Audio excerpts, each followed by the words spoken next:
headed over to the Curatorium of Secrets. We have something super important to discuss. You remember, right?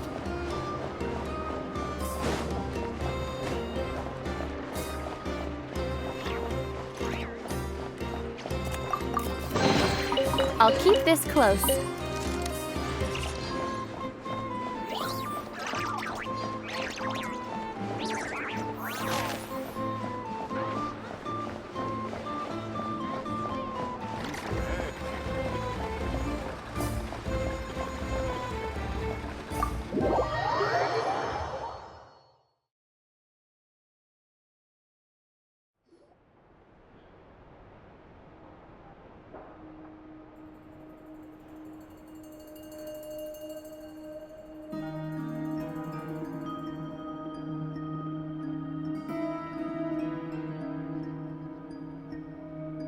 Looks like the gang's all here!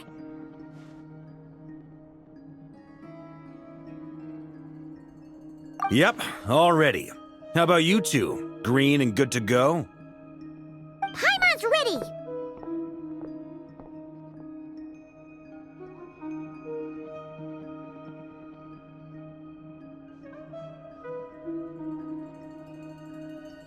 Great, let's get rolling then. Great. Well, first things first. Wait. Someone's here. We heard your footsteps. Although... You've been here for a while now. I take it you followed the Traveler, but I don't sense any ill intent in you. Come on.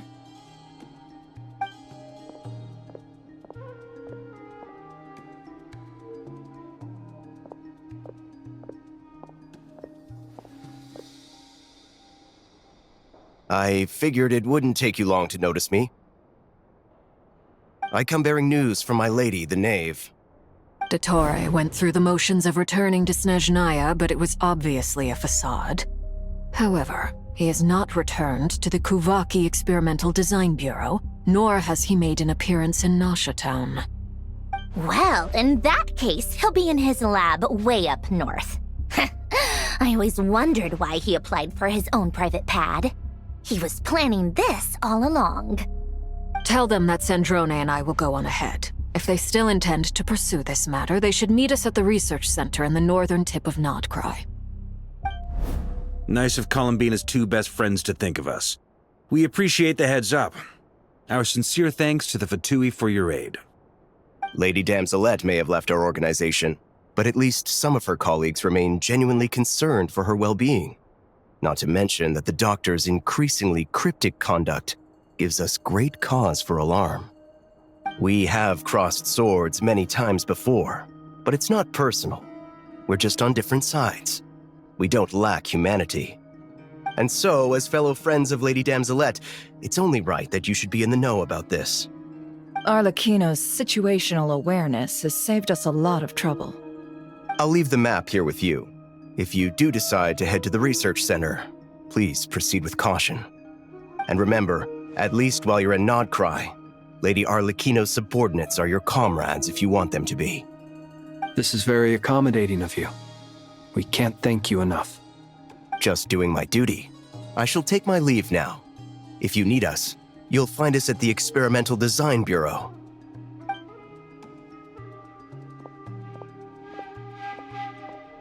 So, the Doctors left the Experimental Design Bureau and headed to some research center up north.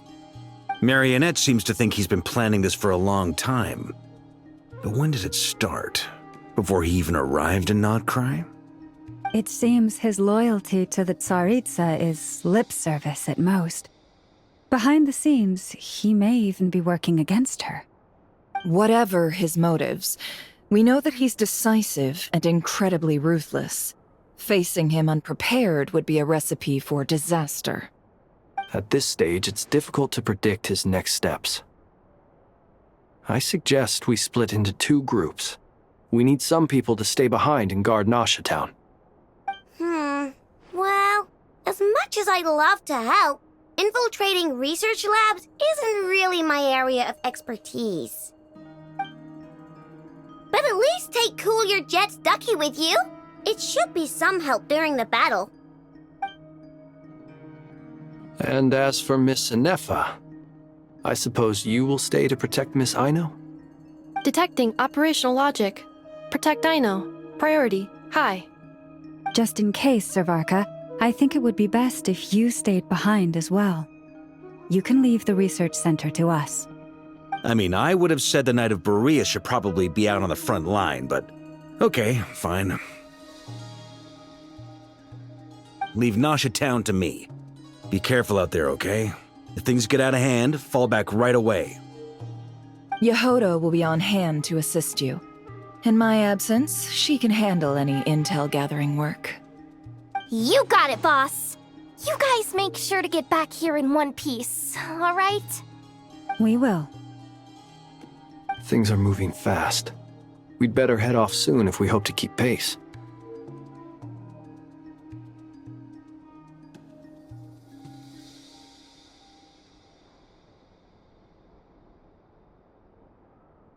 So, it's infiltrate a secret research facility, or... Yeah, alright. Paimon will help out here instead. Sounds like it's gonna be a pretty intense fight. We all have to bring our A game here. So, anything you need to wrap up before we leave?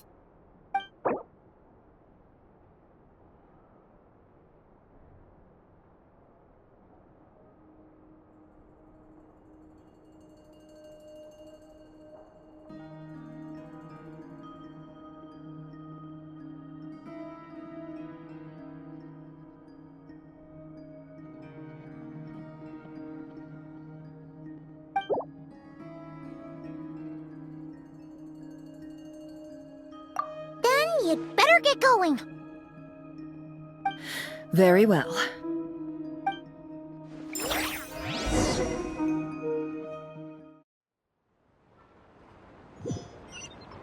All these broken machines on the ground. Someone got here before us. Could it be Arlecchino and Sandrone?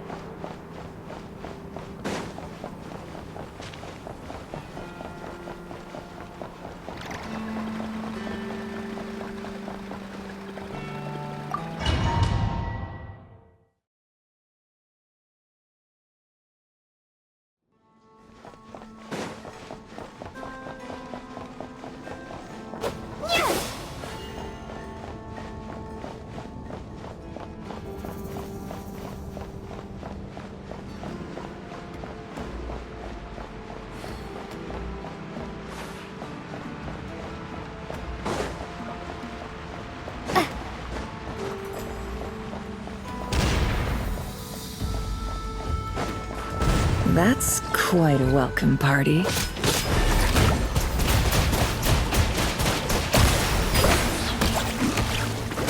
Bombs away! The mystery unravels.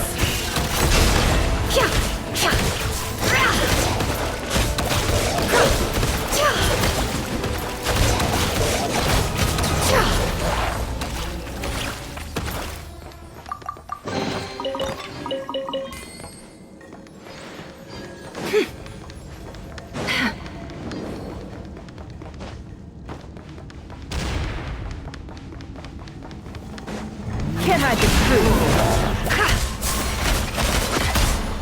Let's see what you're made of.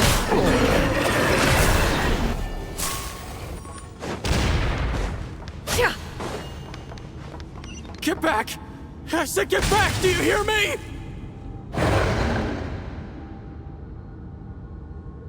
Why isn't it working? No! Don't come any closer! Don't!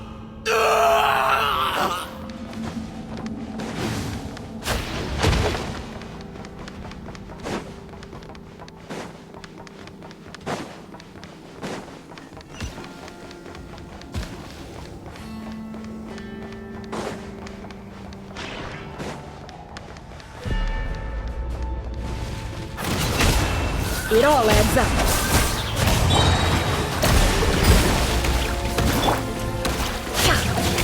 Seek within.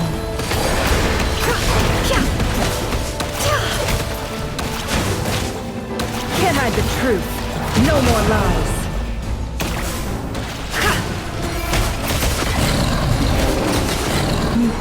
souls. May your spirits find peace. Grab that key on the ground. We'll probably need it at some point.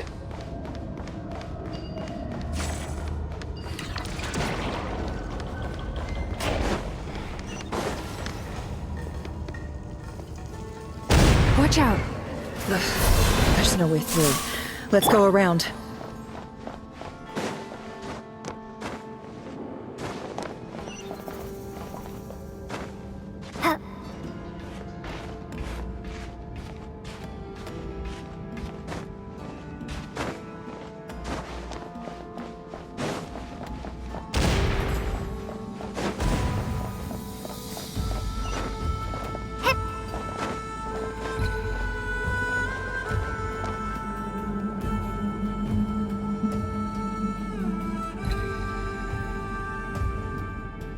What the? Trespassers? Here? What's wrong with you people? We're looking for the doctor, and we understand he might be here. I see you're fleeing the facility. You looking to settle a score with the doctor? Good luck with that. I don't think you have many chances left. Perhaps. But you might have a chance to live if you start talking.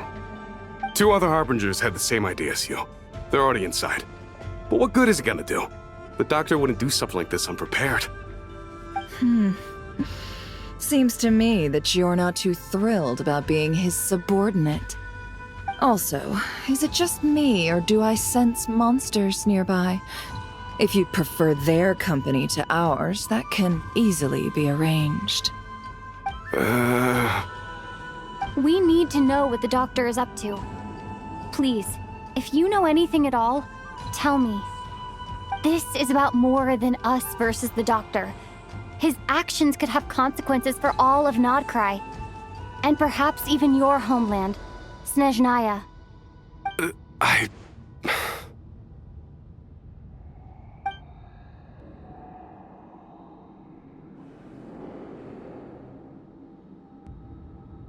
He's building something. Ambitious doesn't even begin to describe it. Feels like this could be the big one. God knows how long he's been planning it. A while back, he told us he'd be returning to Snezhnaya. We weren't expecting him back so soon. This time he brought some gemstones with him, or something. 2 of them. The moon marrow spheres. He stole them from their rightful owner, Columbina. Oh, Lady Damselette? Last I heard, she left the Fatui. Before she went, she told us she'd finish what Her Majesty asked of her, and wished to focus on some personal matters. I remember thinking that leaving us might not be the best choice. I mean, I always looked up to the captain the most, and... Back when this all started, the higher-ups dispatched 3 units to Nodcry to execute their plan. They were led by the Doctor, Marionette, and the Damselette, respectively. I was a part of the Damselette's unit to begin with. She never really interacted with us much. In fact, she seemed sort of detached from everything. Not because she was distracted, just felt like she was indifferent to the world around her. Like she had no stake in anything that happened. She always seemed like she was staring off into the distance. Almost as if she didn't see anything worth living for in the present, so she had to look further afield. That's right. She always used to stare up at the sky. The Doctor used to stand nearby and watch her. Apparently they got along well at first, but somewhere along the way, she grew wary of him, started avoiding him as much as possible. After she left, everyone in our unit merged with the Doctor's. He's similarly indifferent to the world, except when it comes to the moons. He seems to have big plans for them. Right now, obtaining the 3 moons is his #1 priority. He even said, if he can only get his hands on 2 of them, he'll create a 3rd one himself.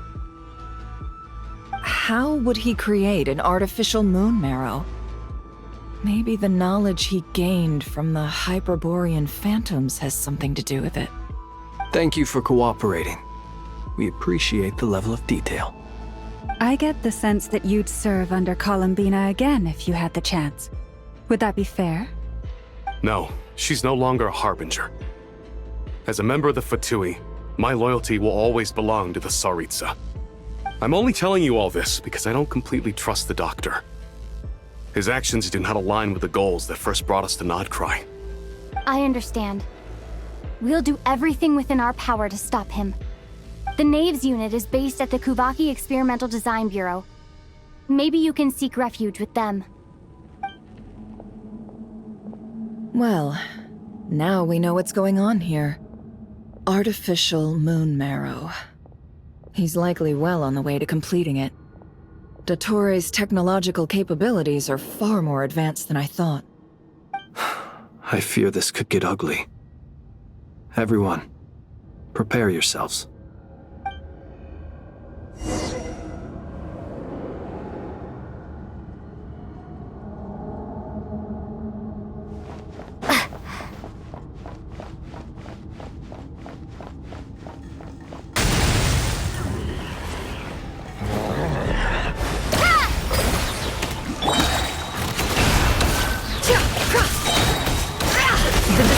Ends here.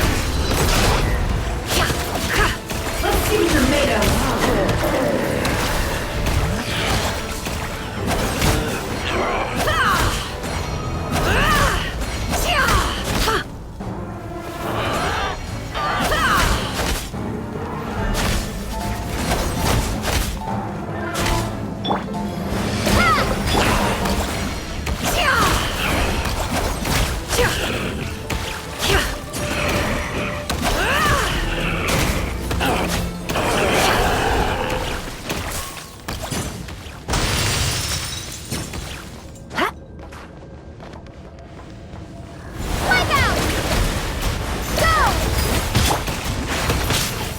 It all adds up. Let's see what you're made of. I better wrap this up.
Welcome, one and all. I've been expecting you.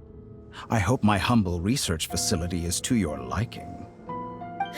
Yeah, we really appreciated fighting our way in through a horde of monsters. The gall! You expect us to believe you've just been patiently waiting for us? Of course I have. Should I be worried about something?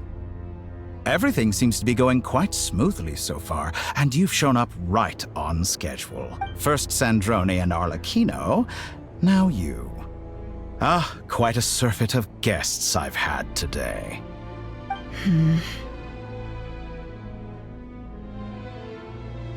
If you were looking for them, I should probably mention that Arlecchino disappeared as soon as she entered the facility.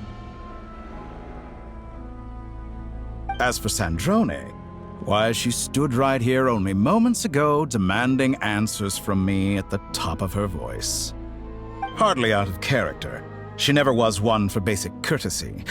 But I have to admit, I was a little surprised to see her showing concern for someone besides herself. Does everyone you associate with undergo such a change in temperament?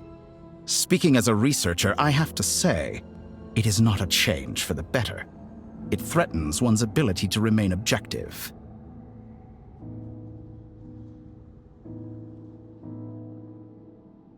Well, since you ask... So So you've got your hands on the moon marrow, and now you're claiming godhood. Don't you think that's a bit of a stretch, Dottore? I must protest what you are insinuating with that phrase, claiming godhood. I am not claiming anything. I am stating a fact. You're a researcher. I'm sure you appreciate the distinction between the two. Huh? Wait, you really think you're all that? You'll excuse me if I'm not being a polite little lady for you. We're colleagues. We both know what kind of person you are. By the same token, I knew you'd respond along those lines.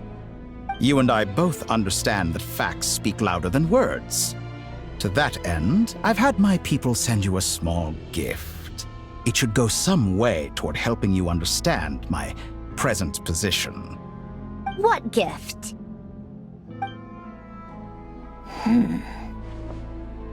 Where have all your troops gone? Who knows? Perhaps they are already marching toward a new world, following in the footsteps of an unknown god.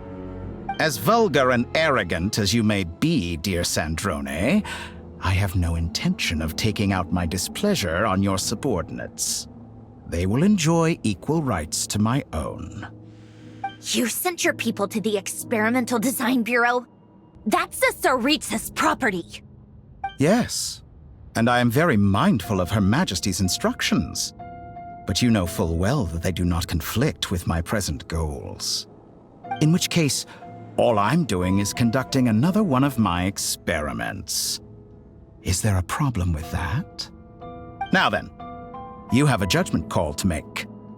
Am I simply lying to stall you? Or is it possible that every word I am saying is the truth? In which case, your subordinates really are in danger. So now you've turned on fellow Fatui soldiers. You're completely insane. I have set a new rule for myself. Each person gets one chance. Naturally, that includes you, Sandrone. If you wish to leave, I won't stop you. We are colleagues, after all.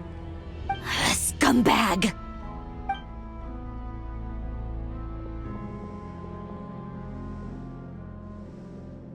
Still, I hadn't counted on Sandrone sparing any thought for the people of this world. Shame. I always found her self-centeredness to be one of her few better qualities. How can she ever hope to achieve greatness when she's so obsessed with protecting her little design bureau? It's more than a little disingenuous to speak of achieving greatness while taking hostages. Or does honor no longer mean anything to you? Honor? I have the marrow of 2 moons in my possession and will soon complete the construction of a 3rd. I will be the god of a new world.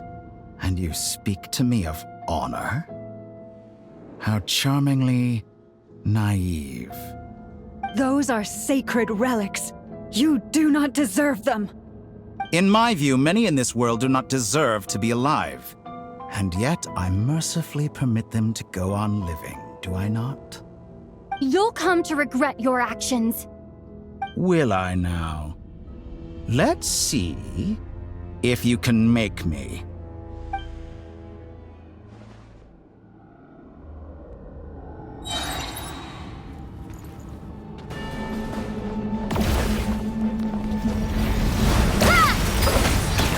Target acquired. Close your eyes. The mystery unravels. Can't hide the truth. Is that the best you can do? No more lies.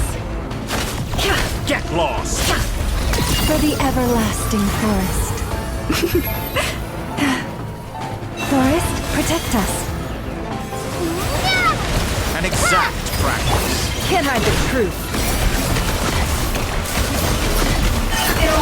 Your actions betray your fear of me. Arlecchino. Thanks for the assistance. Arlecchino? They see you as an ally. What a farce. You're clearly here to destroy my research, not me. I'd say your research is more valuable than Am I wrong?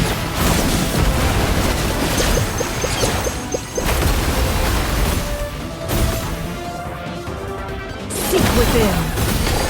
It all adds up. Can't hide the truth. Let's see what you're made of.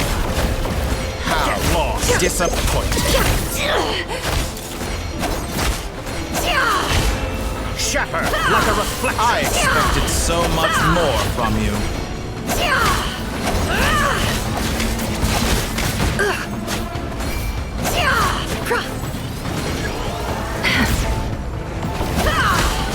It all adds up. How disappointing. Water jet! With one heart, we pray.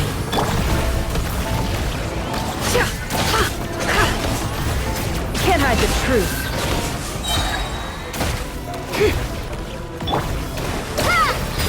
It all adds up. The deception ends here.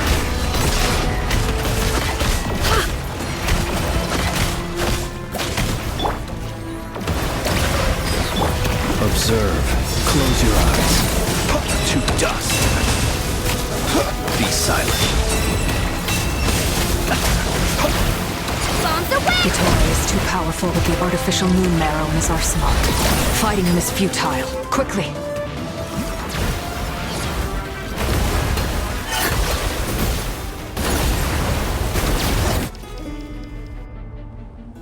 Let's go.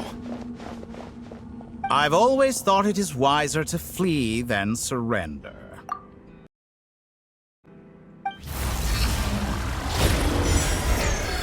Watch out! What the? Forget about me! You should... Where's the traveler?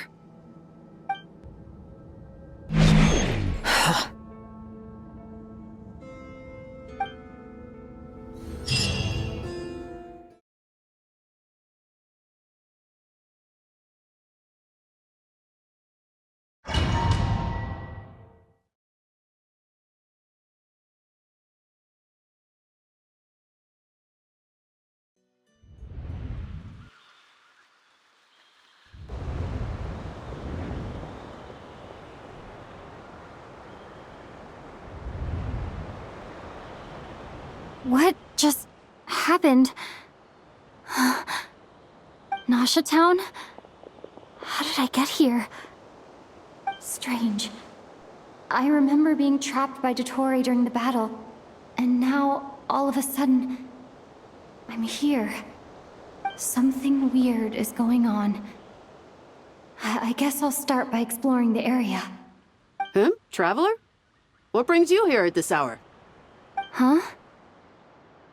What are you in the mood for today? A hot dog? Or something else? We've got some special discounts at the moment. Want to see the menu? Sorry, I'm not hungry right now. Ah. Well, feel free to take a seat for now. Let me know if you change your mind. Everyone seems to be acting normal. Am I just overthinking? Oh, darling, look who it is. One of our regular customers. Get the traveler something to eat, would you, dear? Wait. Why is he talking like that? Well, I'd love to, but can't serve a customer unless they order something. Anyway, I take it your business is wrapped up? Yes, thankfully. It was a long trip, and it's left me feeling pretty exhausted. But the upshot is, I won't have to leave again for a good while. We can have some quality time to ourselves. Wait. These two are a couple? I see some kids around too. I didn't know they had a family. Hey there! I haven't seen you in ages! What's keeping you so busy? I've been looking forward to playing with you again. You forgot already? You're silly. Daddy brought you over to our house recently. We had some snacks together. What is she talking about?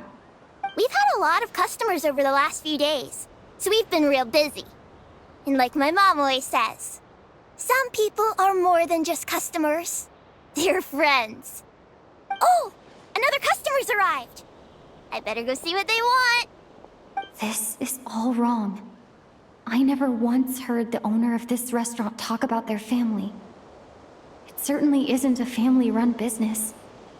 And that child, I don't recognize her at all. Could this be a false memory? Very good. I knew you had it in you. Aren't you going to try the house special?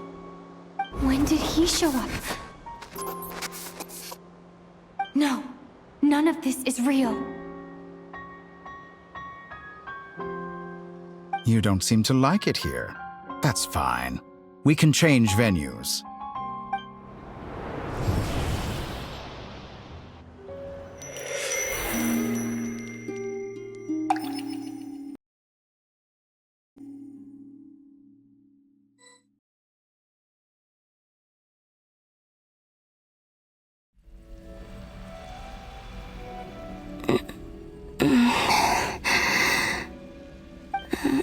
I'm still alive.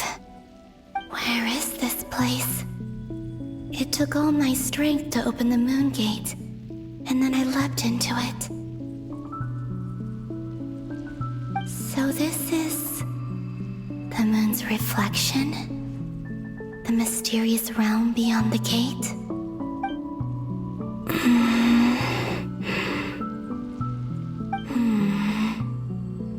I can't sense anything. I guess I could try opening the gate once more.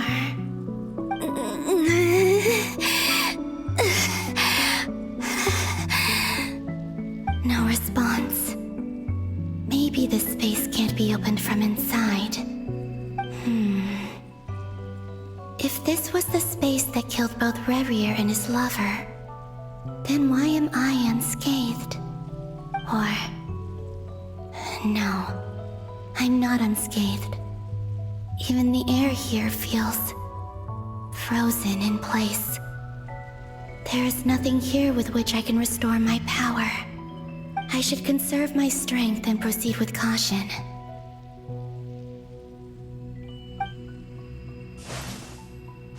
I don't believe Dotori's scheming will stop just because I escaped. If there is any chance that I can get back to the others, any chance at all, I must return.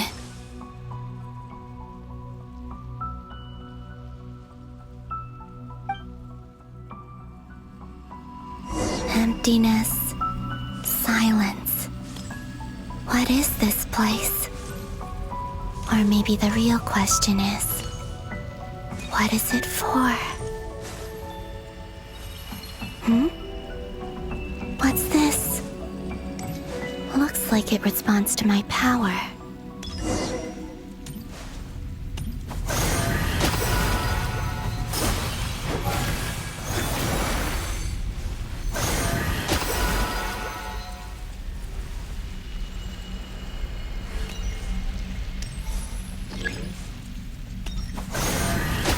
Golden.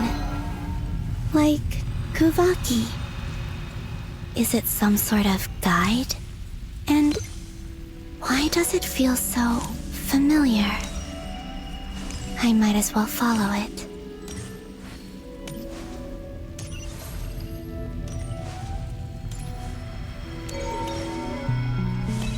Where does this lead? Could it be the exit?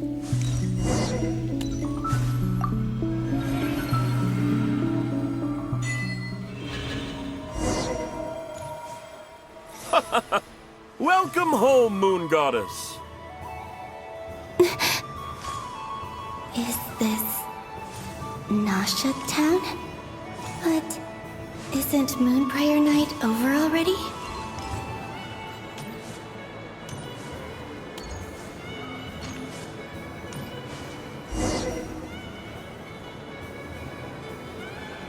Goodbye for now, Columbina. I hope you have a wonderful night. I will. Lama, everyone else, and me? Are these my memories?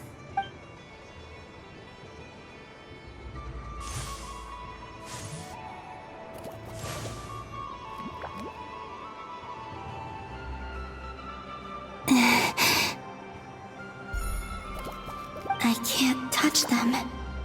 It's as if we're separated by some impenetrable power.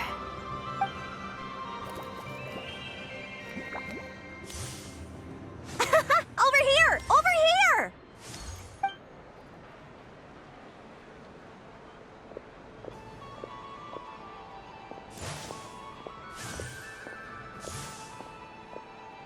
But the people in these memories pass right through me.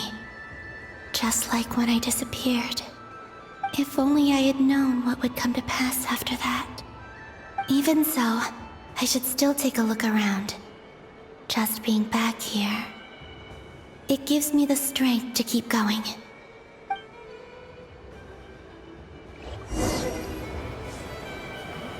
Welcome home, Moon Goddess. Oh, you're the genuine article. Alice was right. This Moon Prayer Night was worth watching after all. Oh, yes. That was the fortune-telling stall run by Barbeloth from the Hexen Circle.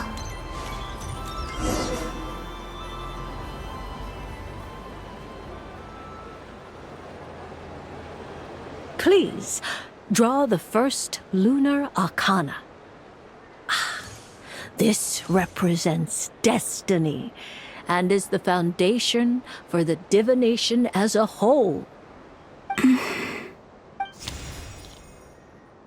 My destiny. I believe the card I drew was the moon. Now that I think about it, Barbeloth's divination was absolutely right. It's almost time to draw the last card. The one that represents the future.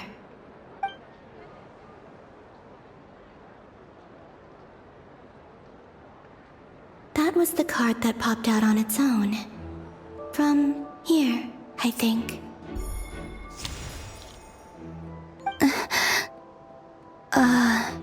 Kuvaki Pulse? What? Fascinating. I've never encountered this before in my role as a diviner. What's going on? Did that card leave the deck? Because of my influence? All I did was try to touch it, and then... Maybe this memory space is not untouchable after all.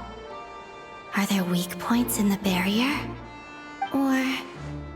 is it possible that there's more to this space than my memories alone? This card is death. I need to get to the bottom of this. I'll try touching something else.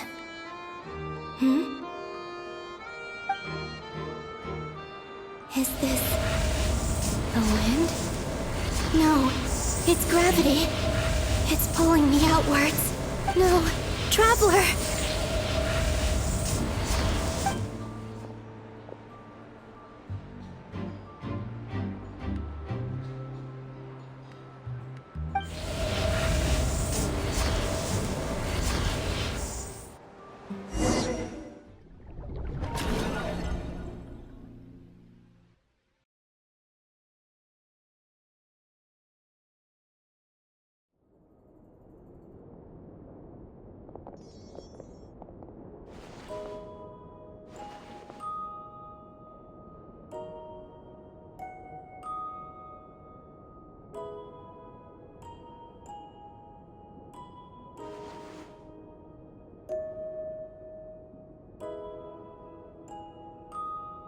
Haimon, listen to me. From the bottom of our hearts, we are so sorry. We completely understand how you must feel. The Traveler is trapped, and we all feel responsible for it. Don't say that! Haimon's not a little kid! You didn't leave her behind on purpose! There was nothing you could do!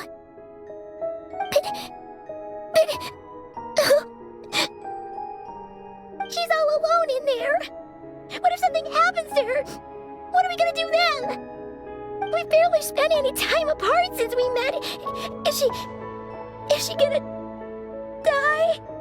We must find a way to rescue her. We were all involved in the operation where she was captured, and we do not abandon our comrades. That being said, It won't be easy. Through conversation with the others on our return, we've arrived at a basic idea of what we're up against. Dottore's lab has clearly been in operation for a lot longer than we realized. We found many monster samples stored there. In all likelihood, they were materials he used to research his latest technology. We also know that through his contact with the phantoms of Hyperborea, he gained knowledge about the moons and certain Hyperborean technologies. Using this knowledge, he then fashioned an artificial moon marrow to serve as a replacement for the frost moon beyond the sky. Unlike Columbina, Dottore is not being rejected by Tevat. And even with 2 of the 3 moon marrows, his power far exceeds all of ours combined. Once his 3rd moon marrow is complete, Dottore will have completely seized the authority of the 3 moons. Tevat's most primordial powers will then be in his grasp. Does that mean... I'm afraid so. No one could have predicted this level of insanity, not even from Dottore. And unfortunately, his insanity is coupled with an intellect and ambition that not even his peers in the Fatui can match. This is dire. Sounds like the world is done for. The 3 moons' authority can influence the very fabric of time and space. I dare not imagine what a monster like him would do with that kind of power. The trouble's already begun, I'm afraid. On our way back, we discovered that part of Nodcry is being enveloped by an unknown energy. We cannot ascertain what is happening inside. I'm convinced this is Dottore's doing. Not that there's any way to prove it. The issue is, we have no idea what his intentions are. The only thing more frustrating than facing down evil is knowing that it will surely come, but not knowing when. The Doctor is guilty of numerous crimes in Mondstadt as well. One of our knights, well, former knights, his father was murdered by Dottore. His ideology and methodology are a danger to everything in his path, from individuals to entire nations. He does not feel guilt, even when he acts against his own people. He doesn't see them as his own people, that's why. People like him see everyone else as beneath them. Right. He views other people only in terms of how they can benefit him. That's the basis of all his social connections.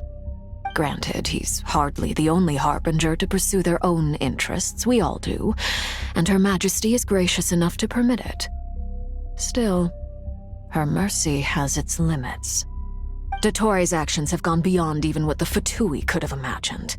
Usurping divine authority to become a god. For a servant of the Tsaritsa, that goes beyond being disloyal. It's treason of the highest order. We can't expect him to heed the Tsaritsa's will once he gains the 3 moons' authority. Even we harbingers consider him the most self-interested among us. Poor Traveler. Of all the people to get caught by... We have to go save her! Right now! Please! We gotta find a way! Paimon, I promise you, we are with you all the way. I get how you feel. I do. But it's gonna take more than strong emotions to take down an enemy like Dottore. What we need now is more information. Right. We can't even guarantee he's still at his research center. Before we can think about mounting a rescue operation, we need to confirm the Traveler's location. I'll find a way. Paimon knows, but... She's so scared. If anything happens to the Traveler... She might be the strongest person Paimon knows, but she's still human. She feels pain and bleeds just like anyone else. Then think things through before you stick your neck out. Unless you want to lose your head. Sandrone. Miss Sandrone, you're okay? Put the stuff over there, and be gentle with it. Am I okay? As you can see, I've had to move my whole livelihood out of the Experimental Design Bureau. It's been swallowed up by Dottore's energy field. If I'd left it any longer, I probably would have gotten stuck there. Ugh, Dottore always goes a little loco when he finds a shiny new toy. Not that he'd ever admit that. But this time, he's gone full psycho.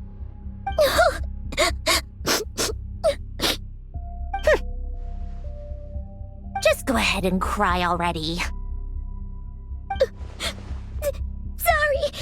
Paimon's not trying to make a scene. It's just, she can't. Oh, Paimon. Let it all out. There's no shame in it. When you're overwhelmed by fear and despair, crying can help get it out of your system. You'll feel better for it. Okay then, while the baby of the group is having a moment, how about the grown-ups get to work? Give me your hand. You've made a discovery? Polonia, scan.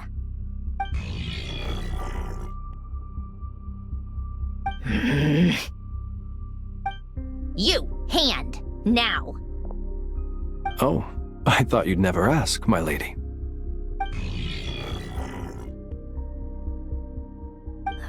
Curses! You're next, then you.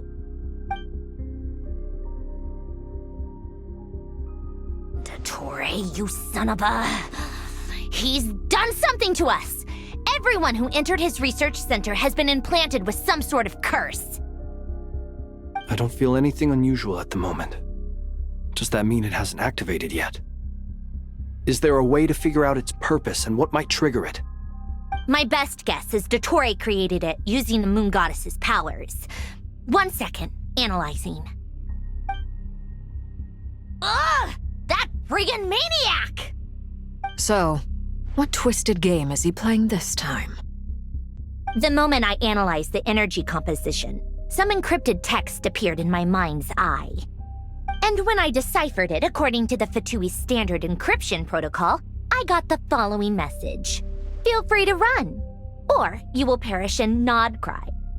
He's mocking us. Yup, he loves to toy with people.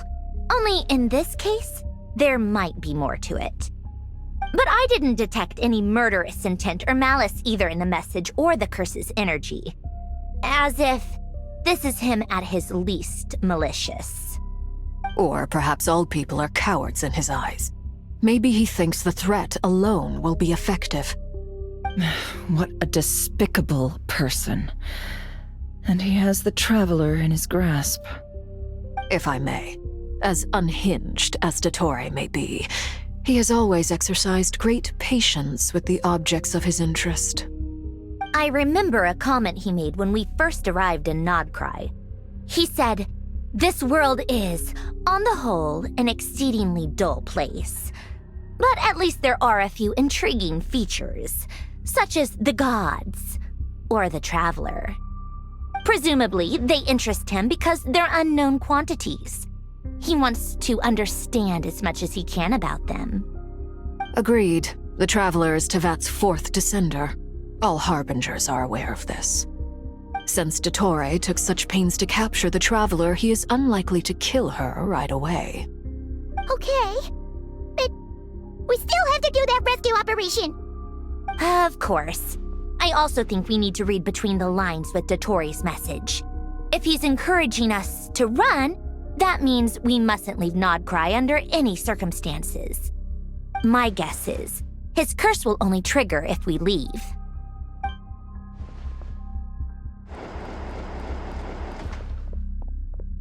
We've discovered multiple energy fields. Albedo is still attempting to analyze their structure. He told me to report back first. Each field is slowly growing, swallowing up more of the surrounding area in the process. And the pace of their expansion has increased since we first examined them. He's probably trying to swallow Nodcry whole. His nefarious ambition knows no bounds. If this continues, the whole of Tevat will be in trouble, not just Nodcry. The loss of Columbina could not have come at a worse time. Do we think she's truly gone for good? She entered the space beyond the Moon Gate, knowing what became of Rerir and Thalindus. I'm sorry, but I fear the odds aren't good. Don't be ridiculous. If I know her, she's busy finding a way back as we speak just so she can annoy me. She isn't dead. Whatever has become of her, the fact remains that we are two comrades short on the eve of a decisive battle. We need to find out the Traveler's location. But there is also other work to be done. Agreed. Whatever Dottore planning, we have to get the local populace somewhere safe. So, as well as a rescue mission, we have to organize a mass evacuation at the same time. It would be best if someone could approach leaders of neighboring nations and negotiate emergency asylum for Nodcry's inhabitants. Can anyone handle that? Snezhnaya is one option. I'll see what I can do. This would be so much easier if the Traveler was here. No! Stop thinking like that, Paimon. Paimon will join you. She's pretty well connected thanks to the Traveler. Maybe it'll come in handy. Either way, that's what the Traveler would do if she was here.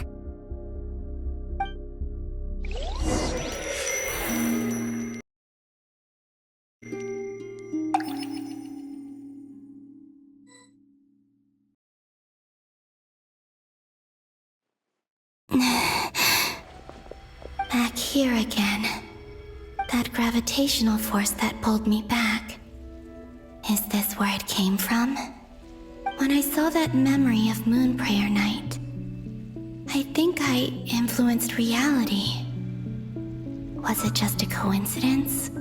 Or... if only I could have sent the others some kind of warning on Moon Prayer Night. Maybe we could have stopped Dottore. I feel so heavy. Does entering that space consume a lot of energy? Well, even so, I have to keep moving forward. Back to emptiness and silence again. I should try and find my way back inside that memory.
Entrance from last time isn't showing up.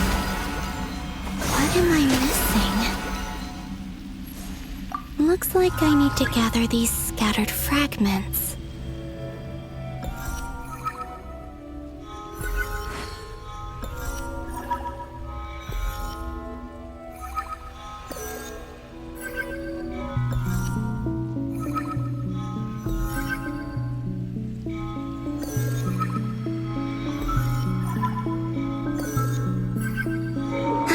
It worked! Hopefully I can stay inside for a bit longer this time.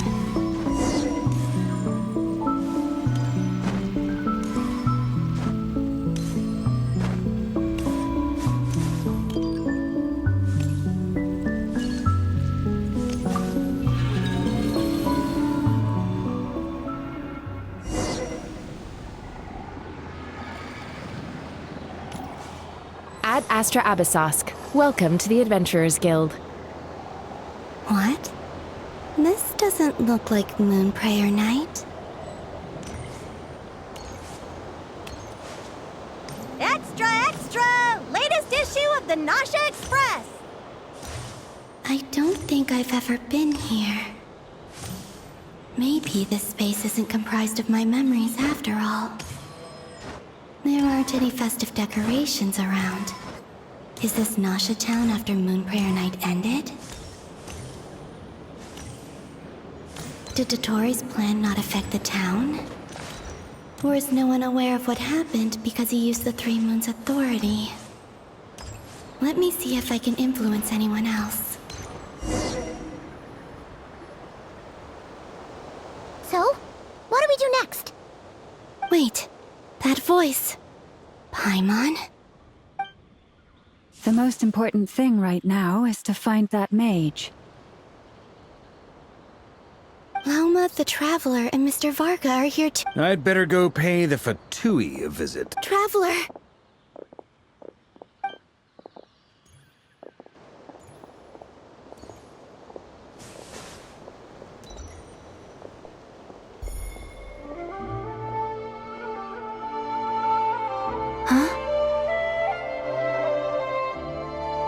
Columbina?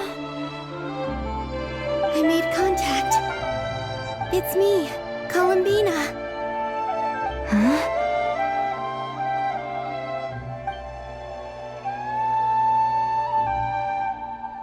Traveler? Let's go! This is no time to be spacing out! Huh? Huh? Wait a moment. This has happened before. Huh? This is what happened when I disappeared. I stood right over there, thinking that no one would ever find me again. It was only when she called my name that I decided to follow them. But did she turn around because she sensed my touch just now? Is it really possible that from in here, I can change the past? If I keep following them, maybe... Huh? It's that gravity again.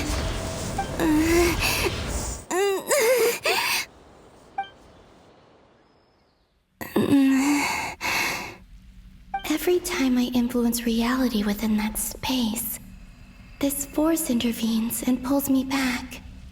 It's as if it's trying to stop me from leaving.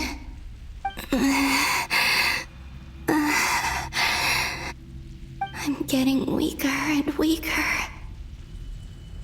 I'll just have to try another approach next time. Come on, Columbina. Keep going. You have to tell everyone what happened.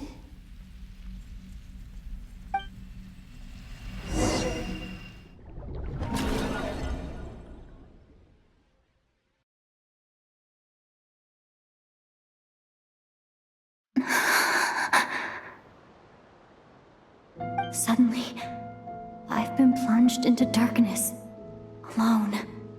It feels strange, as if something has grabbed hold of me.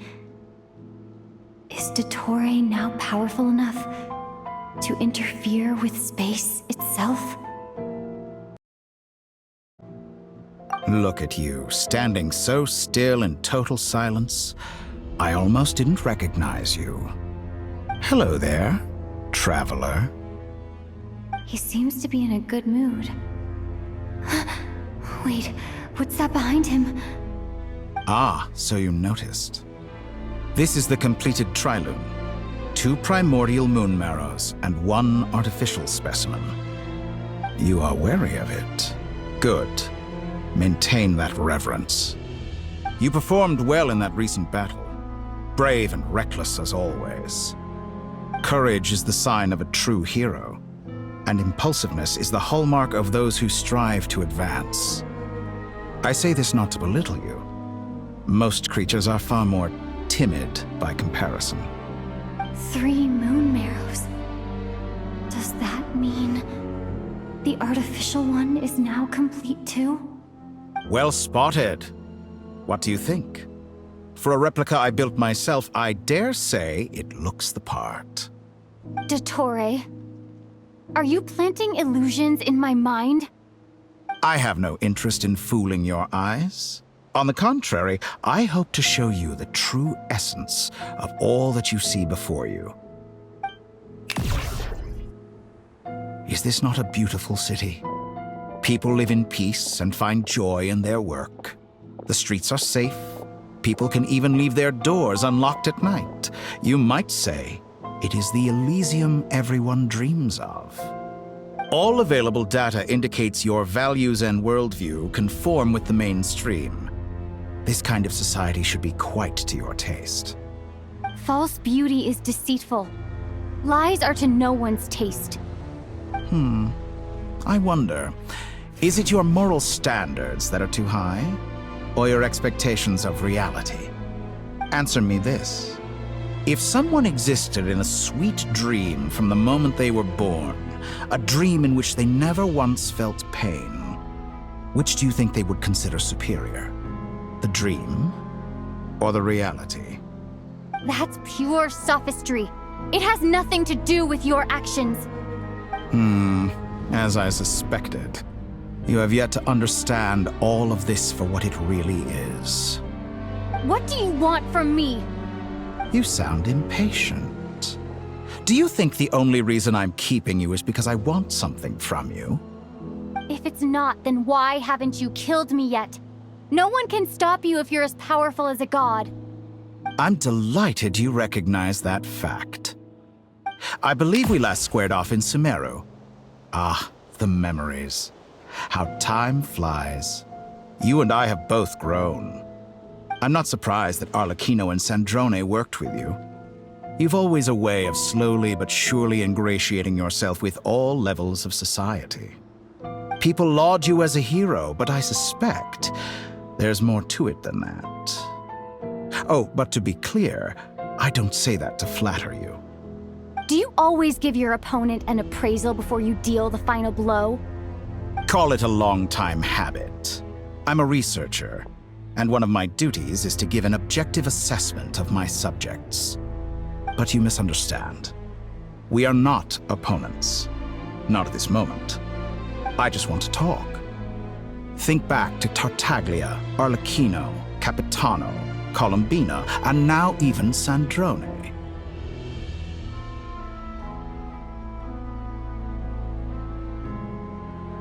You've worked with each of them in the past. I believe you can work with me as well. What makes you so sure? Well, why not? Should the good associate only with the good and the bad befriend only the bad? I like to think we could have a more mature relationship than that.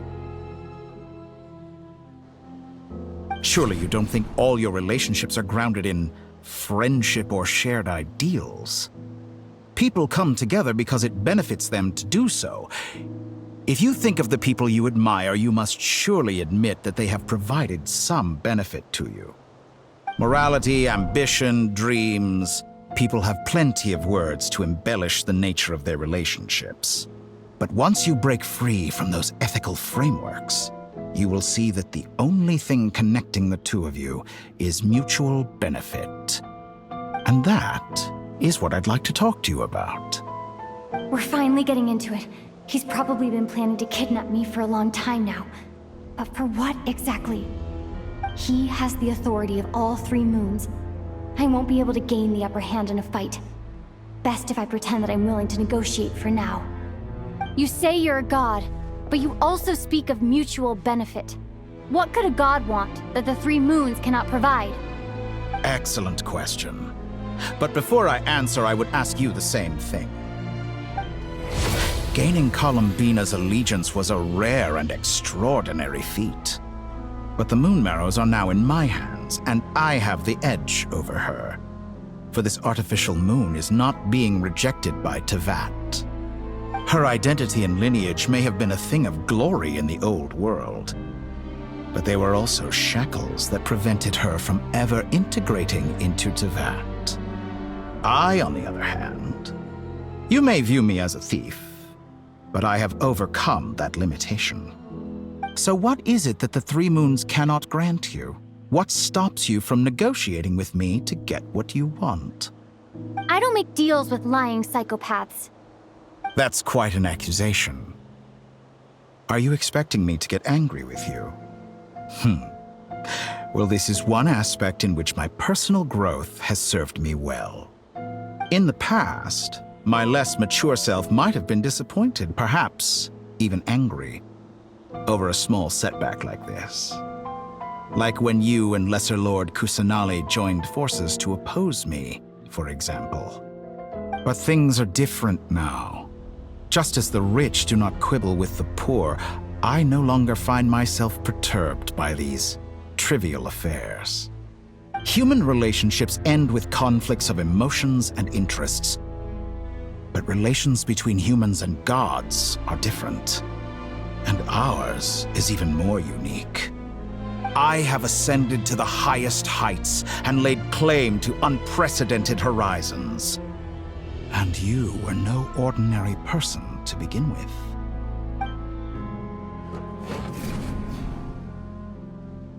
Allow me to show you the world, Descender.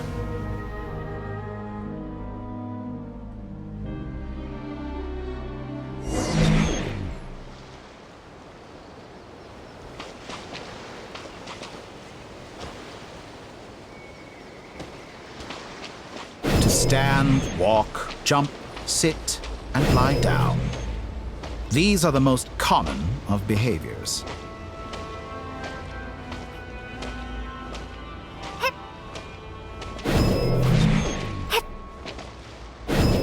Have you ever wondered why we were born following such laws? Who stipulated that we could not fly instead of walk?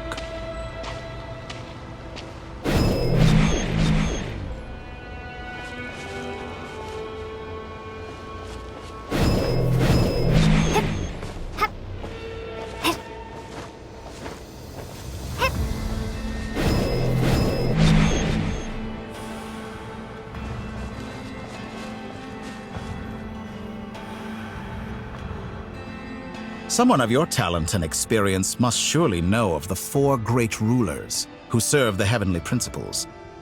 They govern life, death, time, and space. One wounded by a blade will die from blood loss or infection, and one who falls into a lake will drown in agony.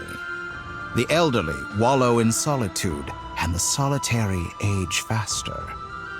Eventually, new life is born, only to embark on the same path of suffering.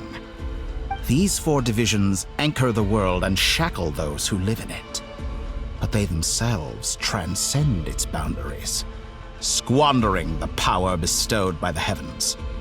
All who live yearn for equality, but unless the gods prostrate themselves and profess that they are mere servants of the living, equality can never exist. Who makes the rules we must live by? Who has the right to restrict us?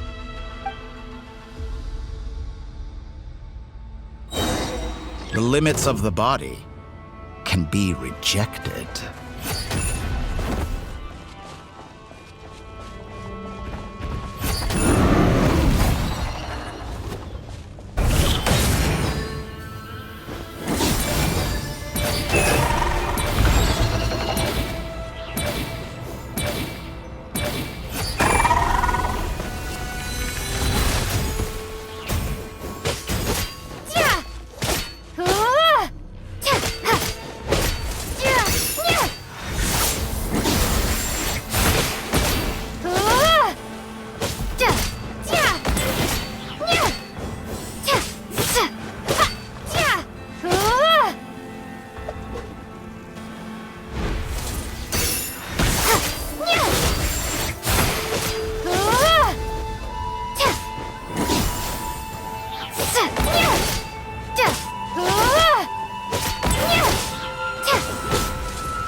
it feel to be among those with absolute power? You cannot conceive the extent to which your flesh hinders your mind and spirit.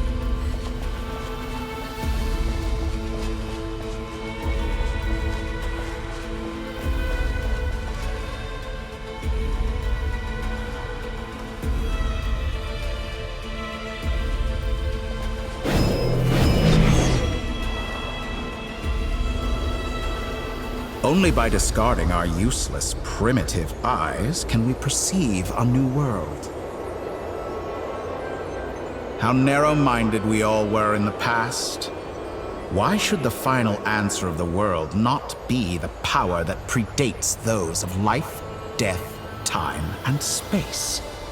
The power of the Trilune. Through it, I have glimpsed new experimental possibilities. Nature suppressed, authority exiled, souls controlled.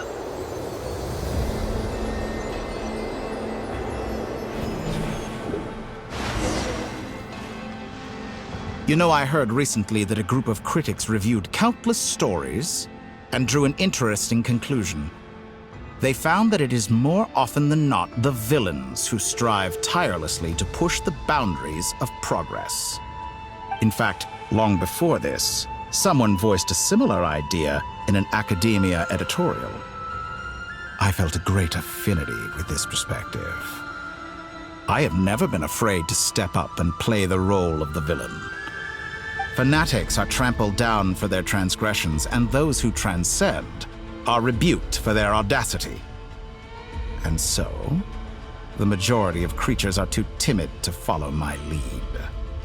But all sacrifices made during my experiments have been worthwhile, as you can now see. I can offer you something new, something unique, precisely because I am a villain. Think about it.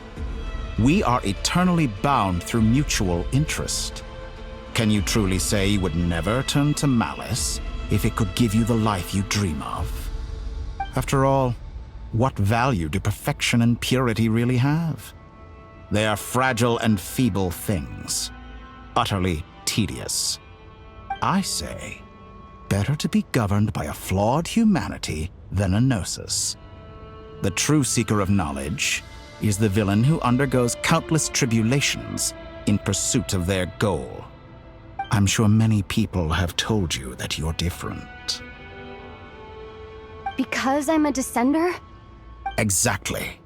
Very clever. But what has that got to do with you?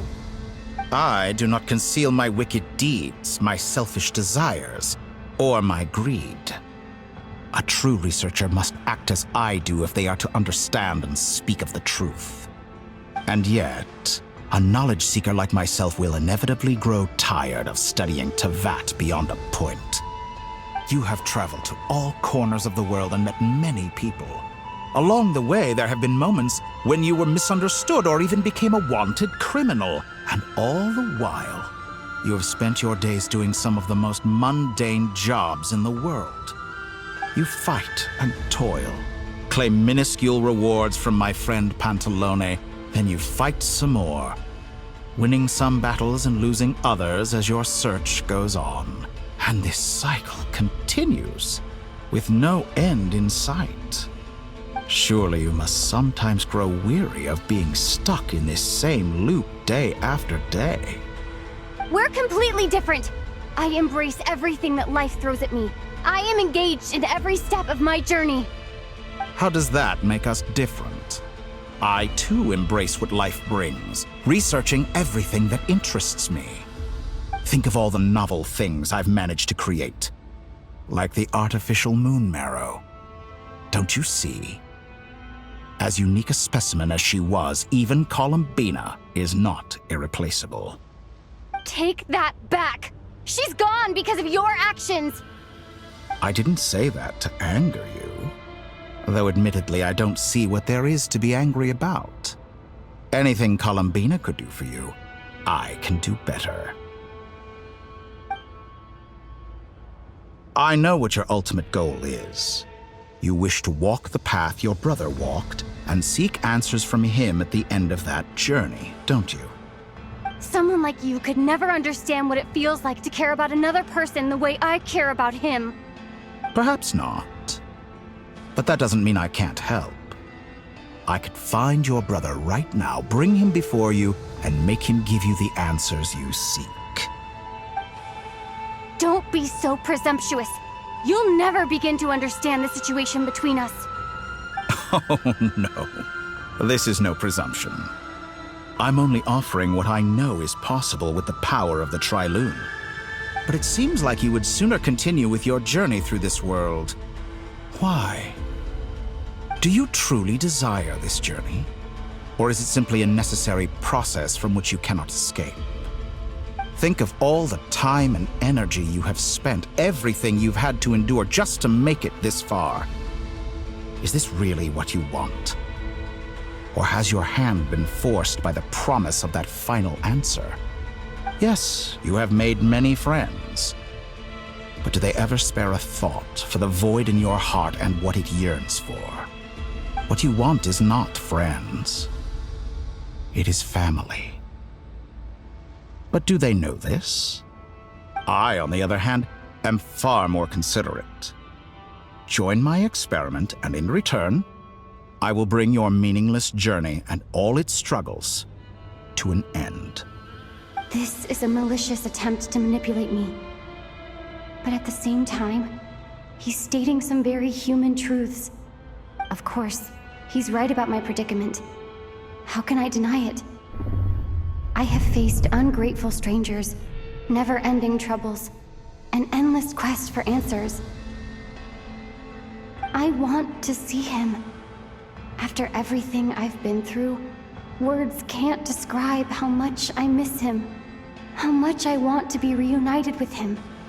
Wherever you are right now, do you miss me too?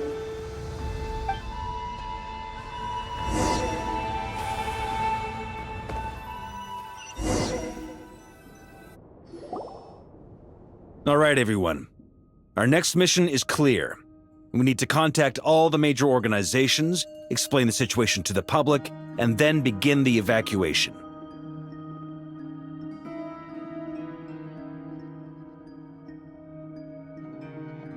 The residents of Notcry are quite dispersed. The two most populated areas are the Southern Isles and Pyramida. Miss Lauma, I will leave Hisi Island and Nosha Town in your hands. I will liaise with the Fatui and Pyramida. Agreed. We will reach out to Natlan and Snezhnaya. Anyone found north of the Experimental Design Bureau should follow the Fatui to Snezhnaya. As for those dwelling south of that line, I will ask the Voynich Guild to help persuade them to leave.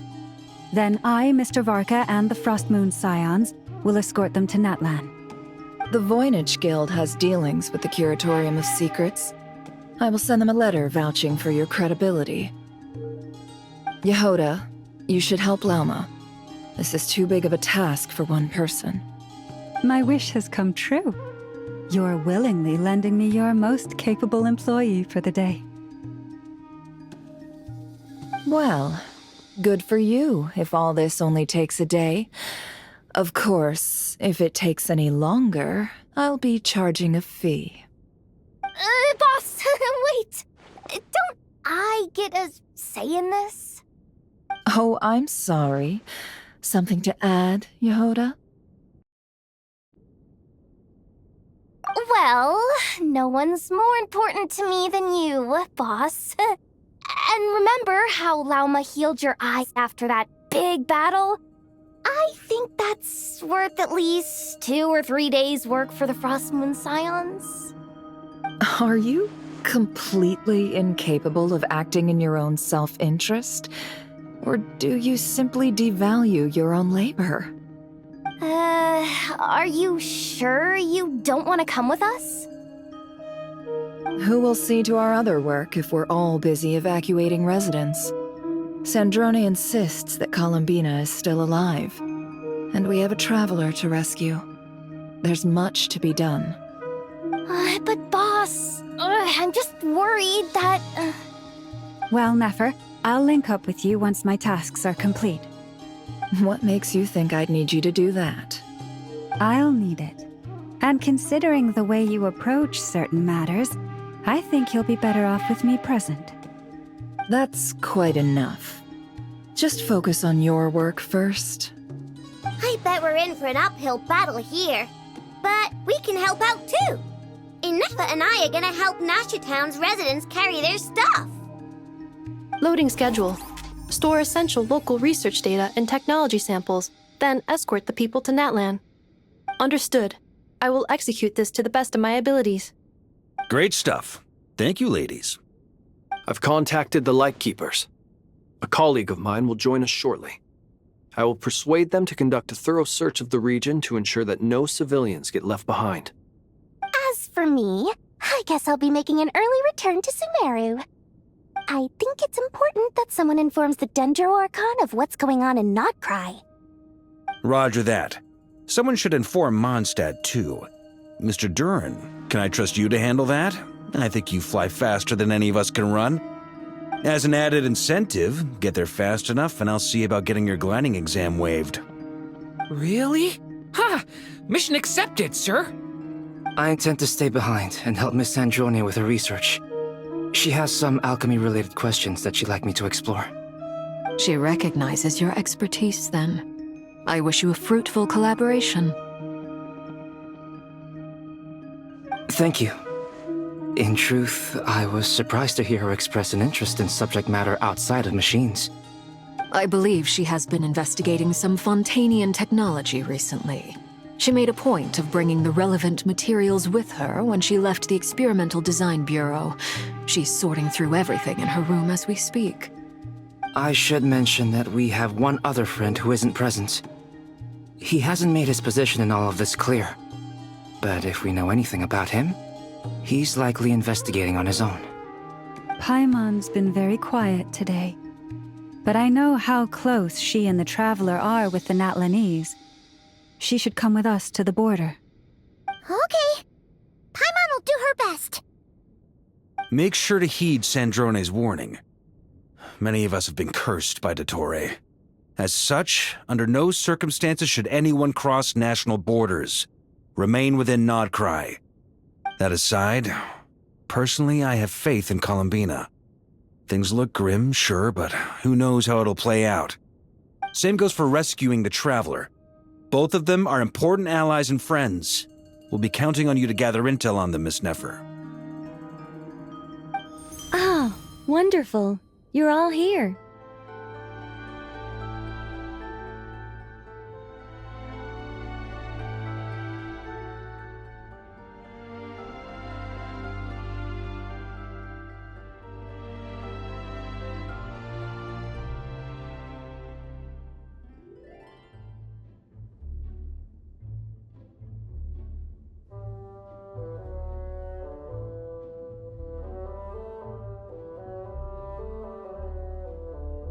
That voice again! Nicole? Whoa, that was loud! And it came out of nowhere. So mysterious. Sorry, this is the only way I can speak to you all right now. Please accept my apology. Anyway, time is short. I'll cut to the chase.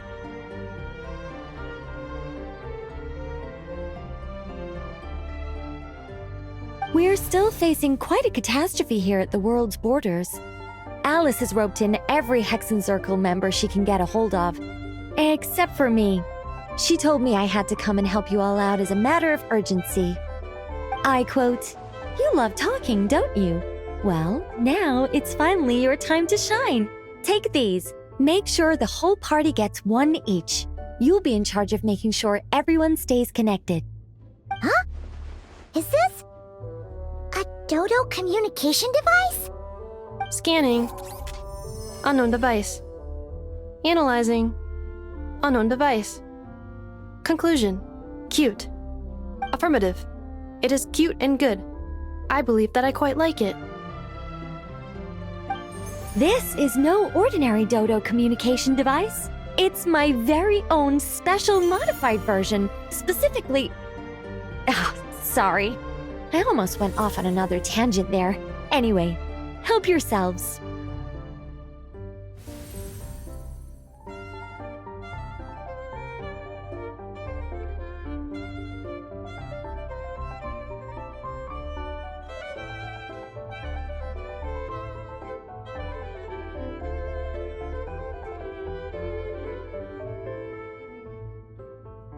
It will allow us to communicate over long distances within Nodcry. No more worrying about shuttling messages back and forth. What astounding technology. Am I right in assuming that it relies on your personal abilities to function, Miss Nicole? Yes, exactly. Right on cue, Albedo. I'd love to brag to you all about how it all works. But no, next time. Anyway, I'll be right with you all, serving as a communication hub. That's all from me. Head off as soon as you're ready. I'll be staying here to keep watch, and I'll be sending you my blessings.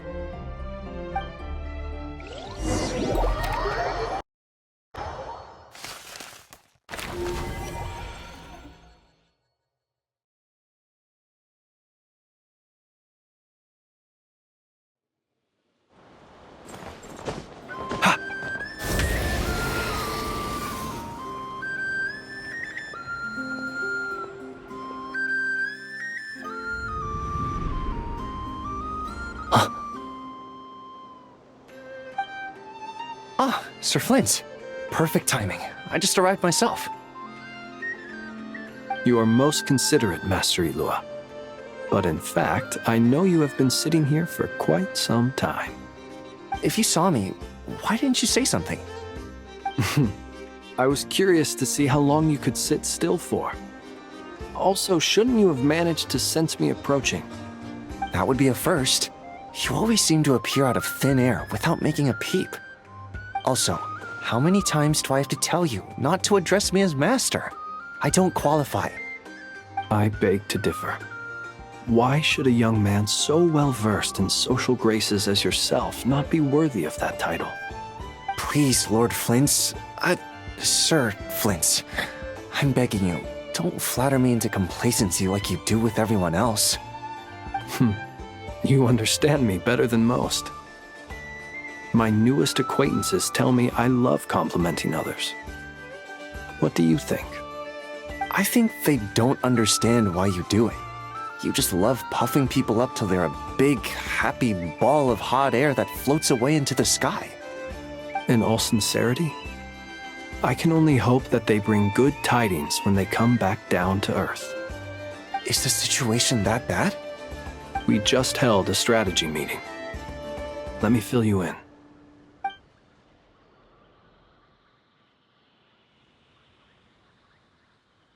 In short, we need everyone gone from Pyramida. We also need a team of Lightkeepers to scour the more remote regions of Nodcry for civilians to evacuate. I only hope we have enough personnel. We do. Old Man Nikita will definitely help, and we can recall anyone out on patrol to focus on this instead. Good. I'm sure you and the others will make short work of this.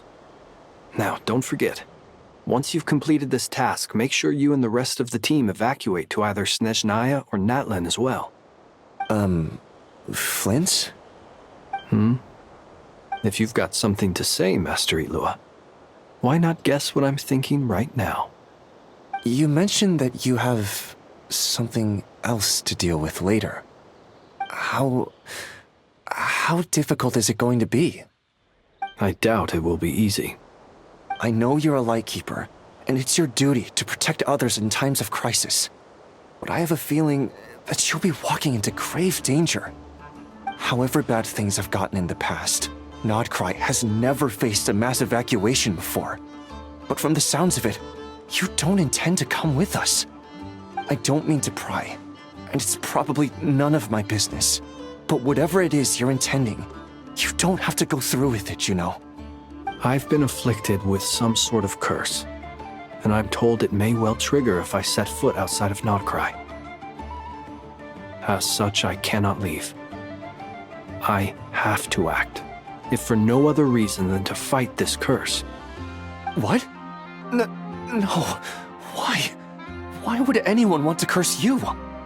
There are plenty of people out there willing to trample over others in pursuit of their own goals. Frankly, Sir Flint, I am furious. You're making light of what is an incredibly serious situation.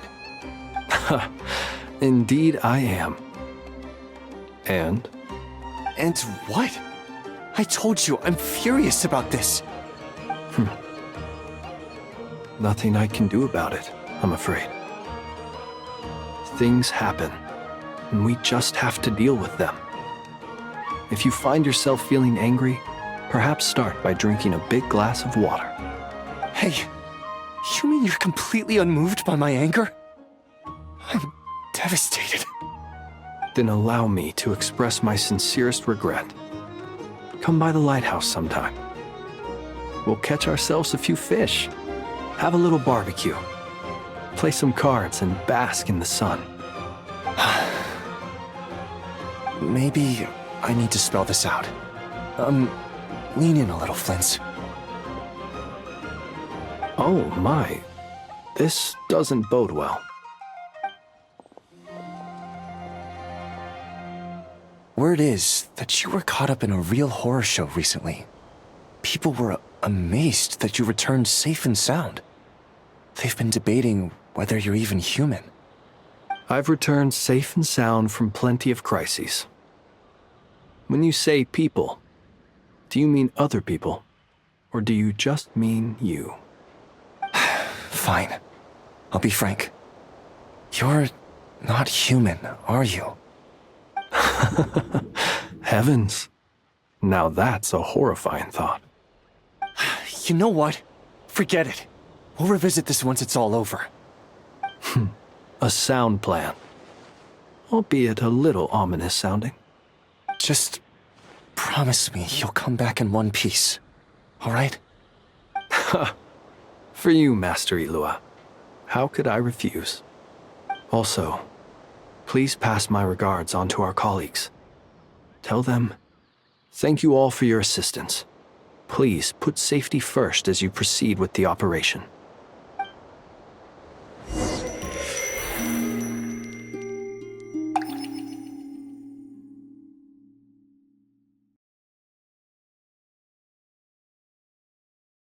I have to keep searching for a path toward reality.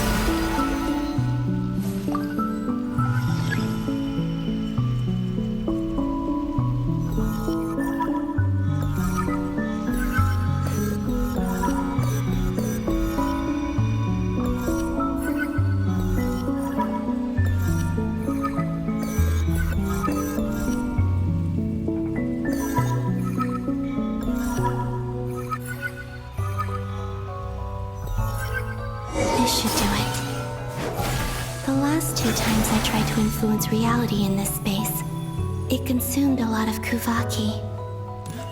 I'll try and be more careful this time. I need to leave key clues behind using less power. I hope everyone still remembers what I said on Moon Prayer Night.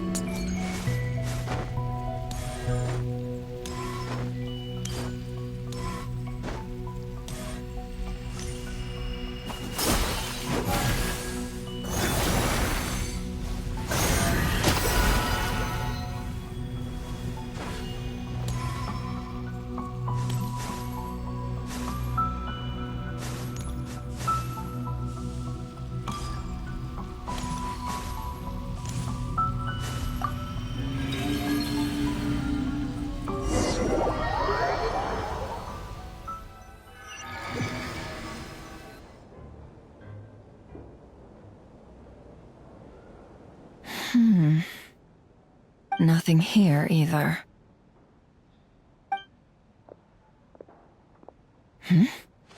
Flint's? Ah, Miss Nefer. What are you doing here? Unless... I just spoke with Itlua about arrangements for the search and came for a walk nearby. As for you, why would... Huh. It appears we think along similar lines. And neither of us likes to accept things at face value. As well as figuring out how to gather intel on the Traveler, I wanted to confirm some of my own suspicions. Also, we'll need to bring a lot of force to bear against Ettore, even if we're only looking to rescue the Traveler. We can't leave anything to chance. You don't think Columbina perished either, do you? I'm merely considering the possibility that she survived, just as you are. How much can we really know about a deity like her anyway? Do you remember what she said on Moon Prayer Night? About using moonlight to send messages to us? Of course. I think that's why we're both here. Where have you checked so far? I've been focusing on the outdoors. Anywhere the moonlight shines. I checked most of Nasha Town, but didn't find anything. I checked the Curatorium of Secrets, and a few rooms where I thought I might find some leads. But no luck here either. The only places I haven't looked yet are the rooms in the flagship. But process of elimination isn't the only thing that brought me here. Oh, really? What's your other reason? After all that build-up, our mystery ally never showed up even once!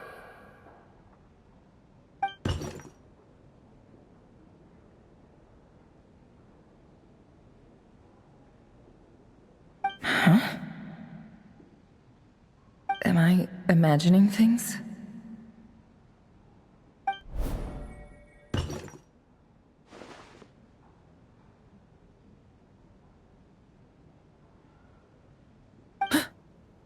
Come on, let's see what's going on. Oh no. I knocked over a vase as soon as I came in. It must have been caused by a Kuvaki fluctuation when I entered the space. Although, it seems like I'm not about to be pulled away this time. It looks like as long as I'm careful with my actions, it doesn't count as influencing reality. Anyway, is this the flagship? The Traveler mentioned that's where she was staying. I only went into the lobby last time, so I've never actually been here before. How does this space work? If nothing else, I can now be sure that it is not simply memory. She mentioned where her room was. I think it's this one.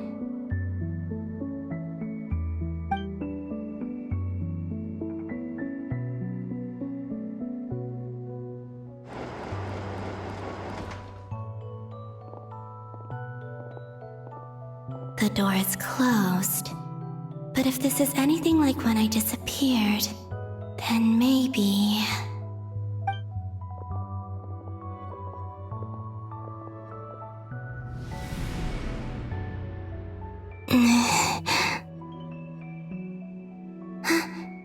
I'm in.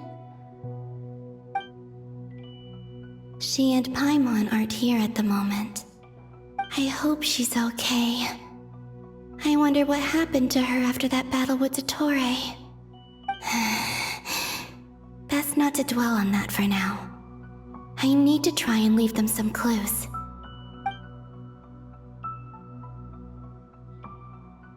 Please, Traveler. I really hope you find this.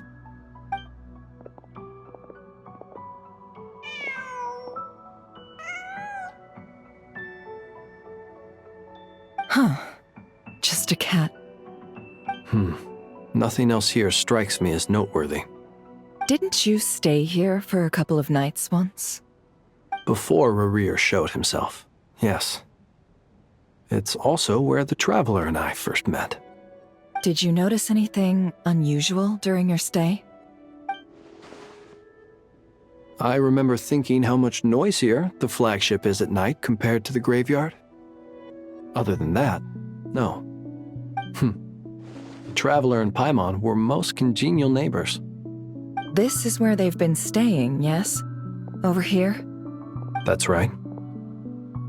I wouldn't usually condone breaking and entering, but we can make it up to them later. Focus now. I have to write a message on the wall using Kuvaki, just like I said on Moon Prayer Night. Simply open your windows on nights when the moon shines bright, and the moonlight will naturally flow towards the words I have written. Here goes. I'll need to carefully control my strength.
There's a noise outside the door.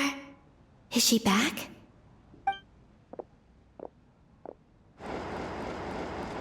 Please, you have...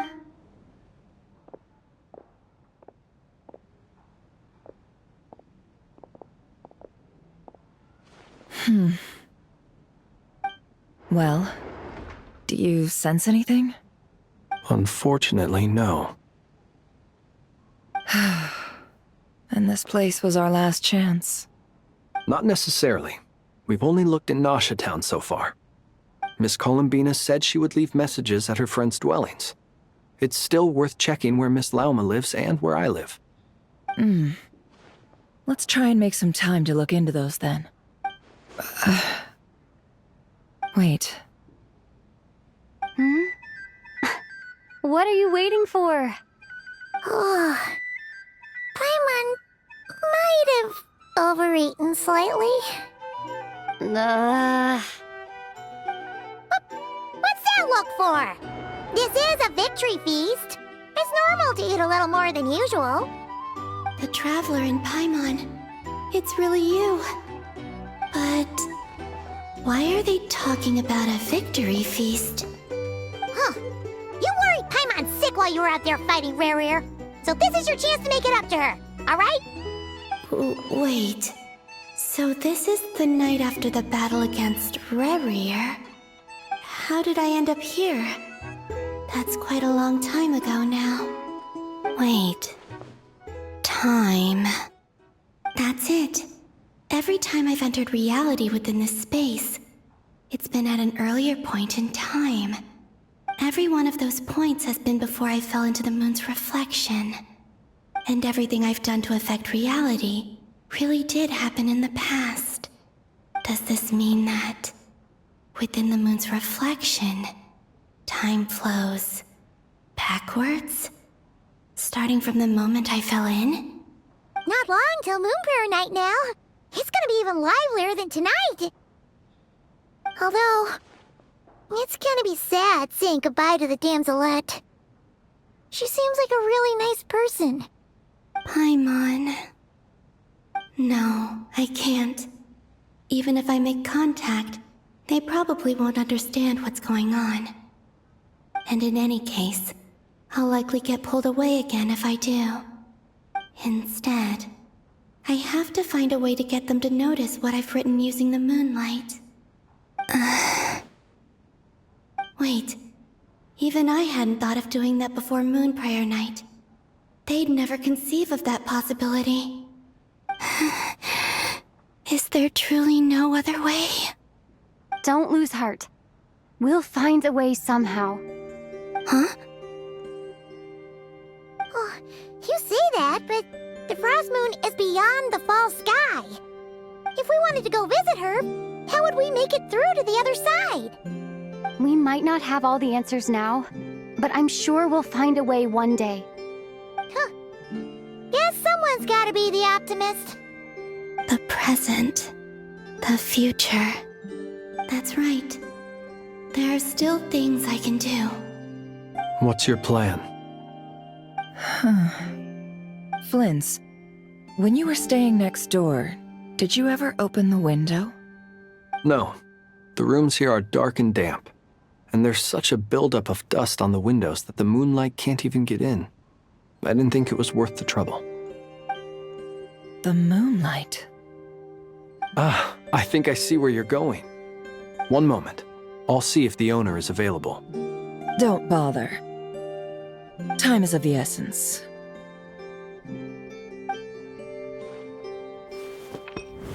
Time. Even if no one sees what I've written at this moment, maybe someone will remember what I said after Moon Prayer Night. I need to write down as much information as I can. And maybe one day...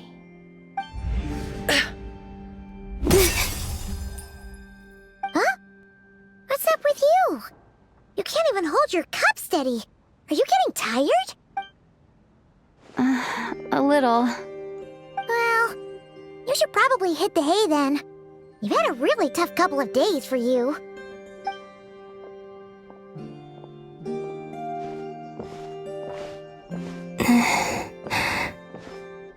You truly have.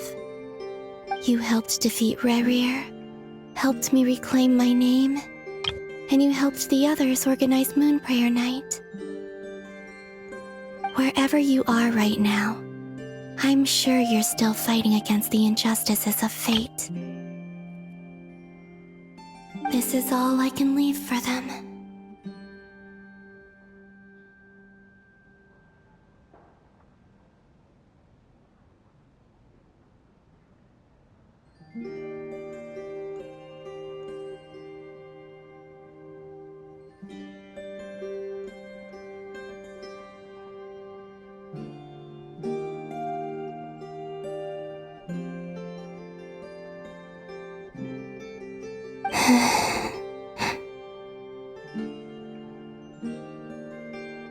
How I wish I could stay here.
But it's time for me to go.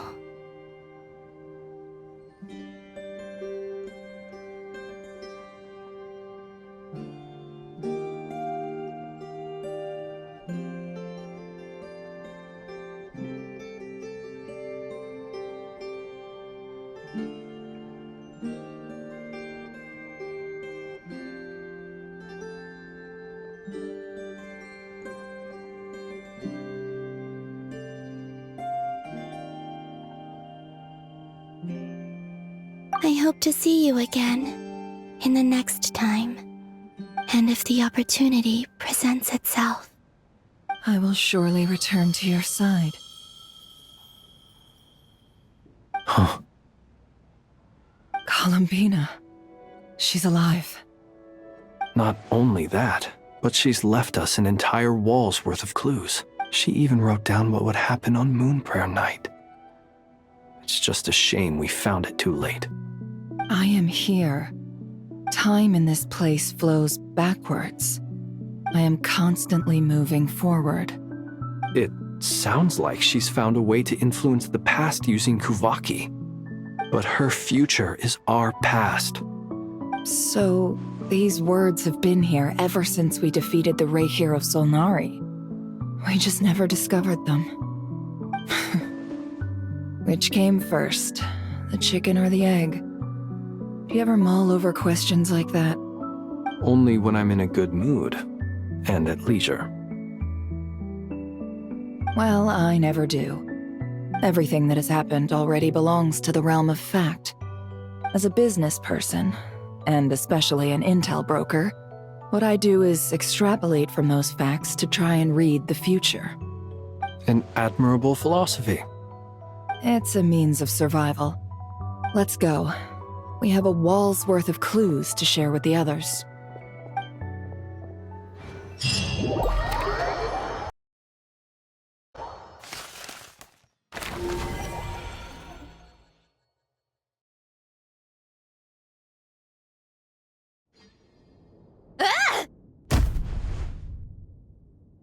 It appears that the doctor's energy signature has changed to something similar to Kuvaki, but not like the Kuvaki we're used to. Nodcry's Kuvaki devices will only have a limited effect on it. I can see why you've chosen to place your hopes in alchemy instead. Also, I must say these books are rather profound. My subordinates just shipped them in from Fontaine. Some of them are from the Narcissenkreuz Ordo. Some are incident reports from Petrichor, and then there's a few test reports for these junk machines. Additionally, after some further scanning, I've discovered something extremely annoying. What's that? Teyvat's skies contain multiple moons. A long time ago, when I did my first scan, I detected 3, just as the legends say. But when I checked again just now, I detected 4 moons. So there's one extra? Yeah. Originally, I thought that if I could still find 3 moons, that would at least mean Columbina's still alive. But then it occurred to me that apart from the frost moon, Teyvat's moons are just husks. And husks surely shouldn't show up in the scan, since they're not alive. It's weird, isn't it? If we can't even distinguish between a dead and a living moon, how are we supposed to know whether a moon goddess is still alive? Or does this mean that the moon marrows are equivalent to the moons themselves? It's certainly possible. In which case, the 4th moon you detected may be Dottore artificial creation. So he wasn't bluffing. He really built his own moon marrow. Ugh! I'm so mad right now! It's easy to get overwhelmed when you have too much on your plate. Maybe you need to relax. Perhaps try going for a walk, or simply take a few deep breaths. Nothing can calm me down at a time like this.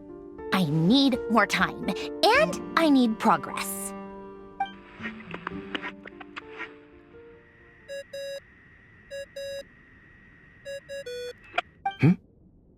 It's Mr. Flynn's. I really hate that ringing tone. Ugh. First the 4 orthants of the Narcissenkreuz, then moon marrows. Now what? Oh, sorry if we're disturbing you. Might I ask what's troubling you? What do you want? We're busy. Are you still at the Curatorium of Secrets? Yeah. Look, everyone else is still out, so there's no hurry. Plus, I'm busy, so I would appreciate if you gave me some space. Even though we have crucial intel to share? Fine. I'm listening. Do you intend to share it via the Dodo communication device? Ordinarily, I would, but this is a unique situation. I think it's best that we discuss it in person. See you at the curatorium.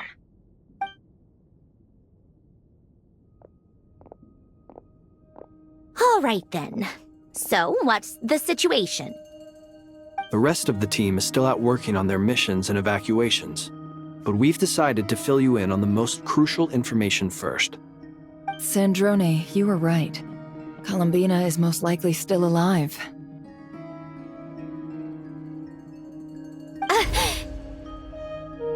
That's the best news we've received in a while, by a long way.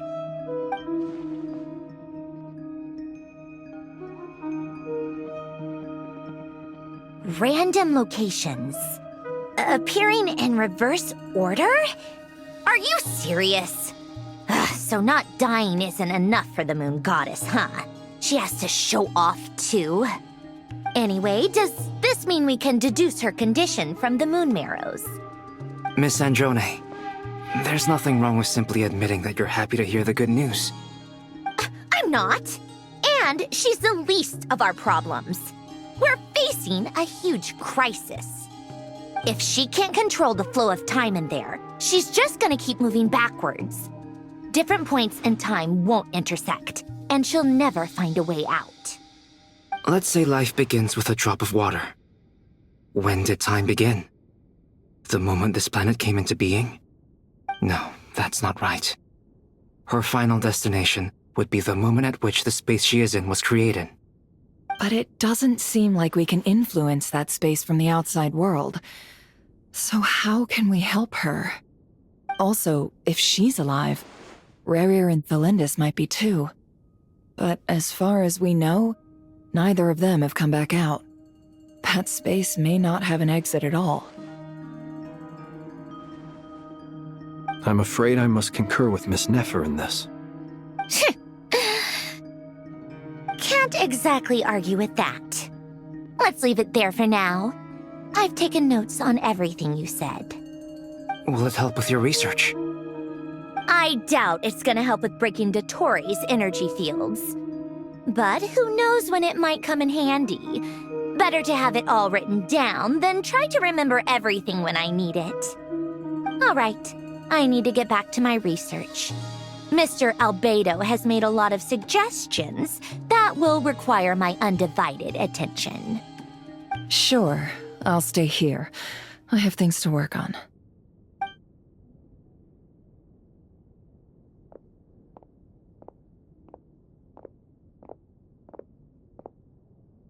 Paimon, are you there?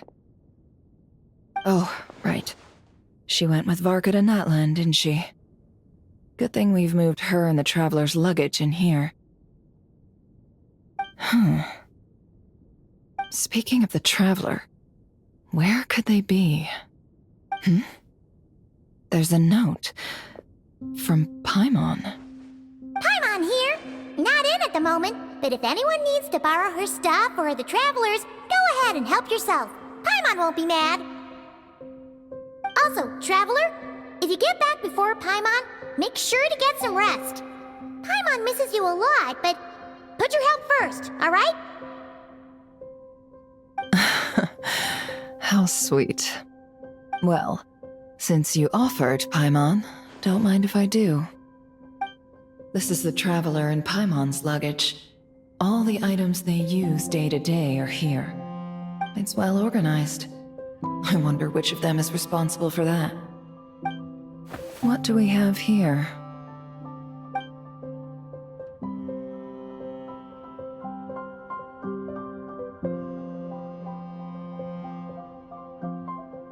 The camera captured a special moment that can only occur between people who are close to one another.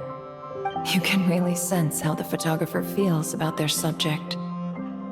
I wonder why this picture was placed outside. Is it because Paimon recently looked at it?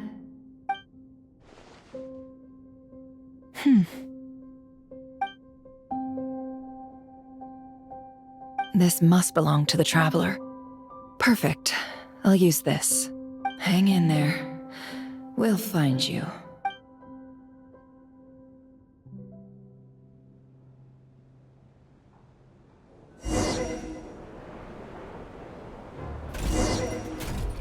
Polonia, Search keyword world formula and bring me all relevant books.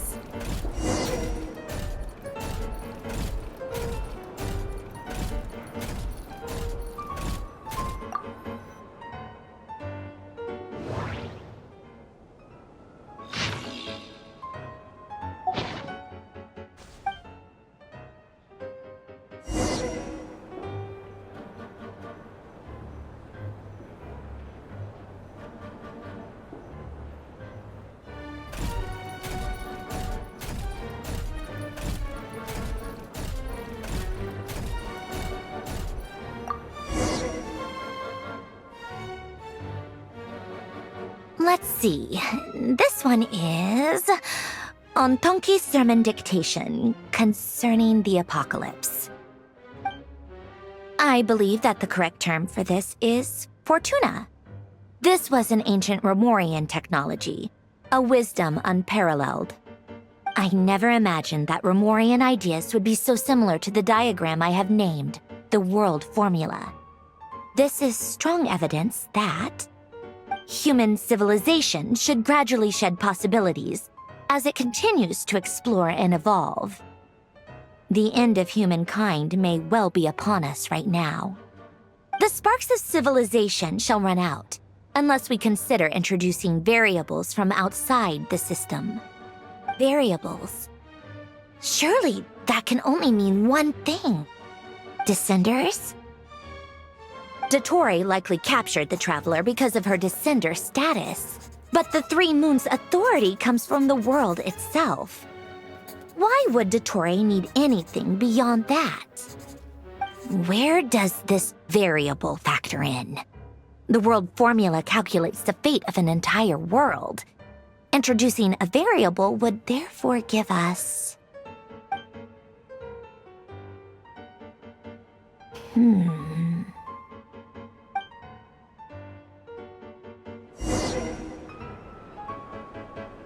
Polonia, search keyword pathway and bring me all relevant books.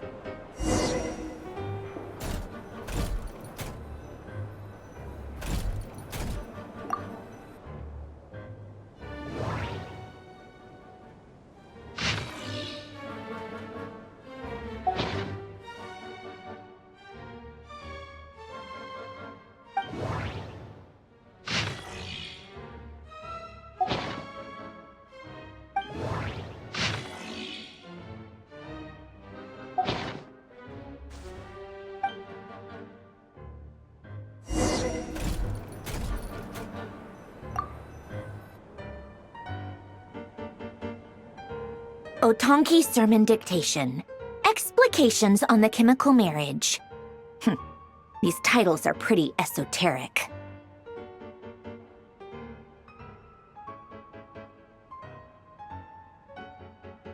Observe and compute the pathway displayed in the guidance diagram. Deconstructing and reversing its effects could generate potential ideas.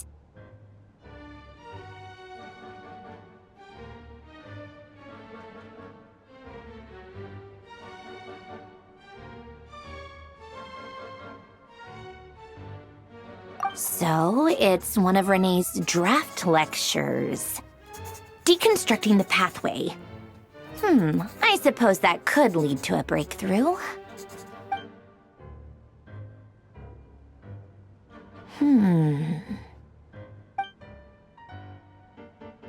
This is so long. This guy sure loves showing off his knowledge.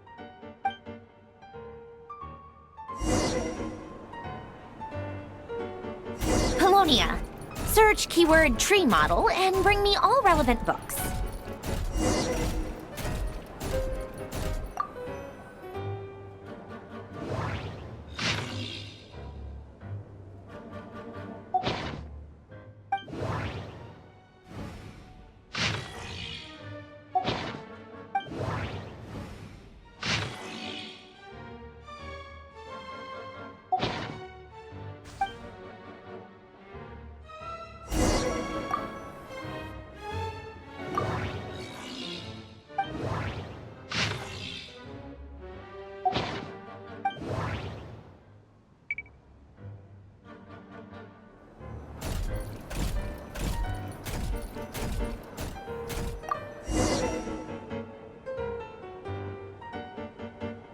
Most of the experimental devices proposed by the Lilia Crucis Ordo are built based on the simple and basic logical structure of a tree model.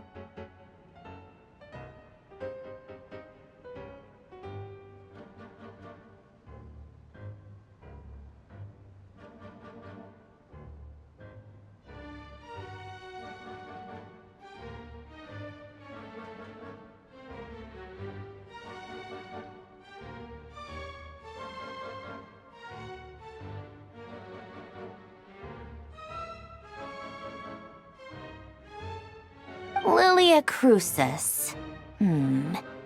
Guess they were trying to cover up the name of the Nausitzenkreuz Ordo?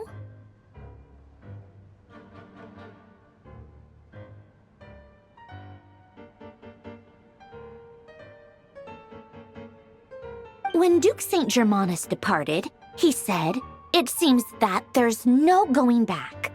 Alas, he is only a genius when it comes to machines.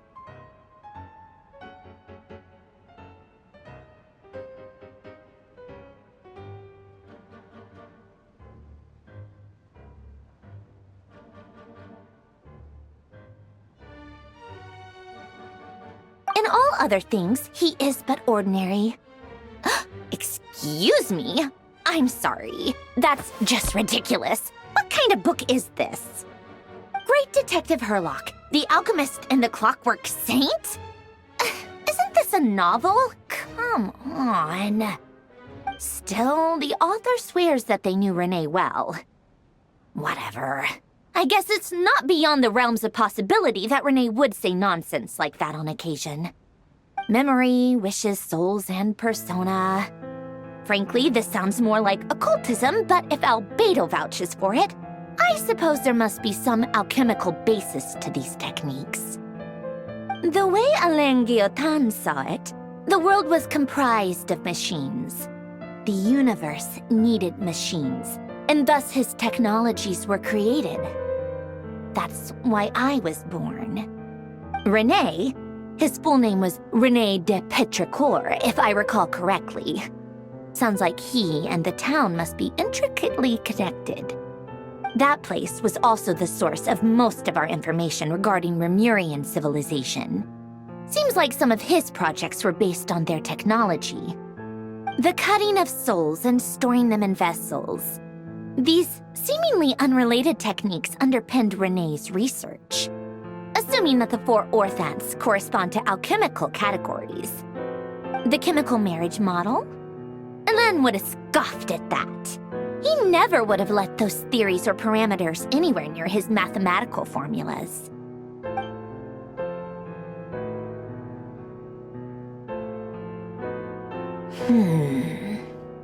What was Alain's view on Renee?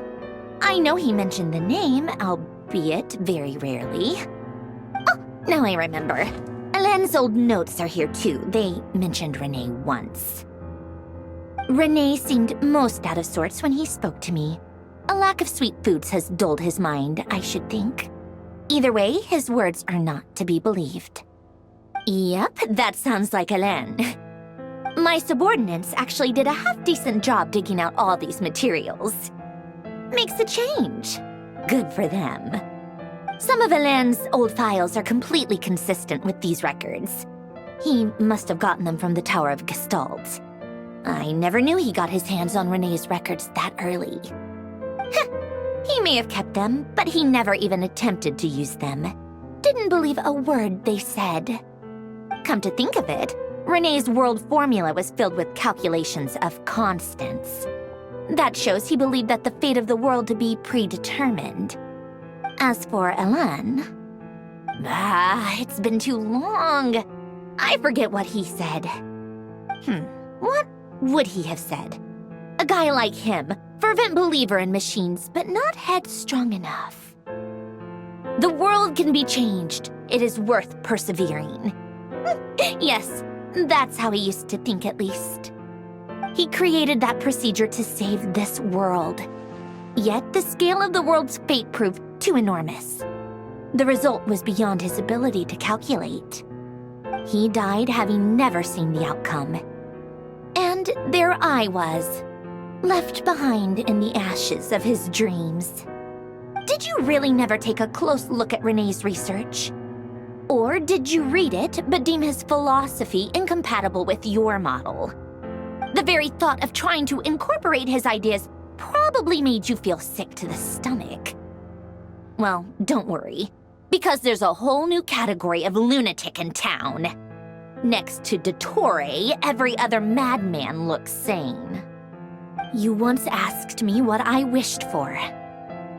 Should have asked him instead. He's the one pining for things you'd sooner die than witness.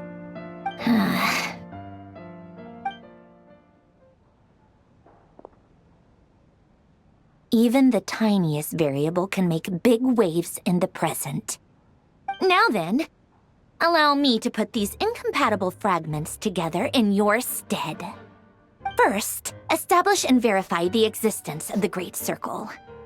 Absolute nihil on one end, absolute reality on the other. Now, search between these two extremes. Then, the construction criteria. Variables. The sparks of civilization shall run out unless we consider introducing variables from outside the system. Input variables. Traverse the world, space-time, and civilization, then extract the essential nodes from the records to determine which variables they point to. The primordial power that differentiated itself from the void. The power of light. Yes, light. Records.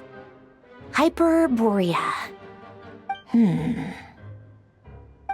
This is horrendously complicated. After all that, I'm still missing a few variables. I need to think this through again. How do you think it looks, Polonia? Like the frenzied scrawlings of a madwoman? Fine, keep it to yourself. It's not like you can talk anyway. I'll assume you gave it a passing grade. I jest. But true madness does often start with trying to save the world. What would Arlecchino and Columbina think if they saw this incomprehensible hen scratch? They'd probably have me institutionalized. So would Rosaline. She's been dead for a while now. When I close my eyes and think back, I can still see her face. And that enormous dress she used to wear. Such a bizarre choice. What possessed her? Oh, and the clack-clack of those heels used to drive me insane. No one's asking me, obviously, but I hope you all know that I never wanted to save the world. I'm not crazy. I don't have delusional ambitions, and that's a clinical fact. The world needs a solution, but I don't need the world's validation. It's the world begging me for answers, not the other way around.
Oh, cookies to go with the tea. Let's see. They must be from that person who brought those documents. I see they're from Hotel de Boer. Something's written on the box. We are proud to present this homage to the Fortress of Meropede's fun-filled mill collection system. Fortune cookies. Have a lucky start to your day. Sounds like a dumb gimmick to me. Be early to bed and early to rise. Get plenty of sun and drink plenty of water. Then things will surely go well for you. What? Are you kidding me? Somehow I doubt that an early night and a glass of water is magically gonna save a world on the brink of existential peril.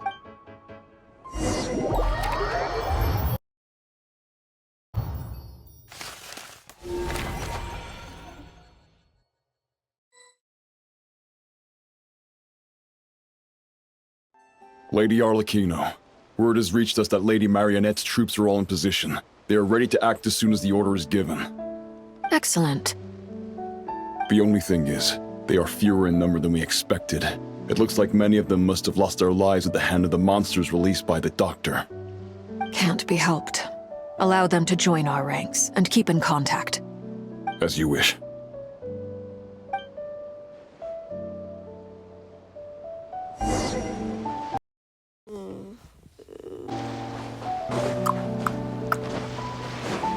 I remember seeing TikToks of...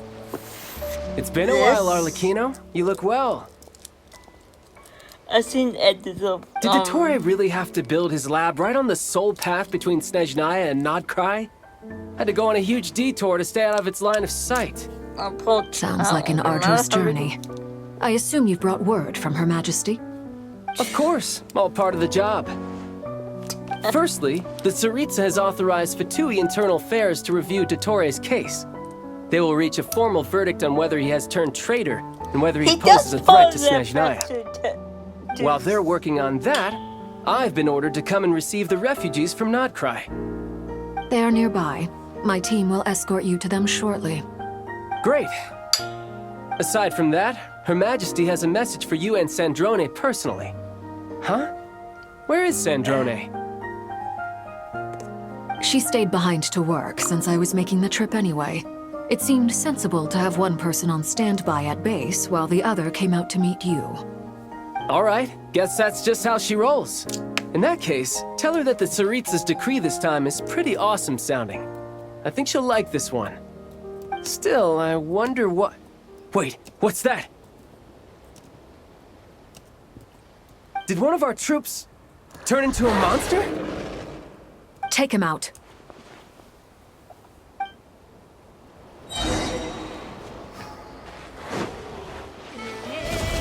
Transfixed! Everlasting as the moon!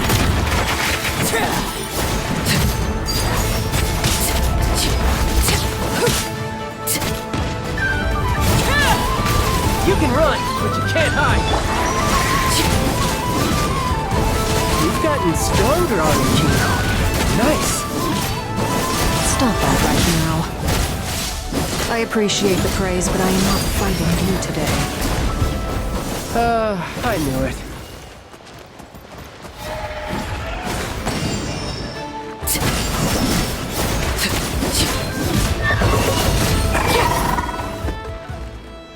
I can't believe it. He was a living, breathing human one moment, and the next... Another fine piece of work by our dear colleague, I'm afraid. What in the world has been going on in Nodcry? A lot. But long story short, Dottore stole 2 moon marrows that should have belonged to Columbina, then built a 3rd moon marrow of his own to concentrate the Trilunar Authority in his hands. What? What do you mean he built a moon marrow? People build roads and houses, not moon marrows.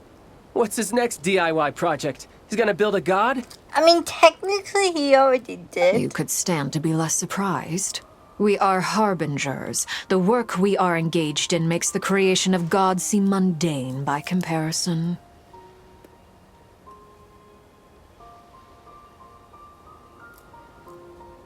I tell everyone who asks that you once crossed swords with Rex Lapis while serving as a key supporter for Rosaline's plan.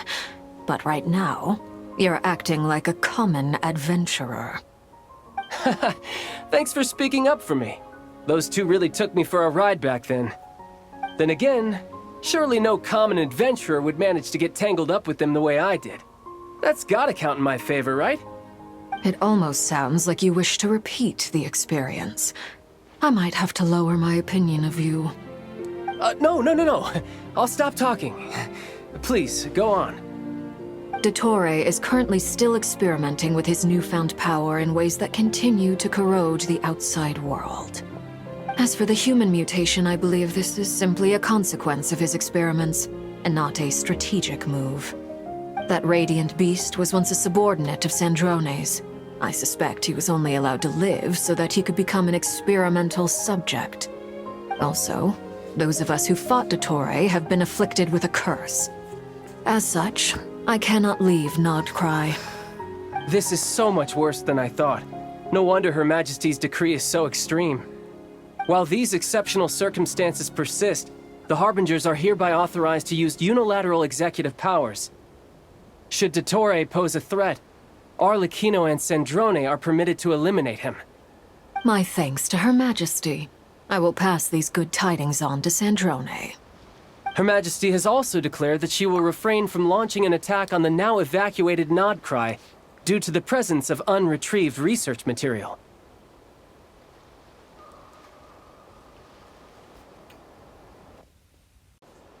A wise decision. By the way, how's my old partner doing? I'm assuming they're with you? Partner? You mean the Traveler? I'm afraid I have bad news. She was captured after our failed assault on Dottore's lab. Her whereabouts are currently unknown. What? Why? Since when does Dottore have a bone to pick with her? That is indeed the question. I'm not sure he does. He must have some other goal in mind. This won't do. I have to rescue her. You can't. We have no idea where the Traveler is. What am I supposed to do then? Stand here twiddling my thumbs? Sandrone is working on it. The best thing you can do right now is complete your mission.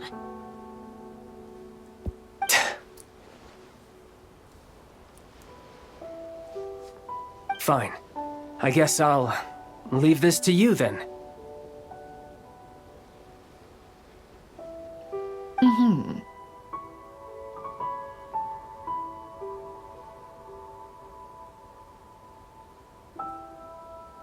One last thing. Tell the Rooster to get the message out to the gods and citizens of every nation in Teyvat. Beware. An uncontrollable pollution is spreading forth from Nodcry. The source of that pollution is a madman drunk on the success of his experiments. The Fatui and our allies will endeavor to contain the threat. However, if Nodcry falls, things are likely to escalate. Considering Dottore is one of our own, all Fatui stationed in Nodcry consider it our duty to stay and fight him to the bitter end. Whatever the cost. Hey, don't be too pessimistic. If it comes to it, I'm sure Her Majesty won't stand by and do nothing. I hope you're right.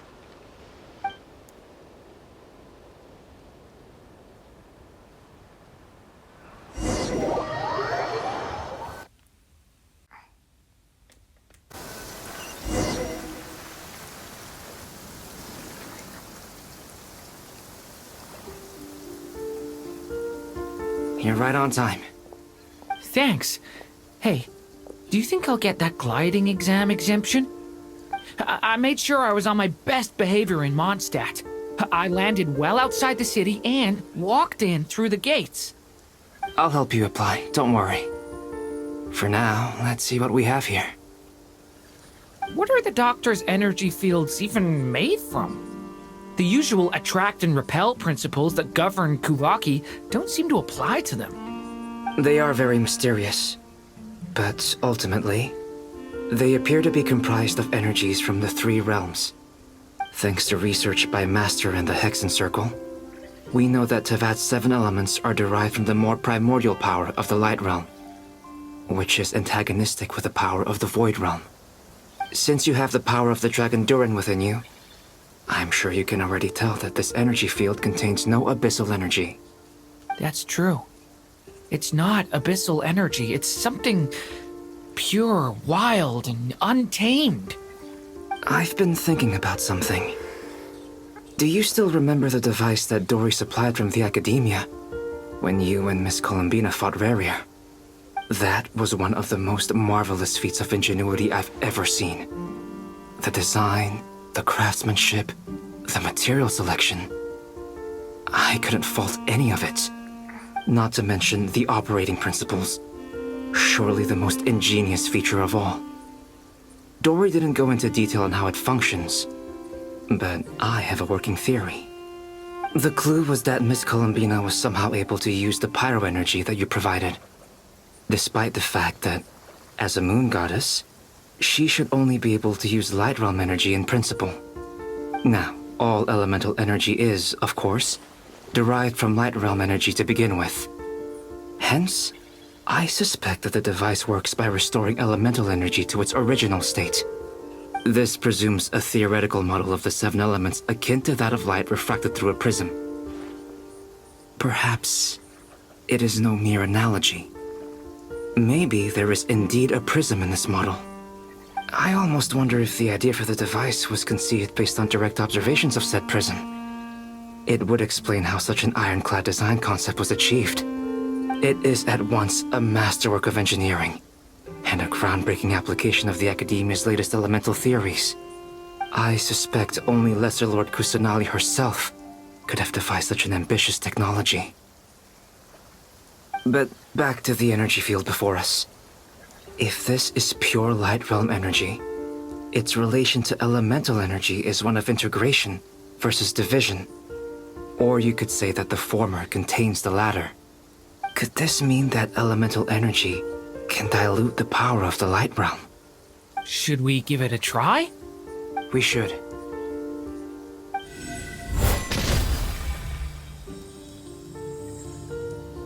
Ha! It works!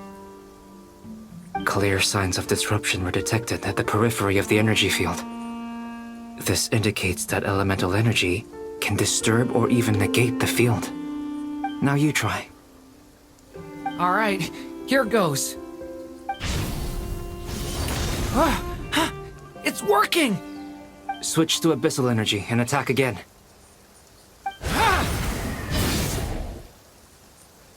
No surprises there. Abyssal power drains the energy field to a significantly greater extent. I now feel confident in asserting that the energy field is indeed pure light realm energy, and that elemental energy can dilute it. But the energy field is huge. How much elemental energy will it take to neutralize it? We don't have to neutralize it completely. We can try other approaches. That's all for theory. Would you like to continue watching? So you knew I was here. Huh? When did you get here? A while ago. But Albedo sounded like he was working on his thesis defense back there. Back in Sumeru. You can end a person's whole career by interrupting them mid-speech. Very thoughtful of you. I'm truly touched. Could I ask you to lend me a hand? With what? A little test. Try using Anima to unleash a concentrated assault with circular blades, with the goal of breaking through at a singular point. Nice! This time it tore through the field. Tremendous. This is a major breakthrough. Should we go through? We probably shouldn't risk having mutually antagonistic energies in such close proximity. Durin, you stay here and watch the entrance. Hat Guy and I will go in to investigate. Sounds sensible to me. Keep your eyes peeled, Durin. Don't worry, I got this. You two be careful in there. Just give me the signal if you need help and I'll dive right in. What do you mean, signal? It's based on a new alchemical concoction I developed last month. When 2 bottles of it are smashed on the ground together, they emit a blinding burst of light. If it comes to that, remember to shield your eyes with your hat. Glad I asked. Thanks for the heads up.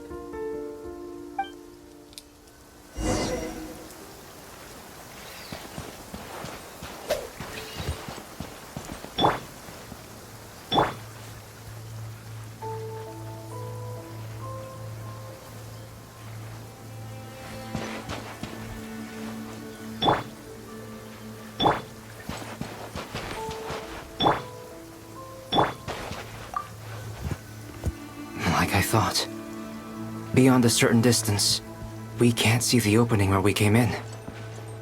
Maybe that's to prevent people from escaping. Sounds like Dottore style to me. Not much has changed. Things are basically the same here as they were before the energy field appeared.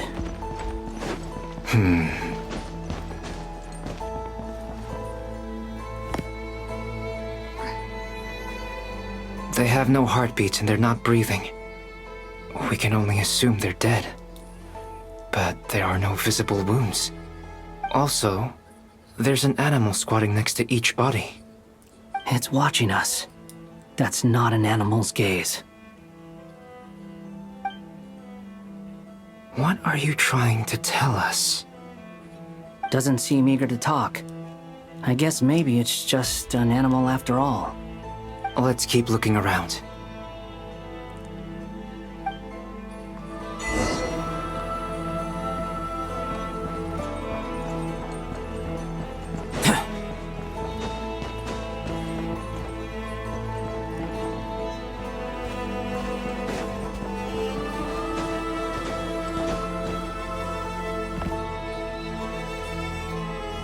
Same situation everywhere. Not a living soul in sight. Just countless bodies with animals standing watch over them. Well, I think we can safely rule out the possibility that they're all pets. Is skirting around the topic your way of showing consideration for other people's feelings? Just being cautious. I don't doubt that you can handle the truth.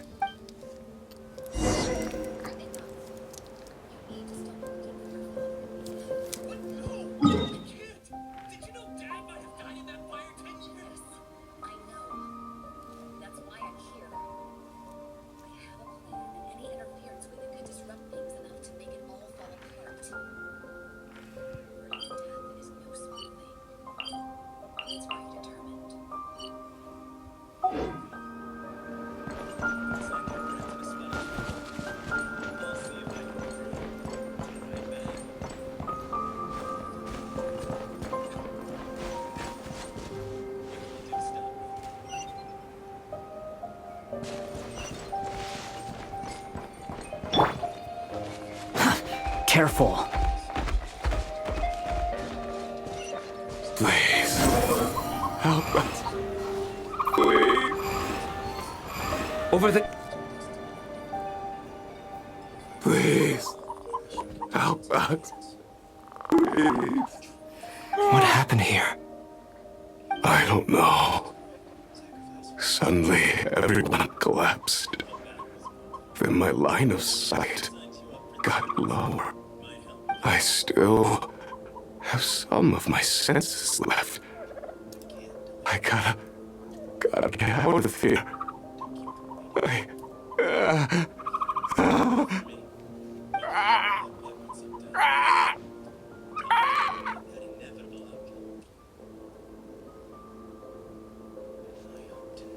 It looks like there's a huge experiment going on inside this energy field. Maybe each energy field is its own giant experiment. Vile. He's swapping human minds with those of animals. Even without the other circumstances, this would be an extremely radical experiment. Those people may have lost their sense of selves, but they are not fully animals either. If they were, they would have left. But instead, their instincts are driving them to remain by their dead bodies. We should go. No sense in sticking around here longer than we need to. Agreed.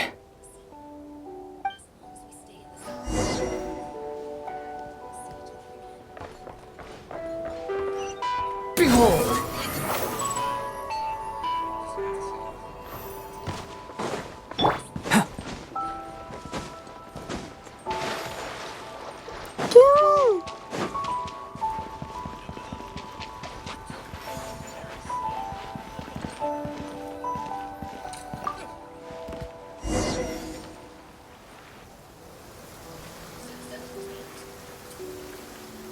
You're back!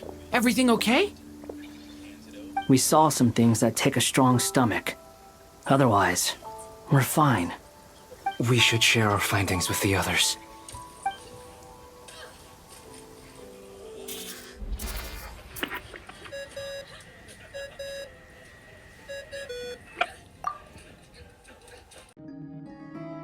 Yes? Who is it?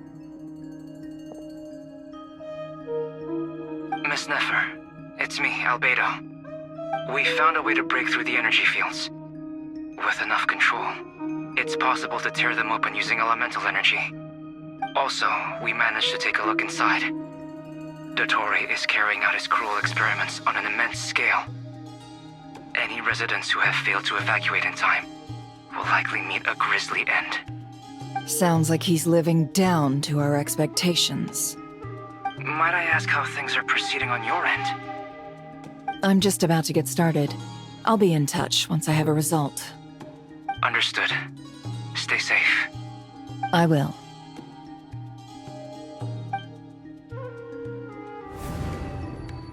Well, Nefer, I'll link up with you once my tasks are complete. What makes you think I'd need you to do that? I'll need it.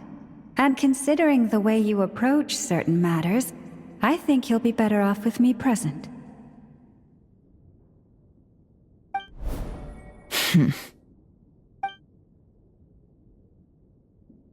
Let's begin.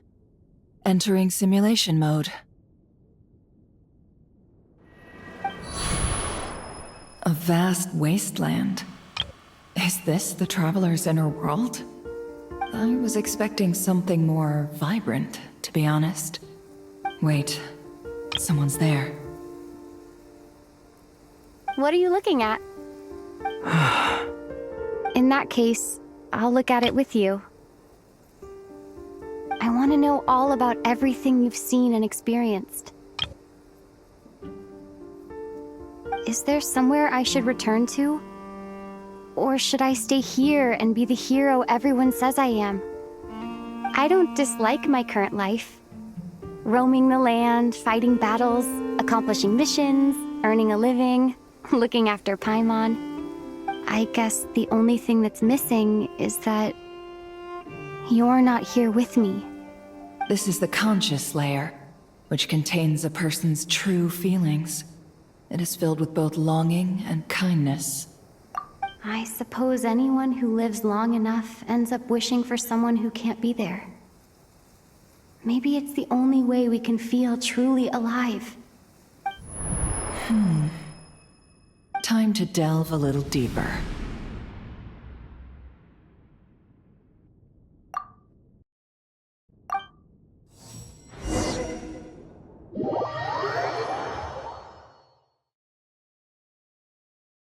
Nasha Town is hardly the optimal choice for a place to live, but it has character and a reasonable population density. What are you trying to say? Oh, don't be nervous. I was just thinking where might make a good starting point for your journey. Perhaps I should send you further afield. Conria, perhaps. Conria ceased to exist long ago. Once again, you fail to understand the possibilities that the Tri-Lune creates. Anything that has existed in the past, I can now recreate. You simply do not wish to see that happen. That might be because you miss your sibling and fear getting answers that you are not ready to learn. But this is not for me to judge. If we are to collaborate, we need to maintain an amicable relationship. In a moment, you will be able to... Oh no. What are you...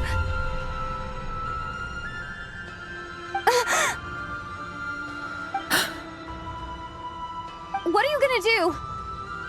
Don't move. Something unwanted has crept into... Oh? Gone as quickly as it came.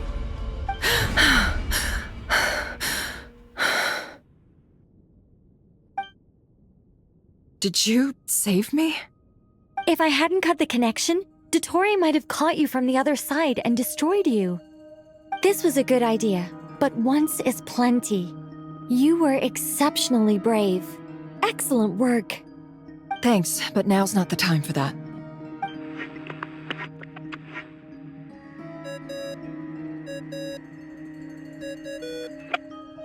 Albedo speaking. I think I know where she is. What is this endless darkness? I can't see anything, even though my eyes are wide open. But why? What happened? Ah, sorry about that. I take it you didn't notice. Just now, a friend of yours took a little peek into your mind. Could it be Nefer? How did she do it? Did she use something as a medium to connect to me? Do you think she's aware of your current circumstances?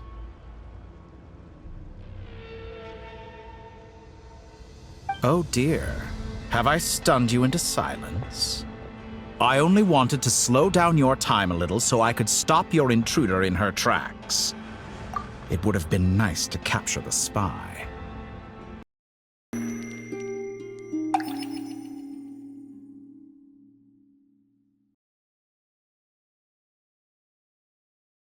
I've entered the past 3 times at this point, but I still have so many questions.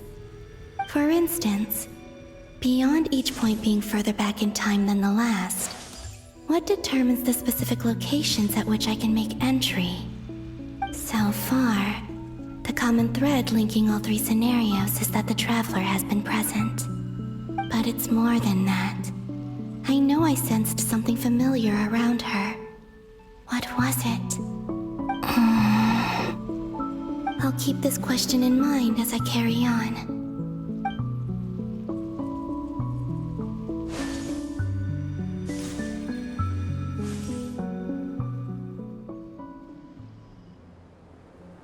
Humans, you never change. Always trying to use powers you neither comprehend nor control. This looks like Star Sand Shoal. Was this before Rerir regained his physical form?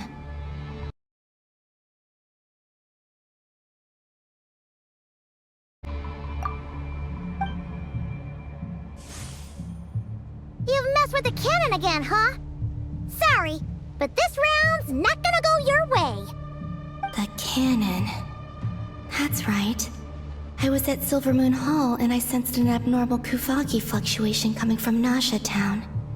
And right after that, came an ominous power emanating from Star Sand Shoal. My body was once torn into countless pieces and hurled into the swirling chaos of time itself. But even so, my life and will were not extinguished. I wonder if I could try to prevent his resurrection. But how would I do it?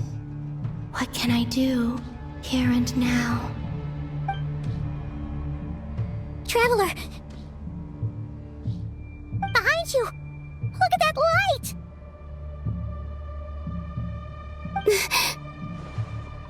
No, I won't make it in time. She's using the Kuvaki shield like I taught her. Is she gonna use it to block the cannon's beam? She's strong. I'm sure she can manage. But the force released when the beam impacts the shield might lead to collateral damage. Easy Island. The Frost Moon Scions will be exposed to lethal levels of Kuvaki. A question, if I may, kind Miss Columbina. When the cannon's Kuvaki beam was deflected earlier, I saw several bolts of energy streak toward Hisi Island, only to be blocked. Did you also have a hand in that? Maybe that really was me after all. Well, future me. But I don't know if I have enough power left. Siki sato pasa sais, niti ipotuvtos. There's no time. Osestikos paratin tiranto risuriku, to pirto aithion feraton. I have to make it. Oh, Frost Moon. Oh, great land. Oh, slumbering moonlight of Nodcry. If you can hear me, if you can sense my call, then please, Heed me once more!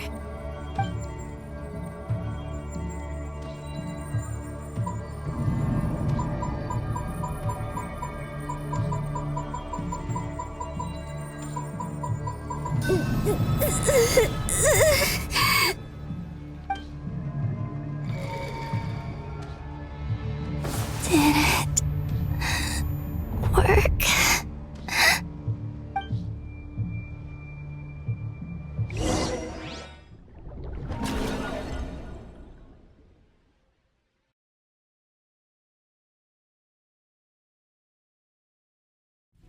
Hey, wake up. Hey, did you hear me? Columbina, I said wake up now! Hmm? Oh, good morning, Sandrone. It's 3 in the afternoon, actually. And could you kindly not use my quarters as your personal nap room next time? But I feel so safe here. And your coffee, right? It's so bitter, but it smells lovely. It's like you were raised by wolves in a forest or something. What did you drink growing up? Grass tea? The Frost Moon Scions certainly led a more frugal existence than the Fatui. Then I'll bet you've never eaten one of these before. It smells delicious. That's because it's a Fontanian recipe. I had a little free time today, so I made a batch. Rosaline will be here shortly, but if you really can't wait, I guess you can go ahead and... Hey, at least let me finish before you start eating! Did the Frostmoon Scions not teach you basic table manners? Or did the rules not apply to you because you're the high and mighty moon goddess? These are so tasty. Of course they are. I made them. I was worried they might contain traces of machine oil. What?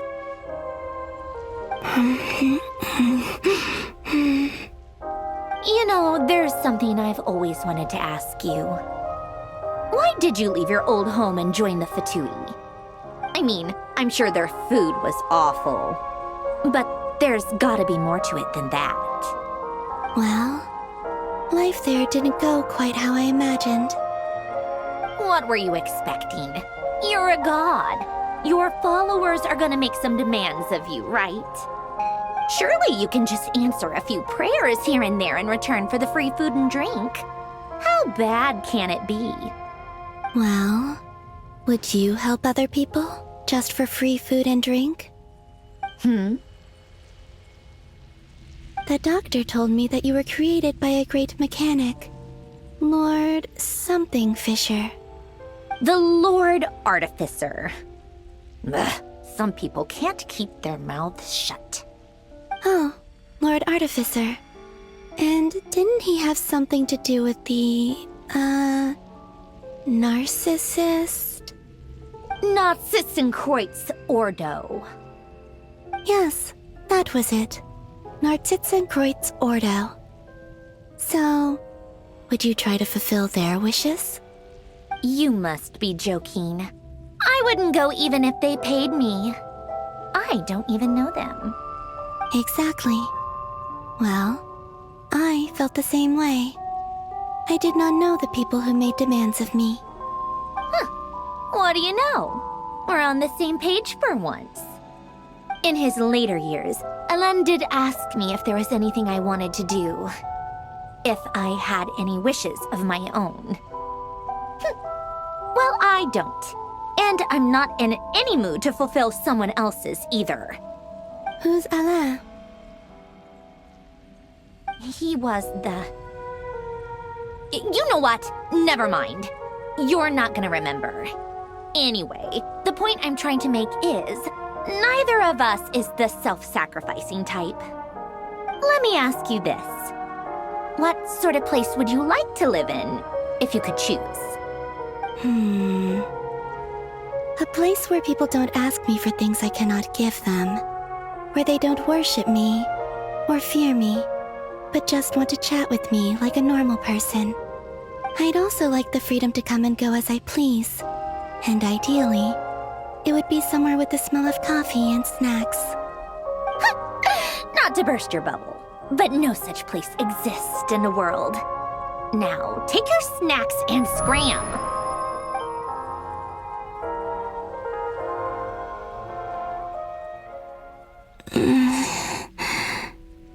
Did I pass out? Of course. I'm back here again. I dreamed of events from my past. Sandrone. Traveler. I miss you all so much. Back there, I guess I managed to harness all the Kuvaki energy on Hisi Island. But how did I do it? Time is flowing backwards here, and I can use that familiar power to enter the world of the past. That mystery ally everyone talked about. It was me all along. I can sense that there isn't much more power remaining up ahead. What lies at the end of all of this? Will time keep flowing into the past? And will I ever find my way back?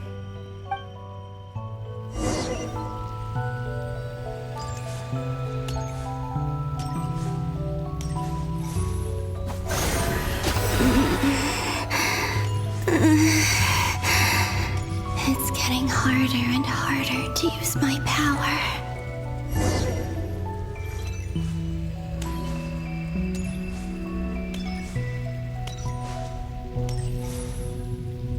I'm no match for the Abyss in this state.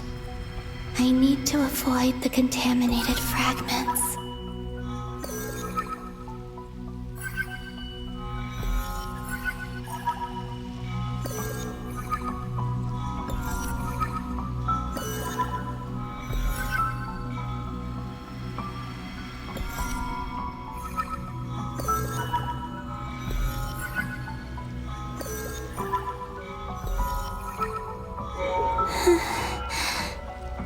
Time to go.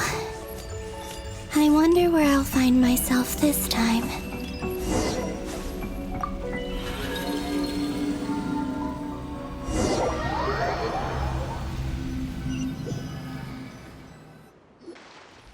The Final Night Cemetery. This is where Flint's is based. Or not! How are we supposed to read through this many files? Difficult, yes, but it is also our most efficient option. Seems like they're searching for information. Oh, I remember. Flint and Varga talked about some files on the Wild Hunt. Was this my doing too? To expose the true intentions of this Rarir, we need to dive into Notcry's history. Are my actions changing the past? Or are they simply completing a process? Is all of this inevitable? Or am I the one making these decisions? If I choose not to help them now, will it change how things turn out? Hope we don't land on our heads then. They're my friends. I can't not help them.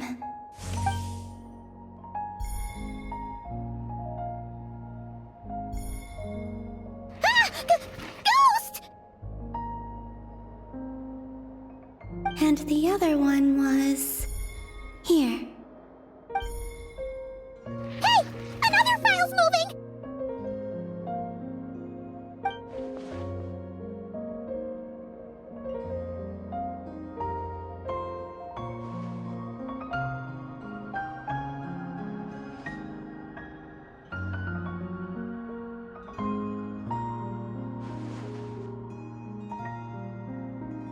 That should do it.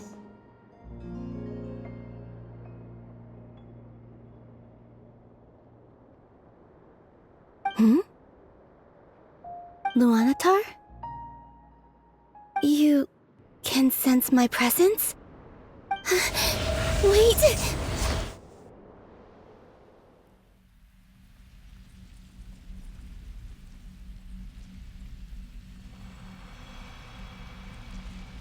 Luanatar. So she's that familiar presence I've been sensing all along.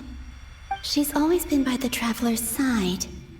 That explains why the Traveler has been there each time I've entered the past. But why Luanatar? Is it because she has a connection to me as the Moon Goddess's familiar? If so, why not any other Kuhenki? That's...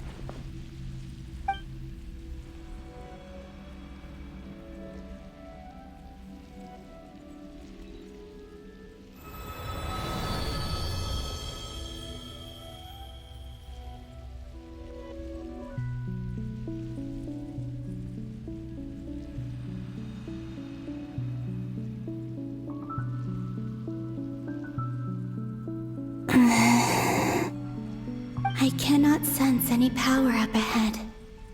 Just a void, stretching out into infinity. This is likely my final chance to enter the past. It's now or never. I have to find a way back.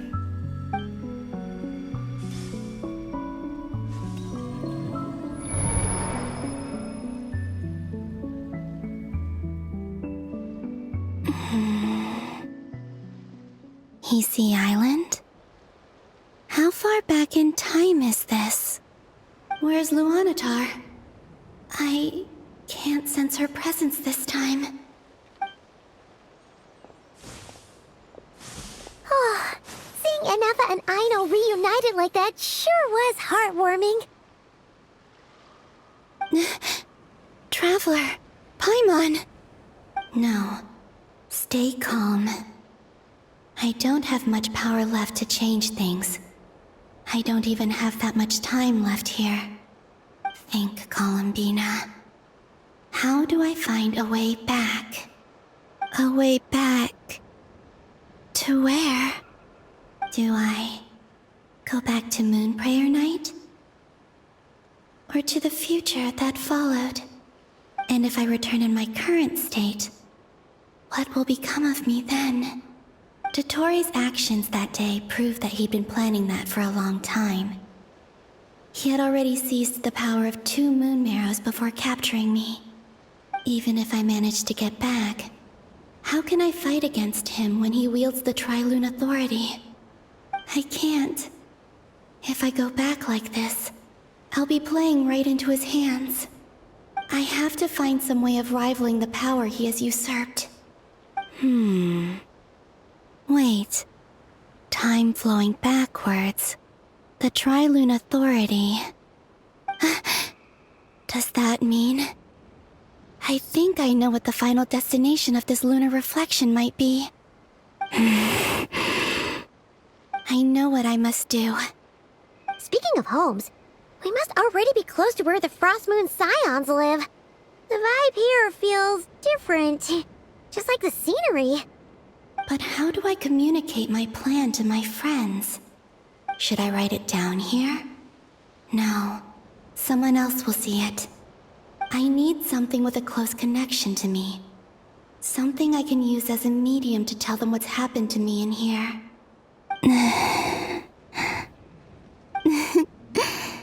Now it makes sense.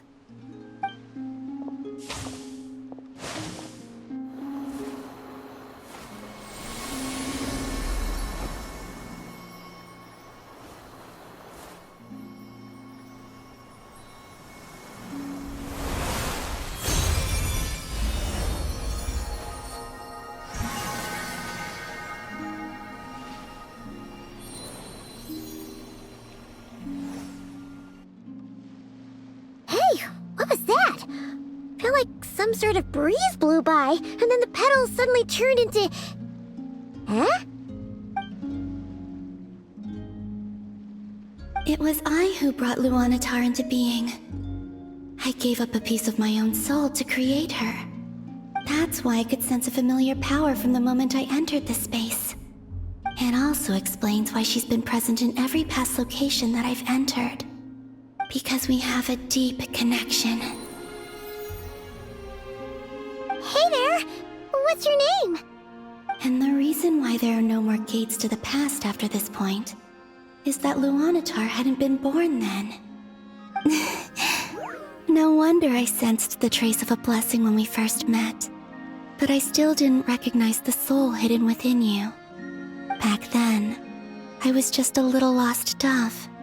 I had yet to become Columbina Hyposelenia. Go on now. We've got stuff to do. Best you find someone else to hang out with. Hey, you scared it off. I'll be counting on you. Remember to stay by the traveler's side, guide her, and help her in my stead. Oh, and bring her to the garden where the moon prayer blossoms grow. There's a little lost dove there who will need her help.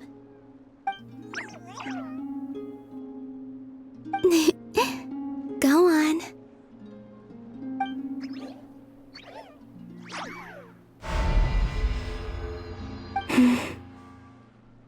You too. Go and live your story. As for mine must go in a different direction.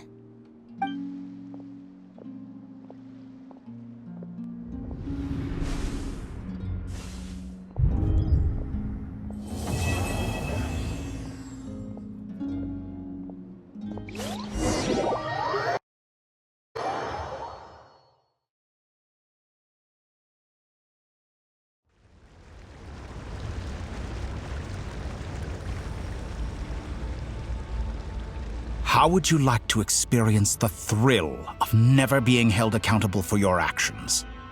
You could crush people like ants without consequence, or tear off their heads or limbs as you please. Believe me, such a life is but one small step away. What point is he trying to make? Freedom? But the freedom to kill? To do evil and get away with it? Why would you offer me that? The creation of a world is the ultimate scientific experiment. I have taken my research to the highest level, where I shall be not just a god, but also a servant to many sacred spirits. I shall heed the truth and perform holy deeds. A god's laboratory is the perfect playground, but it needs the right occupant to explore its full potential. Mortals are found everywhere one looks. Not so with Descenders.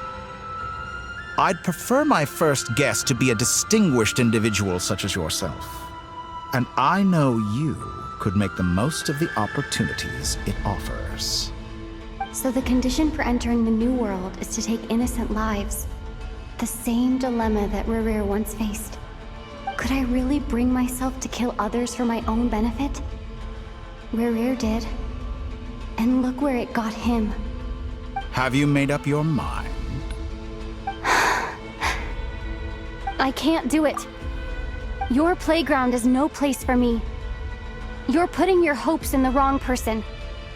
But we both know I'm not quite the hero you say I am either. I have my own reasons for the journey I'm on. And they aren't all selfless.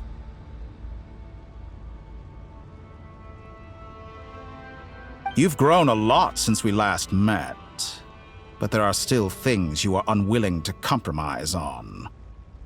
This will only hinder you. Why don't I lower my requirements a little as a gesture of goodwill? I'll give you a little time to learn to be a less noble soul. That'll make things much easier for you.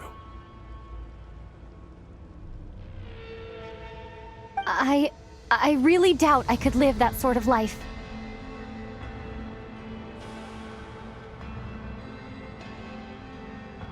And yet you already sound less defiant than a moment ago. The benefits appeal to you because you can read the signs of the times.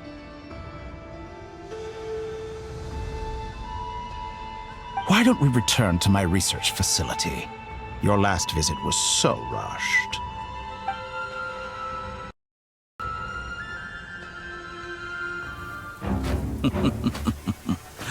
Now to that question, Heroes don't attack from behind. Guess I'm no hero. This is most disappointing.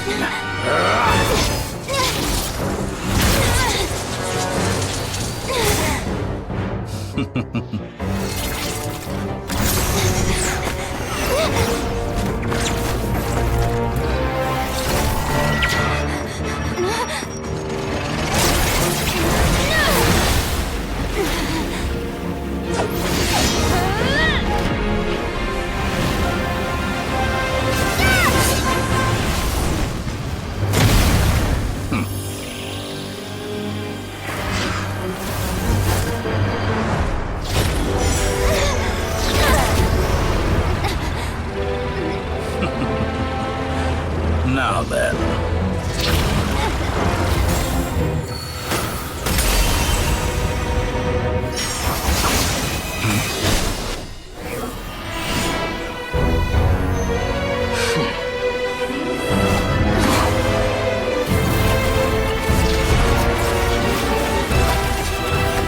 A new face. Interesting.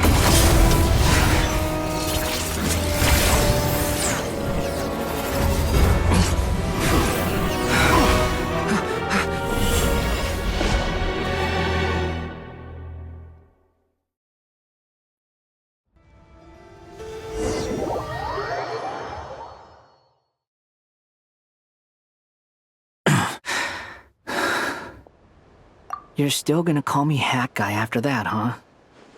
I didn't see anyone else in there who needed saving. It's nothing. I'll be fine.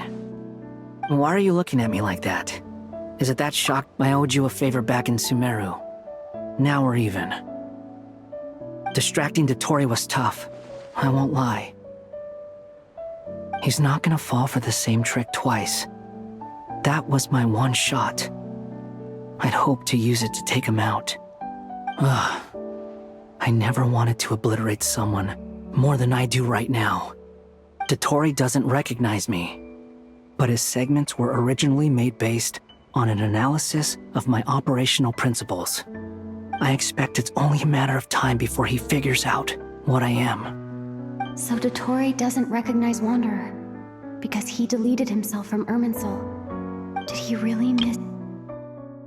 So Dotori doesn't recognize Wanderer because he deleted... Why the long face? Hey, I'm not blaming you, okay?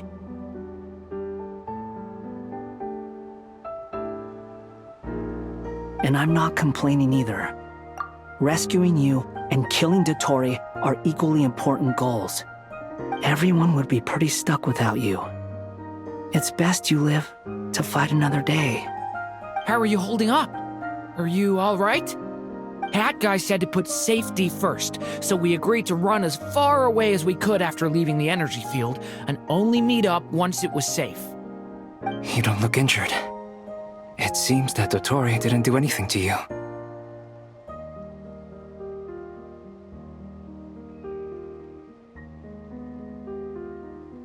All right.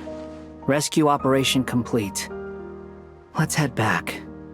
There's a lot more work to be done before this is over.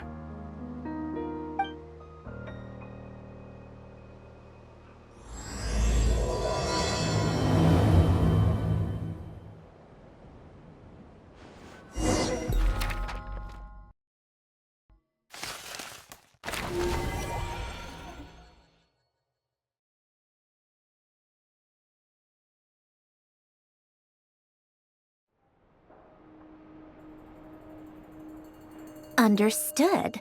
I will bear the Tsaritsa's decree in mind. I don't see what's so awesome about it, though. Does he really think everyone else is as immature as him? I'm not stooping to Tartaglia's level. I thought you might say that. How's your progress? Quite promising, actually. That alchemist Albedo gave me a few ideas. Remember how I asked you to look up some files for me? That stuff on the Nachtschitzenkreuz Institute. René de Petrichor and Jakob Ingold. Alangilton despised René's theories and methods, but But he never managed to come up with better alternatives either. So I adopted some of Renee's ideas. I thought Alain was like a father to you.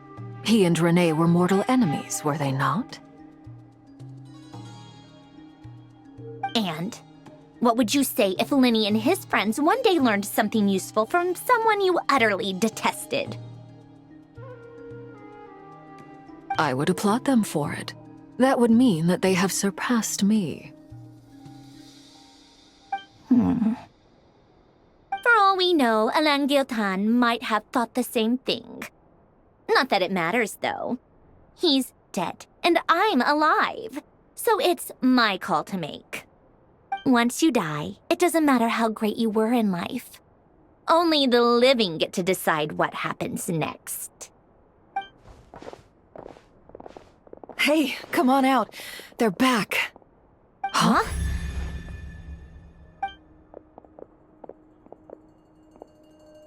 You're back?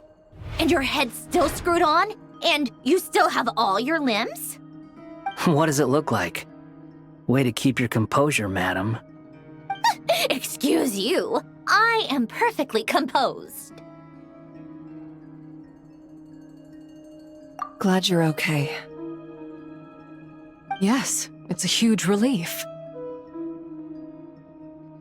Worry?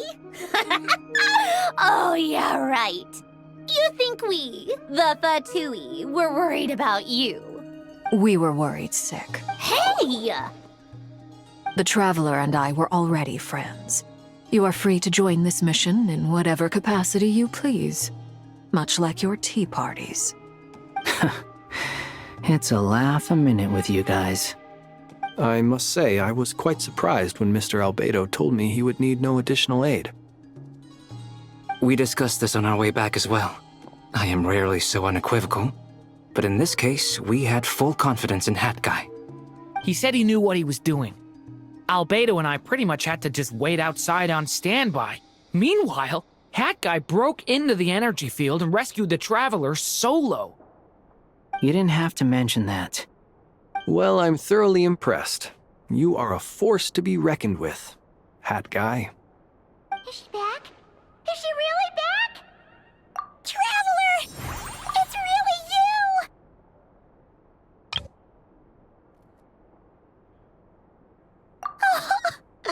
Oh, thank goodness!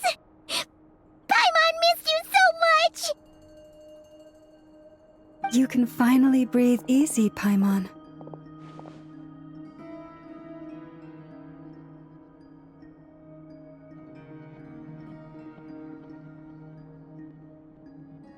It's great to have you back in one piece!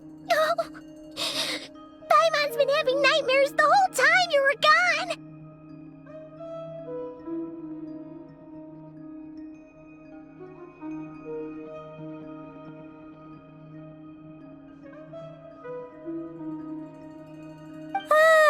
Look at them. You know, once you reach my age, there's nothing better than watching a misty-eyed reunion between friends. It's nothing. Same goes when you get to my age, too. I bet Ino and Anefa would be tearing up as well if they were here.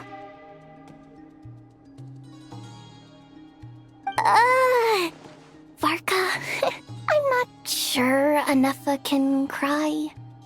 Oh, yeah, good point. Hey, your eyes are looking a little red and puffy. Come here, let's hug it out. What? Ew, no! No, thank you. You're not my dad, okay? Knock it off! Everyone, I'm sorry for all the trouble I caused you. But the silver lining is, I didn't come away from this ordeal empty-handed. While I was being held captive, I learned a lot about Dottoro's current capabilities and what he plans to do with them. Allow me to explain.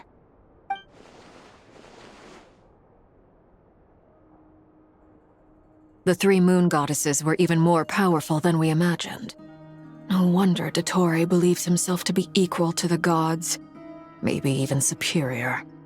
Utter blasphemy. While everyone was gone, Nefer and I made an interesting discovery, and I believe Miss Sandrone has something to share too.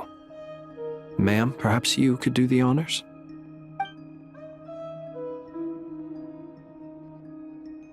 Called it. Getting rid of a pesky troublemaker like her is like trying to clean up after a crumbly cake. It always comes back to haunt you. Our next step is to find a way to bring her back. A place where time flows backwards, with no destination in sight. Surely it must have been created for a specific purpose. But I fear the answers are buried deep in Tevat's history, held by great powers beyond our reach. It sounds like she's on a specific path through time, just traveling in the opposite direction to us. The question is, where does that path lead? Or will it keep going to infinity? We considered that question as well. Strictly speaking, time is not infinite. Indeed not. Every road has an end. Nicole! You sure love quietly sneaking in mid-conversation. I do, in fact. It's something I've always done at our mages' tea parties. Quiet, mysterious, and persuasive. You wonder what lies at the end of her road. Well, just as the world has a beginning and an end, so too does time. And so, the end of the road is the moment that Tevat was born. But where Miss Columbina will end up along this road, that depends on where this particular river of reverse time began. What about the original moons and the moon goddesses? Do they have a beginning too? All things do. In the beginning, no moons adorned the sky. It was the Dragon King Nibelung who raised the 3 moons into the heavens, and thus were the moon goddesses born. They were shadows of the planet, born to wield Nibelung's authority and oversee the world on his behalf. They were extensions of his will, manifestations of his majesty. But then one day, they disappeared just as suddenly as they had once been brought into being. Nobody knew where they had gone.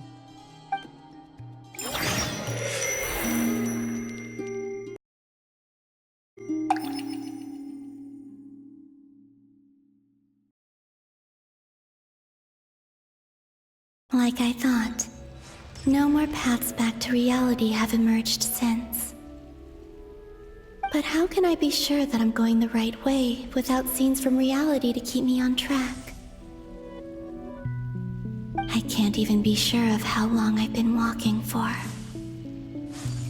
The further I travel, the less stable this space becomes. There are even moments where I can sense something that feels like abyssal energy. They can just materialize out of thin air.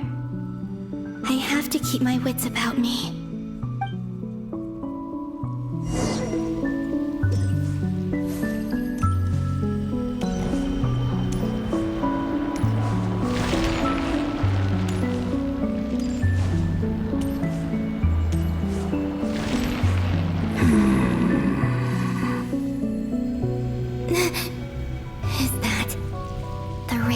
Solnari?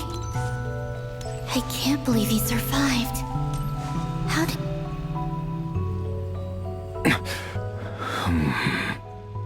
You are the moon goddess. But how?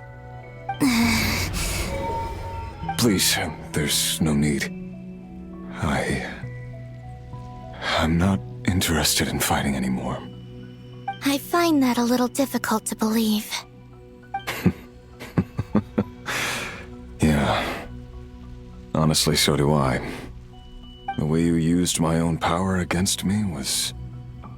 It was a brilliant strategy. And then, in the final moment before I was thrown into this space, I got to see an old friend.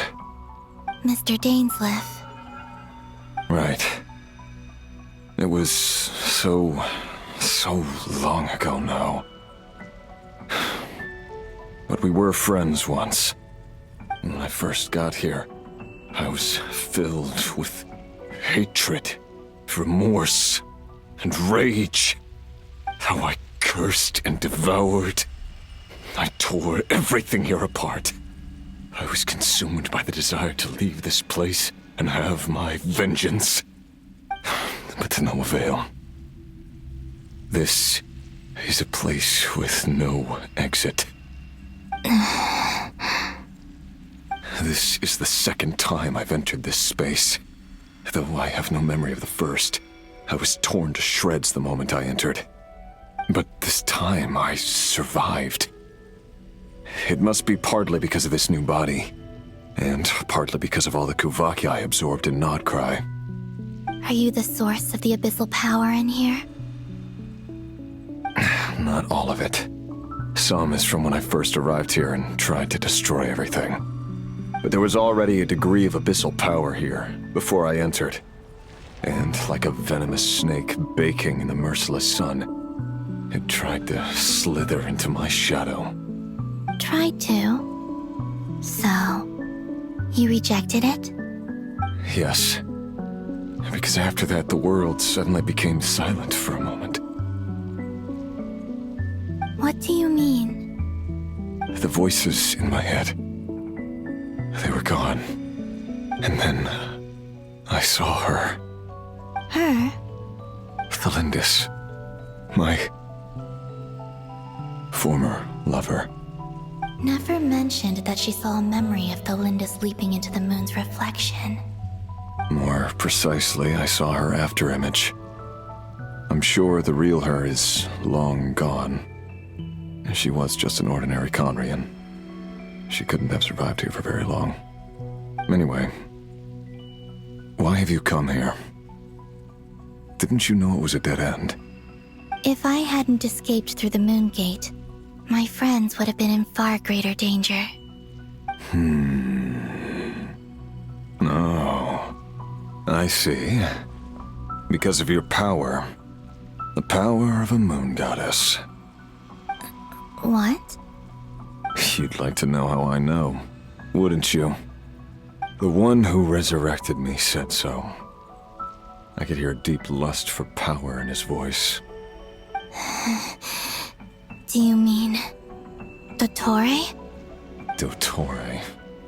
So that's what he's called. He'd been collecting fragments of my body for a long time. All so that he could resurrect me at the moment of his choosing. I had no interest in his research. But being as corroded by the abyss as I was, we were aligned as far as hunting the moons and recovering my strength were concerned. So that's why the Wild Hunt suddenly became so active in Nodcry. When I left the Fatui in my weakened state, Dottore must have felt that his time had come. Moon Goddess, could I ask a favor of you? What? I know this is a lot to ask, especially from someone who tried to kill you. If you refuse, I won't fight it. But this is the only thing I desire now. Nothing else matters. What do you want? I'd like you to take a message to Thelindis for me. Thelindis? But... Yes, she's dead. But like I said, I saw her afterimage. I can sense that some part of her soul remains here. Far, far ahead. Why don't you go and speak to her yourself? I can't. I don't know why, but I can't move freely in this space as you can. All I can see is a glimpse of her, walking away. Just like the moment when I last saw her in life. In return, I will clear these abyssal obstacles for you. No, not in return. I'll clear them for you, whether you want to help me or not. It feels like something I ought to do. Why? Yeah. Why, indeed. I've been asking myself that question a lot recently. Why did I do the things I did? I'm tired of it all. Tired of the person I became. People used me. And then I turned around and started using others. I hurt a lot of people. I think I grew tired of it long ago. But I wouldn't admit it to myself. And ultimately, that's how I ended up here. What do you wish to tell her? All of it. My past. My mistakes. Everything that happened after we were separated. Is it okay if I give her the abridged version? Yeah, I'm sure there's plenty you can skip over. Just tell her the important parts. Whatever you think that means.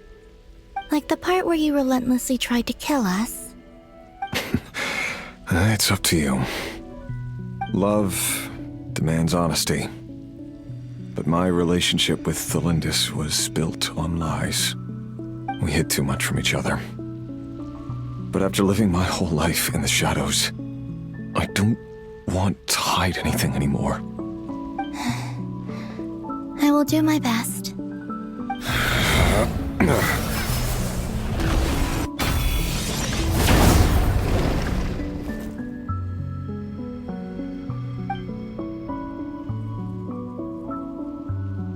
There. The Abyss will no longer stand in your way. Even though Mr. Dainsleif felt he had to fight you, I think he still regarded you as a friend. Dane? He said that you betrayed him, but he also felt great remorse at never having understood what you were truly going through. Why tell me this? Because if he'd known that someone could take a message to you, I believe that's what he would have said. Thank you. It means a lot. I know this will sound strange coming from me, but don't die, Moon Goddess. I can tell that you're determined to get out of here.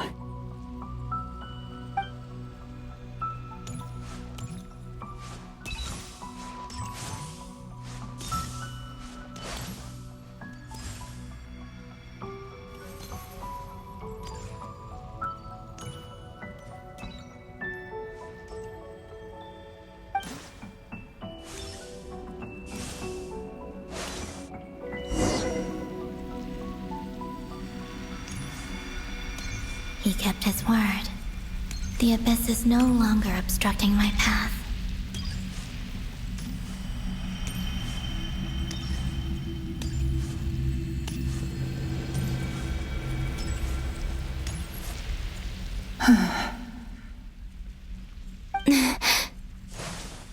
Is that the Lindis? She wasn't far off at all. And yet, they can never meet. Hello, Miss Thelindis. Who are you? How do you know my name? I've never seen anyone else here before. You can call me Columbina. I promised Rerir that I'd bring a message to you. Rerir? My Rerir? Is he well? He's doing better than he was. Better than he was, huh? Sounds like he's had a pretty rough time. Others have had a rough time on his account too. In many cases, their time ran out because of him. And I'm not just talking about the children of the Crimson Moon. So, things got worse before they got better. Could you tell me what happened, Miss Columbina?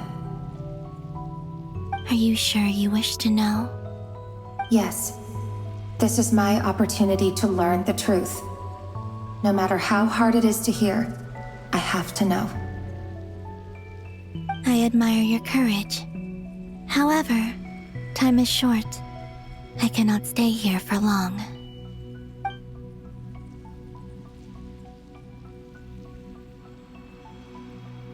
Rerir had seeds of hatred in his heart. and many people nursed them for their own ends. On some level, everything he did was to try and find a way to see you again. But in the end, he came to regret his mistakes. He wanted to apologize for hiding his past from you. Beyond that, he did not say specifically what it was he wished to convey to you, but I'm sure that you've always been on his mind. You are what has kept him going over all these years.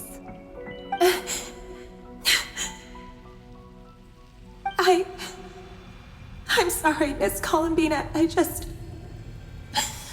is so upsetting. I'm not sure how to put my feelings into words. It's all right. I understand. Well, that's everything from me. So, I guess I'll be... Wait. One moment. Time flows backwards here. The road ahead only leads further and further into the past. I know. I intend to reach the end of that road.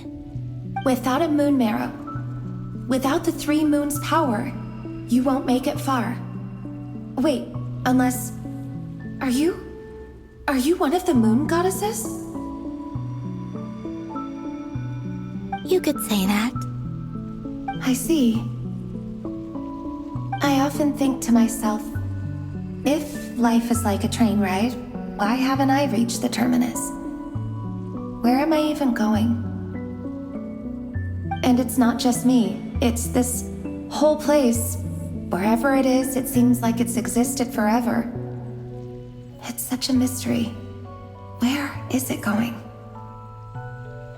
I must seem so ridiculous. I can't answer these basic questions, and yet I jumped right in here without hesitating, only to be torn apart the moment I entered by powerful energy currents. Only my soul remains now. Thinking back, I was suddenly overcome with fear and terror in that moment. Perhaps I too became bewitched by the abyss. I may have been the leverage it needed to control Rayrir. I used to be a researcher at the Universitas Magistrorum in Conria, researching the iridescent moon's marrow. Eventually, I came to the conclusion that time in here flows in reverse.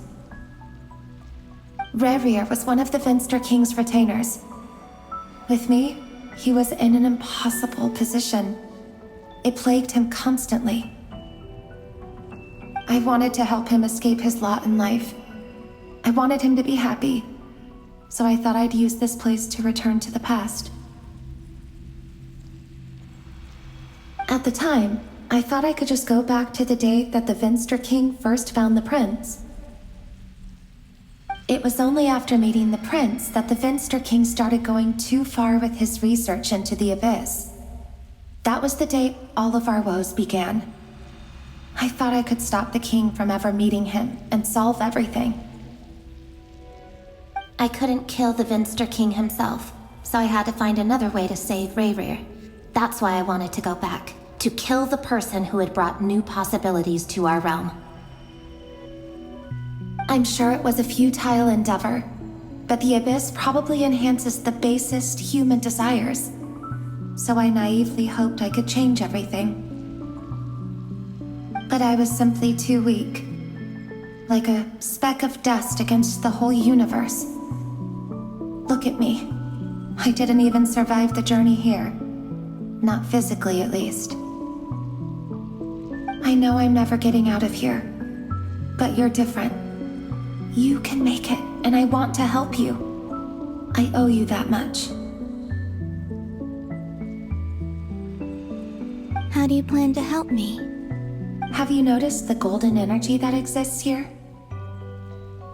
Based on my past research and my observations since coming here, I believe they carry you forward faster. I can share what I've learned and help you understand the pattern in which this energy appears.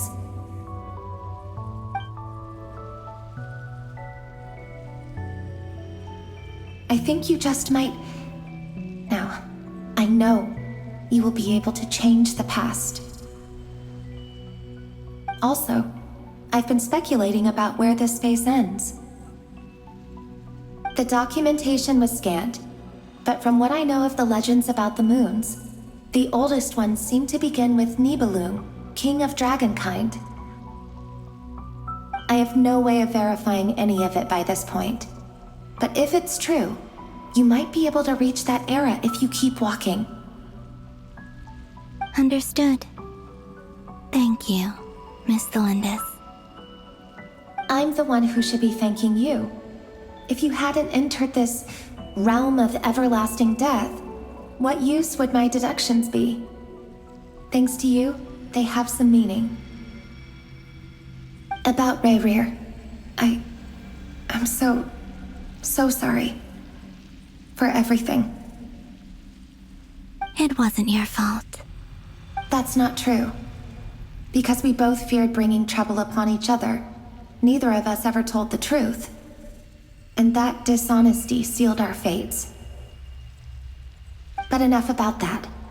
I wish you a safe journey, Miss Columbina.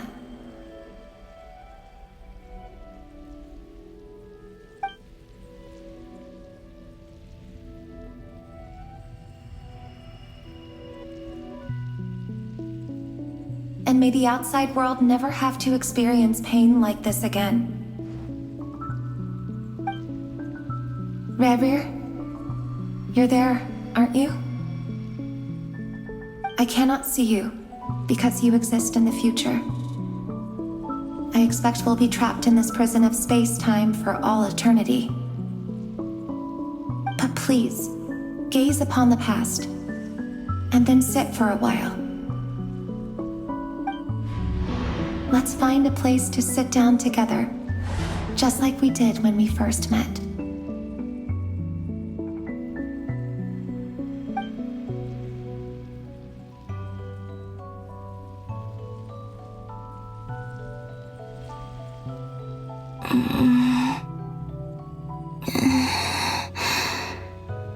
How long have I been walking?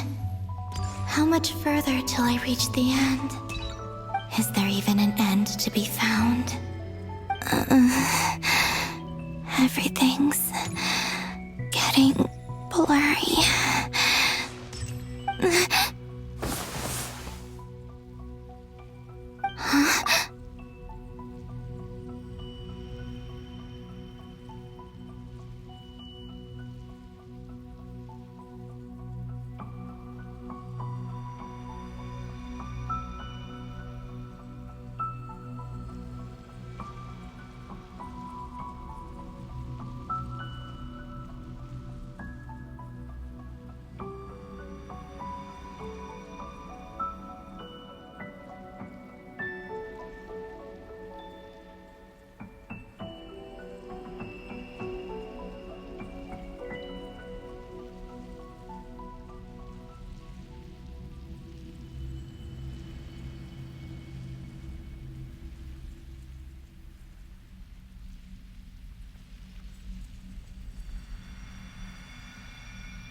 Are you all right, little sister?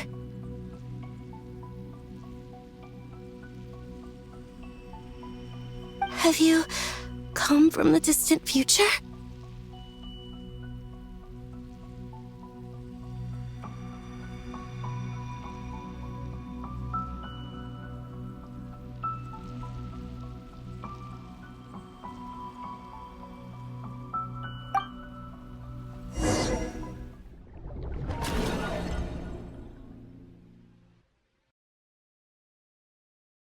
So, how exactly did the moons just disappear? Shouldn't it be a little harder to get rid of major creations like moons? The world is a vast and ancient place. On a certain scale, all life lasts for but a fleeting moment. Miss Nicole explained that the moon goddesses likely perished in the War of Funerary Flame. The moons themselves were also destroyed at that time, save for the Frost Moon, from which a new moon goddess was later born.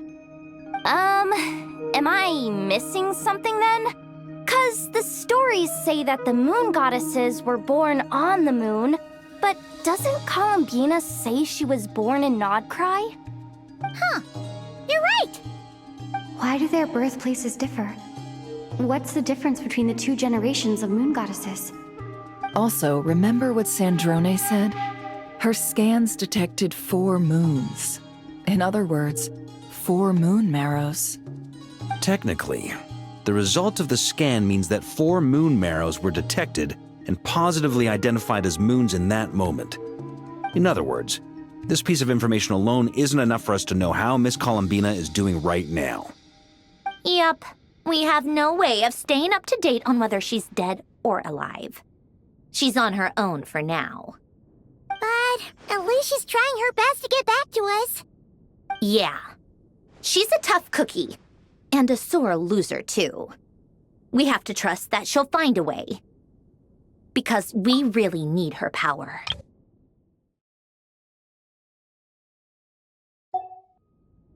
As much as it pains me to say it, we've got no chance of beating Dottore in a straight-up fight. He's much too powerful. It wouldn't even be close.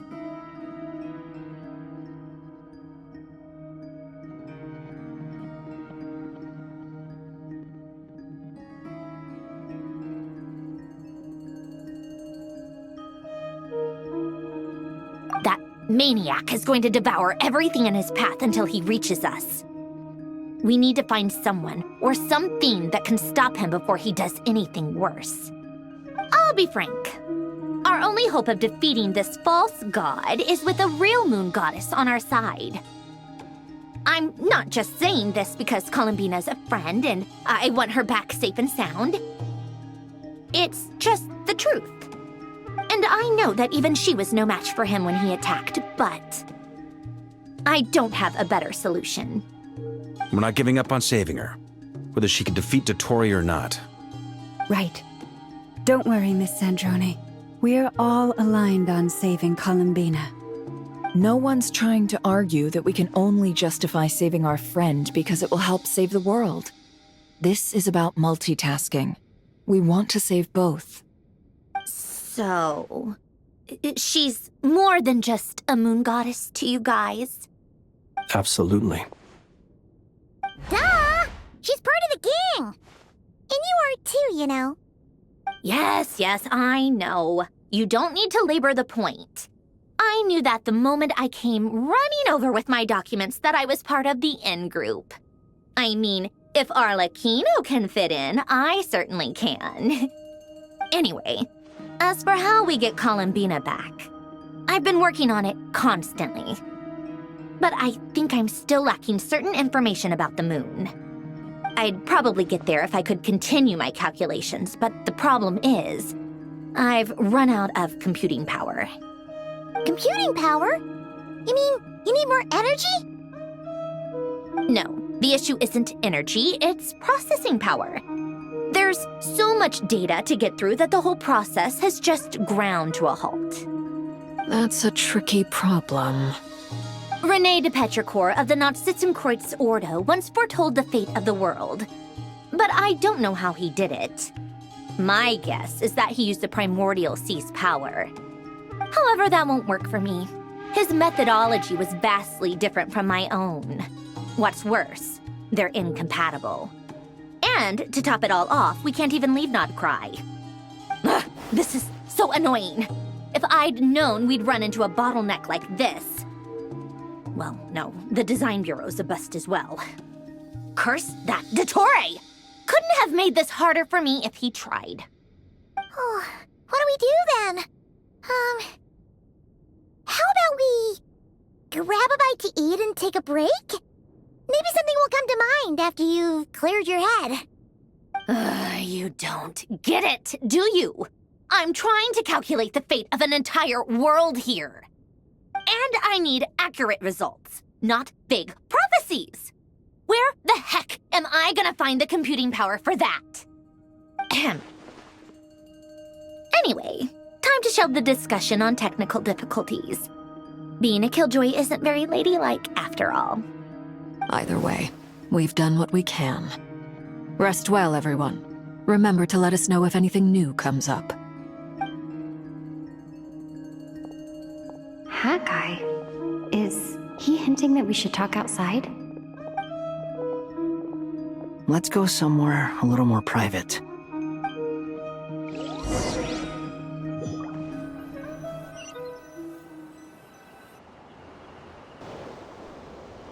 You know that Dory went back to Sumeru, right? Yeah. She mentioned she was planning to head back. Things aren't looking good for Nodcry. She's gone to spread the word so that Sumeru has a chance to prepare for the worst.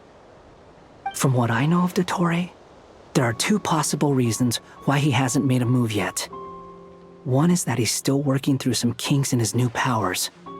The other is, he wants to see how we're going to react. He'll easily devour everything eventually, so I guess he's in no rush to make it happen. The first false god he made was me. Now it's his turn. Even though my records were erased from Irminsul, Dottore's ideas haven't changed one bit. He once told me that becoming a god was like turning yourself into a hungry wolf or giant serpent to devour the moon. Clearly, he began studying the moon goddess's powers long before he even tried making a god. He's always wanted to get his greedy hands on divine authority one way or another. And in the end, he devoured the moon where I failed. In the desert of Sumeru, there is a chessboard built by King Deshret, also known as Al-Ahmar. I don't know if it was a real game, or if he was just trying to challenge his servants and citizens in some way. But creating games and setting rules, gods do that as a matter of course. That's the kind of power Dottore craves. Now he has the Trilunar Authority. His power is leagues beyond the common people. I don't think there's any point in other nations rushing to the front line. They're better off focusing on defense and hoping they can fend off any threats that spill out from Nodcry. Either way, Dory will inform Lesser Lord Kusanali, and she will contact the other gods in turn. The Seven will have some recourse available. If nothing else, their protection should keep the rest of the world from descending into chaos as quickly as Nodcry has. So on the bright side, even if Nodcry is doomed, your friends in other nations won't be in any immediate peril. That's good to know. But I'm not ready to give up on Nodcry yet. There's a word for people who refuse to let anything go. It's called being greedy. Maybe it sounds greedy to you, and probably naive too. But whatever you call it, that's what gives me the determination to keep fighting. Battles are fleeting, but the will to fight is a long-term commitment. Give up for even a moment, and your resolve will shatter. Why do you always feel the need to do the right thing? No one is born to be a savior. I mean, who's gonna criticize you if you fail or give up? Don't take this the wrong way, but Dottore said something similar to me. I guess the Fatui attracts people who don't believe in saviors. Not necessarily. It's less about belief for me. I just want to know how determined you really are. After all, I don't owe anything to anyone else here. Only you. You look kinda worried. If your arch-nemesis was about to achieve their ultimate goal, I think you might feel a little worried too. That's true. Dottore is about to become an omniscient, omnipotent deity. That's gotta be a bitter pill to swallow. Still, you're calmer than I expected. Obviously. I have to admit that my past self was a reckless fool who misunderstood not only the point of revenge, but how to achieve it. And as much as I want my vengeance, I know I'm not gonna get it by acting alone. If the world's taught me anything, it's to think before I act. Too bad it never taught me any other virtues, though. So, I am going to destroy Dottore, no matter what it takes. So, what's your plan? I'll get to that. First, tell me, what do you think of Sandrone? Just like Paimon said, she's a friend, part of the gang. How much do you trust her? This is a serious question. Think carefully before you answer. Although she's with the Fatui, she has her own values, and she's helped us a lot. If nothing else, she's clearly going the extra mile for Columbina. I see no reason not to trust her. If you say so. In that case, the three of us need to talk. I have some thoughts about her computing problem. It can be solved, but it will come with a cost. How much? If I can afford it, I'll cover it. Sometimes your heroism really backs me into a corner. You know that? Come on, let's go talk to her.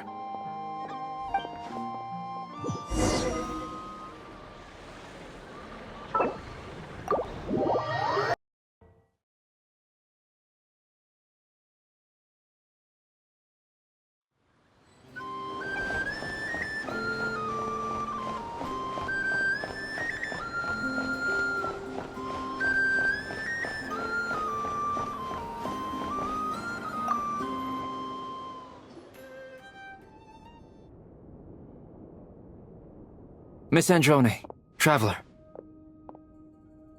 Hey there. Paimon's here too! She was just helping them sort through their things. How did your chat go? That was fast. The call only just ended. Well, you said it was urgent, so we got here as quickly as we could. Albedo, I have some alchemy questions for you. I see. Looks like my knowledge proved useful after all.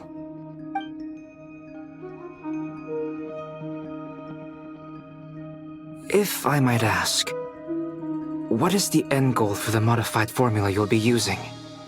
I needed to predict the future of the entire world. But I've run into some teething issues since trying to implement Renee's theory of the four Orthants. I see. I'll have a look at it. Still, computing power is the real issue here. How do you plan to solve it? About that, it's been sorted. Oh, with the Traveler's help? Actually, you're not wrong. She found the person with the solution. Was it Hat Guy? Yeah, it was him. Wow! Go Hat Guy! Seems like all that time studying at the Academia is paying off big time. But where is he? Wasn't he the one who asked Albedo and I to come here? Come with me.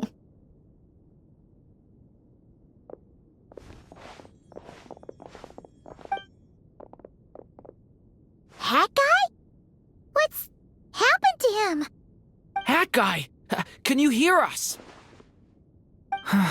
No response. I guess he's in hibernation. Hat Guy mentioned that he was a puppet. It seems that his functions are currently shut down. I presume this has something to do with the solution to your computing problem. That's right. He and the Traveler came to see me. Wait, what? You have a solution?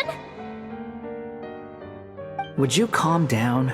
Why do you always react so hysterically to everything? Excuse me? How would you know? You shouldn't be so quick to judge complete strangers. It's very bad manners. Oh, please. It doesn't take that long to figure out that you have a temper. Where does a mere student get that kind of confidence? I've actually published more papers than you. Not that status counts for much. Even Paimon's applied for academia admission. Huh? Are you serious? See? This is why I can't be bothered to explain myself. She recognizes no one's skills but her own. Okay, fine. I'll hear you out. So, tell me, how do you propose to solve my computing power problem? This world itself is constantly processing all kinds of information. If it's the world's future you're trying to calculate, you need a processing device that's designed to cope with that volume. Easier said than done. Only Irminsul can handle that kind of... Wait, is that what you're suggesting? But surely we can't just plug my formula directly into the ley lines. You should be able to tell that I'm not human, right? Yeah, I noticed. The technology, though, seems pretty ancient. Very different from Pontaine's. It's a completely different system. Conrian, to be precise. I'm what they would have called a puppet. Puppets need an energy source and processing power. The artisans who built them sought out the materials most suited for that purpose. You? Do you mean... The Traveler and I have talked it over. She's willing to vouch for you. So, I'll allow you to borrow my core for your calculations. It was built using wood from a silver-white tree, which makes it a small part of Irminsul. Conrian technology and Irminsul wood. Who in the world could have built you? Are you sure about this? A puppet without its core will cease functioning completely. And if it's left in that state for too long, it might not recover. You could die if you do this. You do realize that, don't you? I can put two and two together, yes. No need to rub it in. I won't lie to you. This has never been done before. I cannot guarantee your safety. Doesn't matter. I'm prepared for the worst. Did you two actually talk this through? Is he... Are we really considering this? Yes, we discussed it. The bottom line is, he trusts me and I trust you. Let's give it a shot, shall we? Honestly, I have no clue where this kid even came from. But for whatever reason, he lent me his core to use in my formula. I'm very close to finishing my calculations now, and the core is currently in use. So I'm sorry, but I can only show you a sketch right now. This is what the core looks like. A silver-white branch. It certainly matches the legends told about Irminsul. Is Hat Guy gonna be okay? He's not gonna die, right? Right? In theory, he should be fine. As long as we put his core back in time. Beyond that, all I can say is that I'll try my best to avoid risk and make sure the core doesn't sustain any damage. I think I know why you called us here now. Someone needs to watch over his body and make sure it's protected until the process completes. Correct. He said that the only ones he trusts here are you two, and the Traveler. And the Traveler will have other work to do.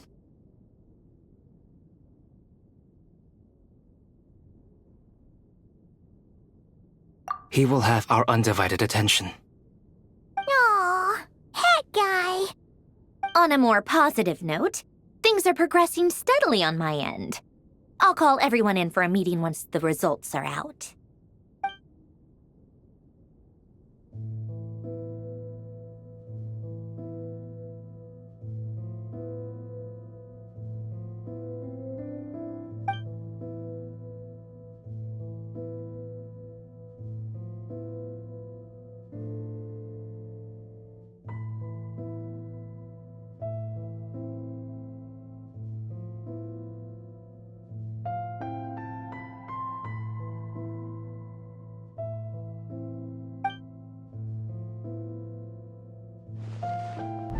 The worst case scenario with the core removal is either a system reset or a total loss of function.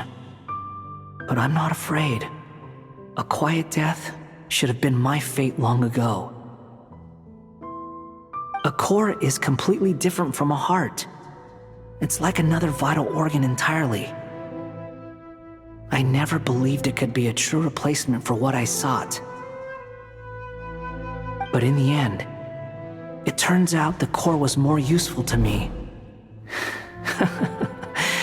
Pretty funny when you think about it. It's like the punchline of my entire life. Do you think there's any difference between a puppet and a human? If not, then this would just be another samsara. I have already experienced both a past life and a next life. Part of me wonders whether I'm only capable of making this decision because I've become a real human. What's with that expression? Isn't this a good thing?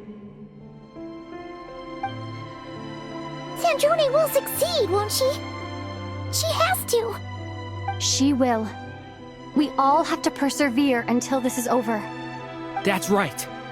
And I'll protect you all until the moment of victory arrives.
Who are you? Call me Sonnet. You have the same power as Canon. Sonnet. So, you're the goddess of the iridescent moon? Oh, goodness. You recognize me? Well then, what's your name? Columbina. Columbina Hyposelenia. Hyposelenia? What a lovely name. Did you choose it yourself? It was a joint effort between me and my friends. Friends? You mean your friends in the heavens? Huh? Oh, sorry. You must be exhausted. I apologize. Hang in there. Let me introduce you to my older sisters. Do you mean the other two moon goddesses? Arya and Canon? Wow, you sure know a lot. Hey, does that mean that our story goes on into the future? Oh, I guess that wasn't the the best question to ask. It's alright. We were prepared for that possibility. You could say we were too prepared. I can't even remember how long my sisters and I have been here by this point. When did you get here? How long has it been? I can't say for sure, but it feels like it's been forever. I see. Are you feeling alright? You look a little unwell. I can hold out a while longer.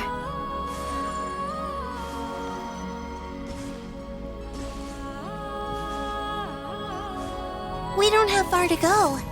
The place where my sisters and I are based is just up ahead. Don't worry, they're both really nice. I'll introduce you.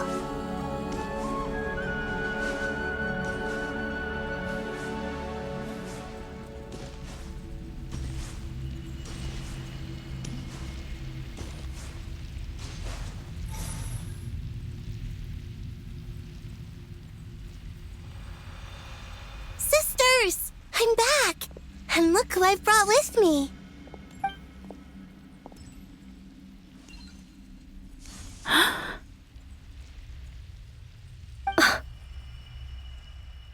It's our lovely little sister, born in the far future. The pleasure is all mine.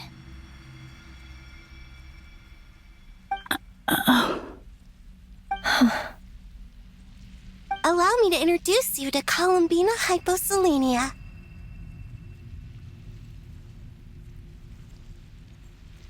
This is Arya, the goddess of the eternal moon.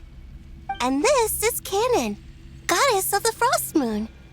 Canon, don't you think Hyposelenia's power is similar to yours? Hello, Columbina. I apologize for our startled reaction just now. And please, forgive our little sister if she's been annoying you. She tends to talk a lot. It's fine. You seem shy. Don't worry, Columbina Hyposelenia. No one can hurt you here.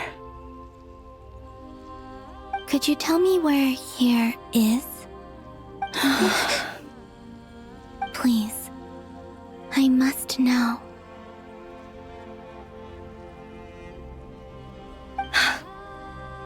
My dear sister, this is where Tevat's original ruler, the Dragon King Nibelung, imprisoned the moon goddesses.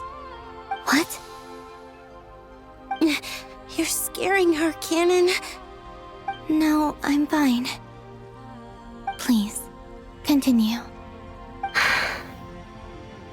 Nibelung, our original master, created us in the distant past to maintain Tevat. But he left this world and traveled into the dark universe beyond, to explore worlds vaster still. Day and night, we fulfilled our duty in the heavens, until the day that the first descender arrived. The great ruler of the firmament. The heavenly principles. Is that what later generations call them? I see. But we did not reject them at first, nor did they seem to harbor ill intent towards this world. We coexisted in peace. They were like a guest in our home. Slowly, however, we came to realize that our guest had a growing desire to change and dominate the world. And you didn't stop it? No. There was an order to the rules they set up that Nibelung never taught us. We wanted to know if this order would bode good or ill for Tevat.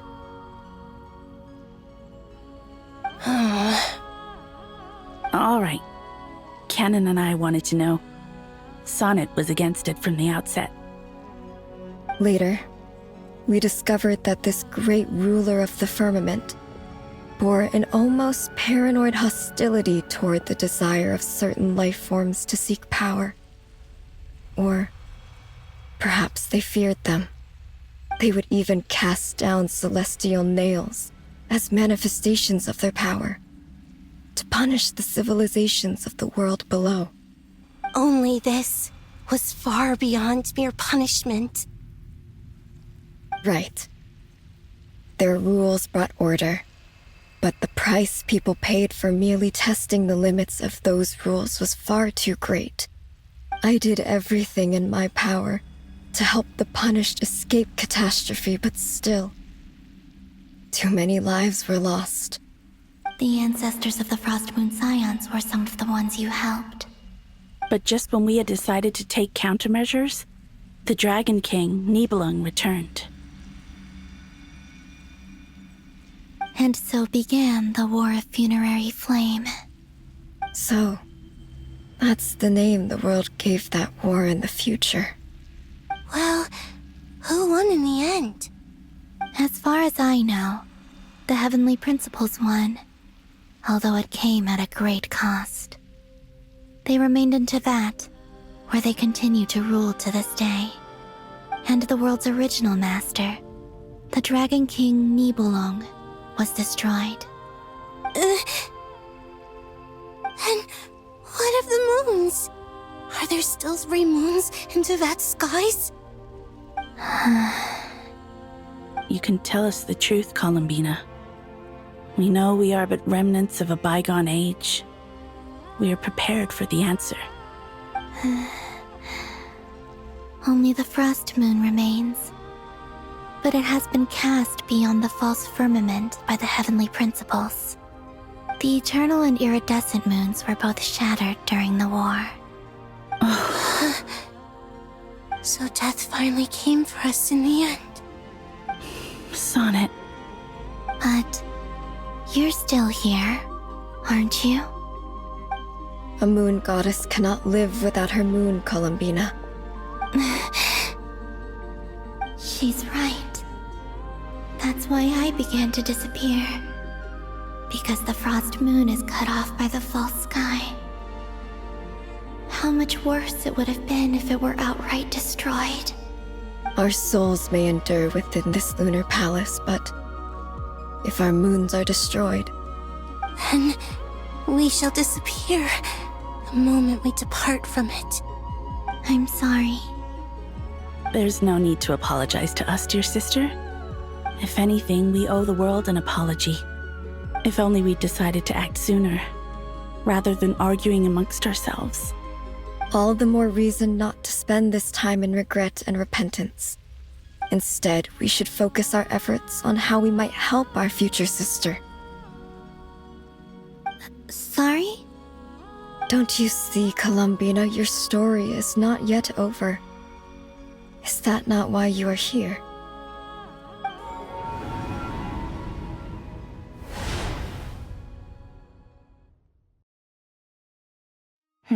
It's done.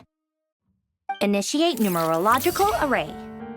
Continue running primary process. Calculate the world's fate through extrapolation, and identify nodes of potential change. Secondary process, scan for moons. Still 4. The number of moon marrows hasn't changed. Wait, let me think. Is it possible that there's something I've been misunderstanding about the moons all along? Variables. Variables in the world.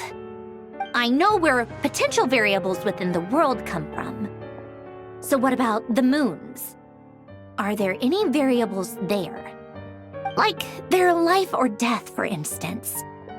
What if being alive or dead makes no difference to a moon? But that's so strange. Even immortal gods can die. Why would the moons alone be?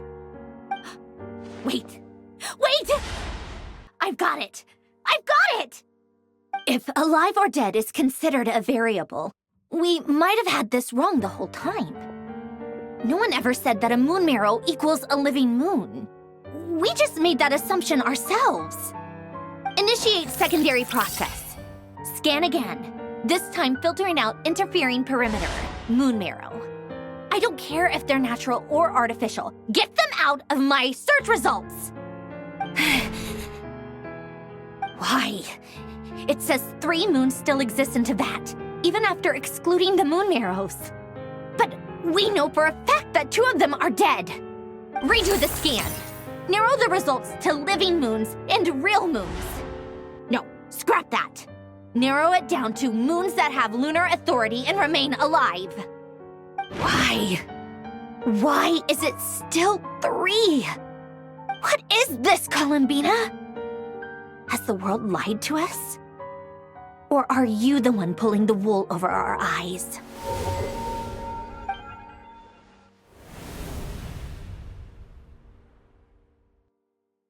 So, you think that the moon's reflection might be where Nibelung imprisoned the 3 Moon Sisters?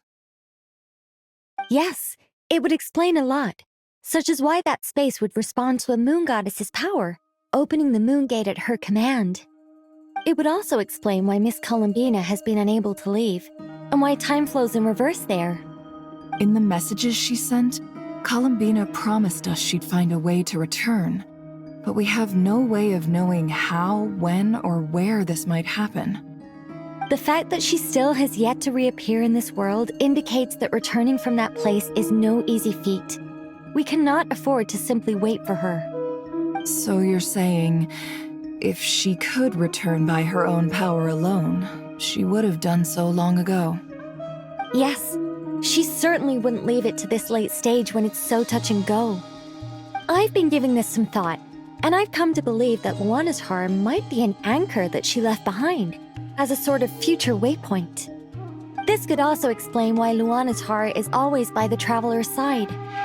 Sounds like a plausible theory. If that's the case, there must be some criteria we need to fulfill to allow Columbina to return to the present. The question is, what could they be?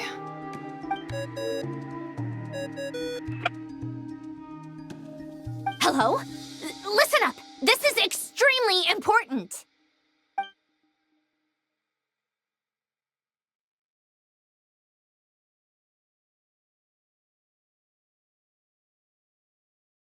Not only is Columbina alive, but she may well exist in a form unimaginable to us. I'm still unclear on the details, but she's done something truly inconceivable in the past. And the clue to what she's done lies in the moon and Tevat sky. Truly amazing. Oh, I'm so delighted for her. I'm sure we all feel the same. And I'm sure Columbina is ready to get back here and fight by our side. I'll keep my calculations going and try to find some way of coordinating with her. But that's not an excuse for everyone else to slack off, okay? All of you had better keep trying to think of solutions. How can the dead moon still live? And Luanatar...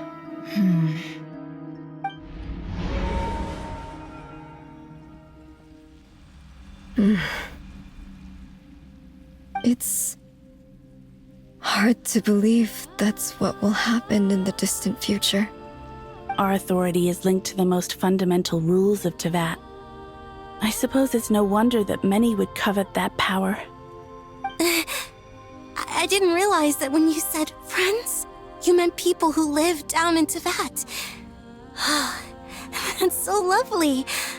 I always wanted to go down there and have some fun.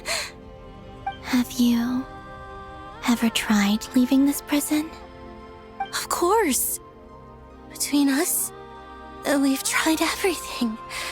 But no matter where we go, this space will eventually bring us back here. It's like the center of a whirlpool. Everything ultimately converges here, at the moment when Nibelung imprisoned us. In that case, have you tried using any of those pathways that connect this space to the real world? Sorry? What are those? They're passages through which you can make small-scale changes to reality by using Kuvaki. Or am I the only one who can use those passages? Because part of my soul remains in reality. Kuvaki. What is that? You don't know? It's a unique kind of elemental energy found only in Nodcry, the land from which the moons arose. Oh. Well, it's true that the moons first rose up from the part of Tevat you say is called Nodcry. But there is no difference in the elemental energy between there and anywhere else. What? Could you show us some of this Kuvaki? Okay.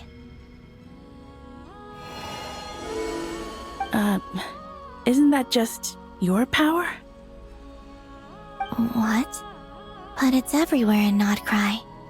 In the air, in the land. Even the creatures who live there have adapted to its influence. How curious. This Kuvaki certainly did not exist anywhere in the world before we were imprisoned. Let alone influence living creatures. So, how exactly does it affect them anyway? Can they float in the air like us? This is so strange. Why would their reality differ so much from mine? Columbina, you're looking for more than just a way out of here, aren't you? Yes. If I am to help my friends, I will need trilunar authority on par with that of our foe. You mean... you'll need our power? This sounds extremely risky. The Three Moons' powers are not mutually compatible. Concentrating them into one goddess will be a very painful process. And if anything goes wrong, it could tear you to pieces. I know. But I'm willing to take that risk. Even so, let's say we successfully transfer our authority to you. How will you take it outside this prison? Niblin constructed this realm specifically to prevent us from using our powers to interfere in his war. No moon goddess can leave this place alive. What if I don't leave alive?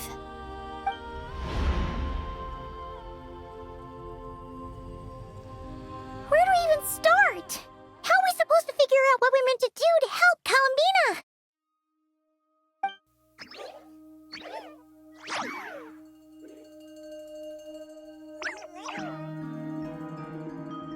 Columbina, what do you need from us?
If she really got to the beginning of time in there, how do you think she'd leave us a message?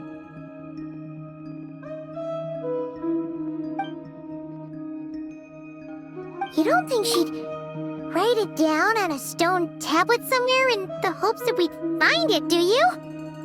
Seems unlikely. Columbina may not talk a lot, but she thinks deeply about issues like this. Let's review what we know. This is the Columbina who fought alongside us against the Rehir of Solnari, and with whom we celebrated Moon Prayer Night. She knows our personalities, our ways of doing things, even our unique strengths and abilities. So, if she wanted to tell us something from a long, long time ago, what would she do? Oh.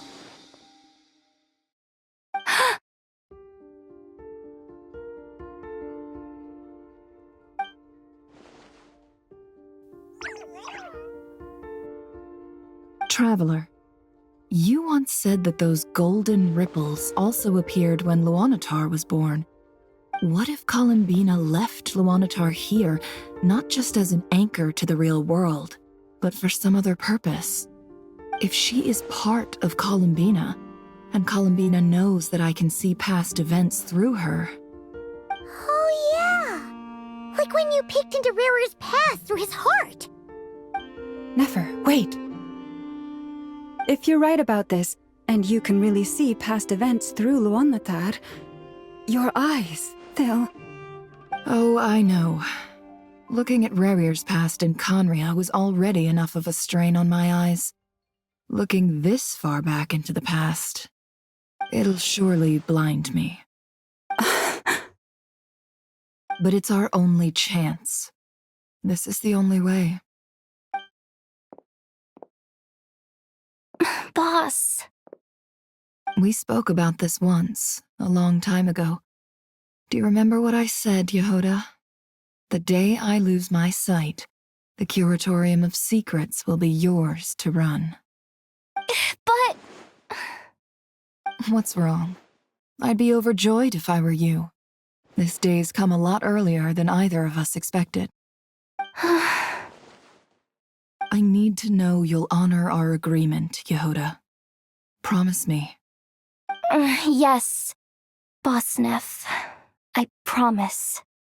Are you sure you don't want some time to think this through? What is there to think through? I should have gone blind after our battle with Rerir. Frankly, it's almost criminal that I got away with it for this long. Then at least let me take some precautions on your behalf. And if you really do lose your sight, I'll visit your office every day and make sure you're well looked after. Oh, please, anything but that. I was actually ready to go through with this. Are you trying to scare me into backing out? As if I could ever scare you. I'll assume you're just joking to calm your nerves. All right, enough chit-chat. Let's do this.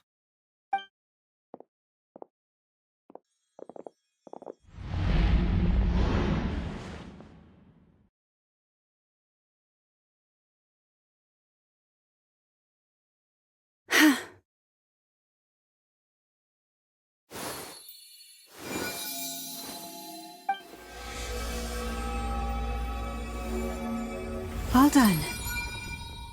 Good. Now give me some space.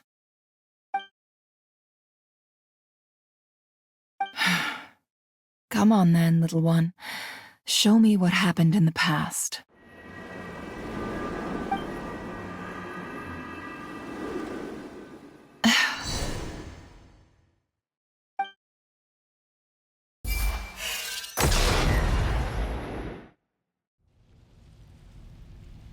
Between the Trilunar Authority, Kuvaki, and the soul-surviving moon, the Frost Moon, I think I might know how to get back.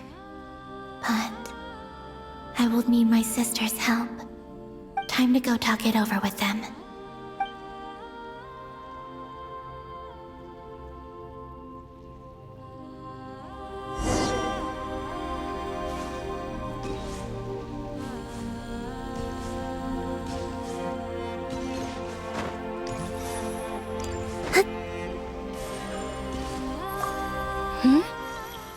Have you decided what to do? I hope it's not too dangerous. You really scared me when you said that thing about not leaving here alive. Come on, let's go find the other two.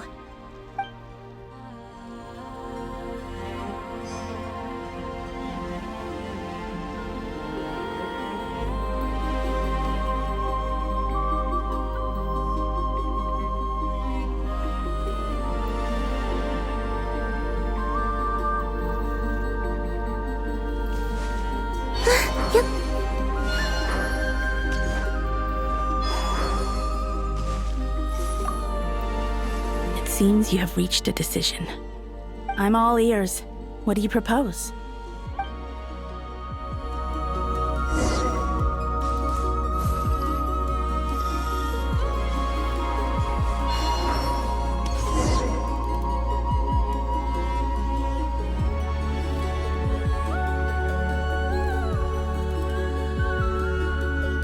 Have you figured it out, Columbina?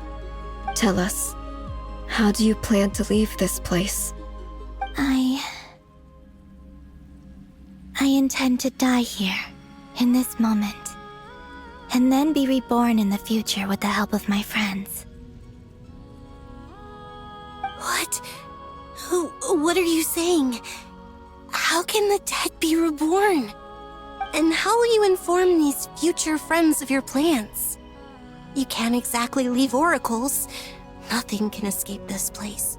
Not a single ray of moonlight. And even if you found a way, what if they never find the message you left for them? You'll... No, that won't happen. Come again? They will find my message. I'm sure of it. I'm not following. How exactly will you achieve this? It's quite simple, really. First, I will leave my soul here.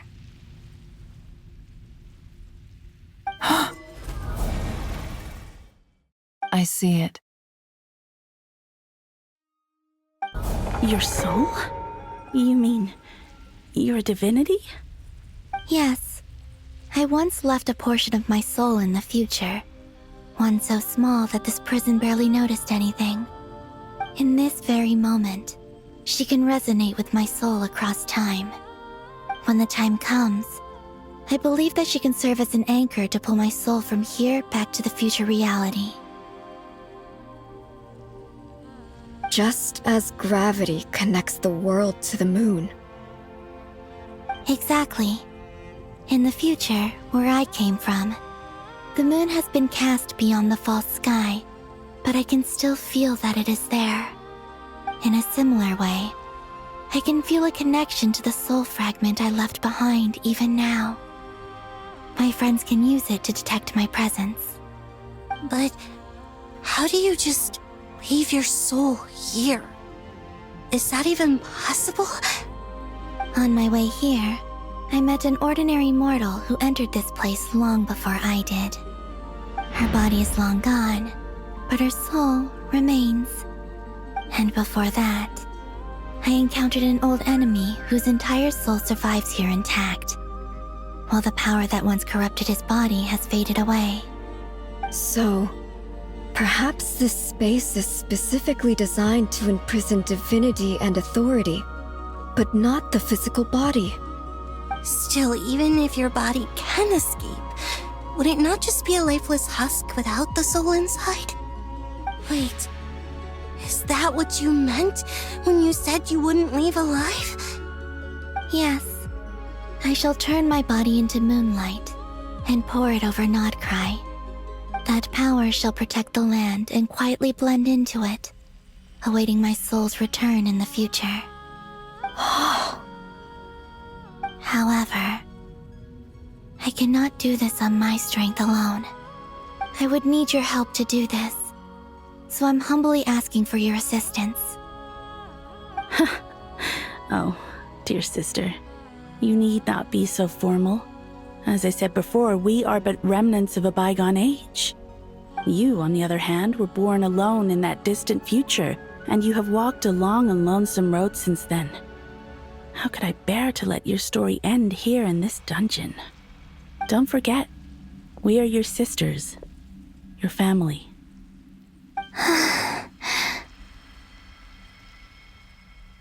Arya's right. Actually, I've always wanted a little sister. Can you imagine how it's been for me? Getting nagged by 2 older sisters all the time. Now, I finally get to be the big sis. And not just that, but I get to help you return to your world, too. How could I say no to that? Sonnet. Canon?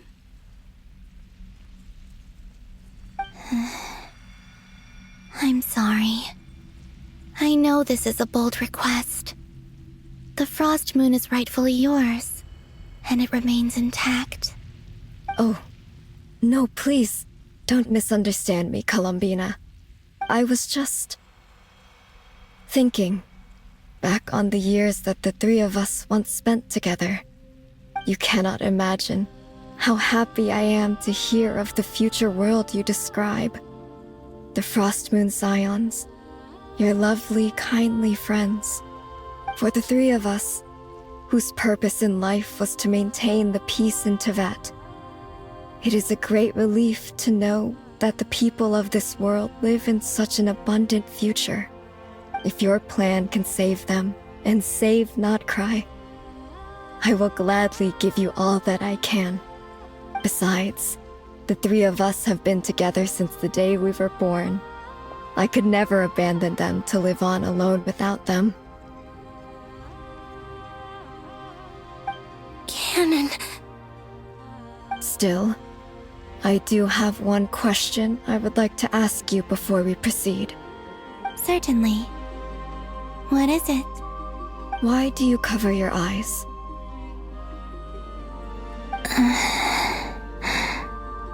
Yeah, I was curious about that too.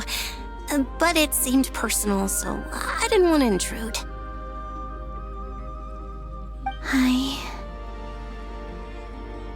There was a time when I refused to look upon the world. I believed it was full of nothing but lies and falsehoods. I wished to hide my feelings, seal my heart, until I could return to my true home. I see. Perhaps that decision saved you from ever having to see the false sky again. But at the same time, you likely missed out on many true and precious things, like the smiles on your friends' faces. Promise me this, Columbina. When you return to the future, open your eyes, take a look at the world around you, and see your friends. I'm sure that you know this already, given that you long to return. But that is your true home. Give me your hand, Columbina. Arya, Sonnet, you too. Okay. All right.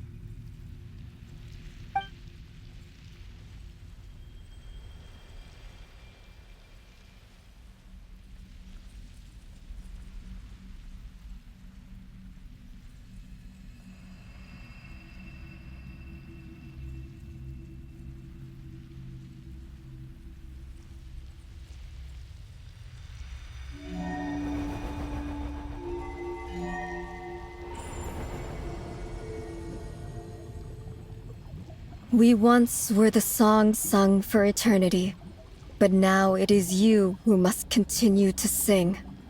We once were the tides in the great river of time, but now we subside, and you arise. We were the messengers of madness and inspiration. But now, the lies have faded, and your truth must endure. We are souls awaiting the sun. You must return to be with those who smile when they see your face.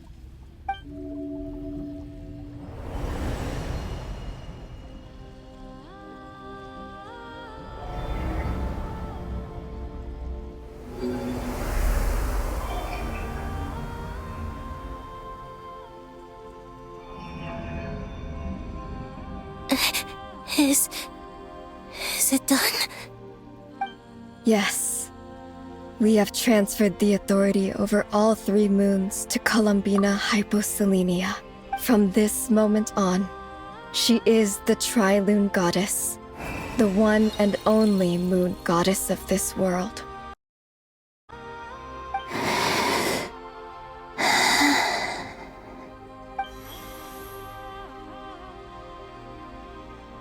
Thank you.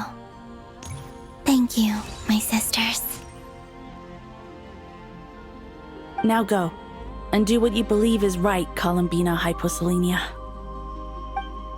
Be aware that we cannot grant you the power of the 3 moons beyond these prison walls. The conflict that arose over their remains following our disappearance will still take place. I understand. Sisters, oh, my body. It feels... Now that we have given up our power and authority, our bodies are merely mortal shells. This prison is dissolving them as we speak. It's okay, Sonnet. The end must come for every god, just as it does for every human. That's all this is. The final destination of our lives. Canon and I will be by your side the whole way. We have one final request, Columbina. Could you use the 3 moons' power to send us back into the real world? Now that we have lost our powers, I doubt this space will seek to hold us further. It's just... we would like to spend our final moments together in the only place we ever called home. Of course. Gladly.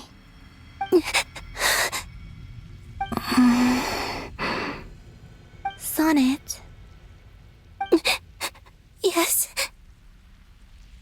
Don't... I wish I could tell her not to give in to the abyss. Not to be afraid. But is this really what I should say at this moment? Don't forget.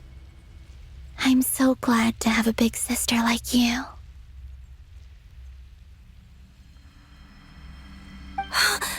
No, Hypo. Thank you. I'm okay. I'm not afraid. As long as my sisters are with me, I won't be afraid.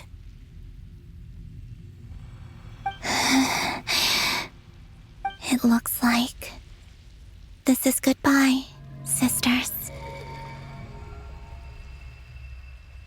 Goodbye, Columbina. Take care of this world in our stead. I will.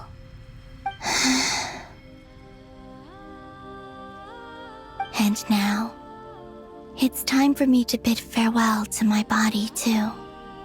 May it become the moonlight that keeps Nodcry company through the long years ahead. So this is why Nodcry was not always home to Kuvaki. It only appeared after I poured my body out upon this land, and only this land. Kuvaki responds to me because it is me, my body, answering the call of my soul. And the golden energy I've encountered on my way here was, in fact, that very soul, which I am about to leave here to guide me. O power Tri-Lune, eternal moonlight. I, Columbina Hyposelenia, lay aside my body. Let it be cast into the dark night to illuminate the future. May it be a companion to all who dwell beneath the moon.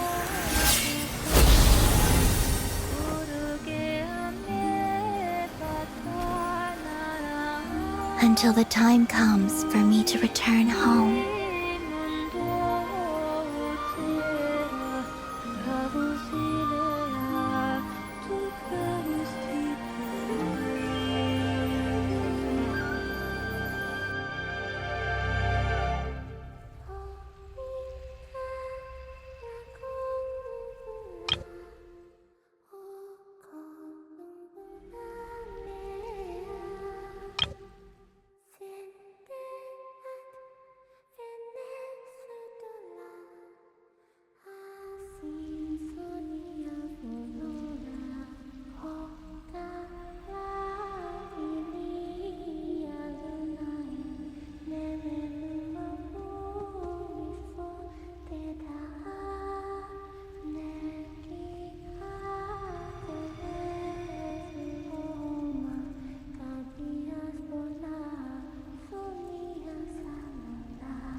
Were we even allowed to see that?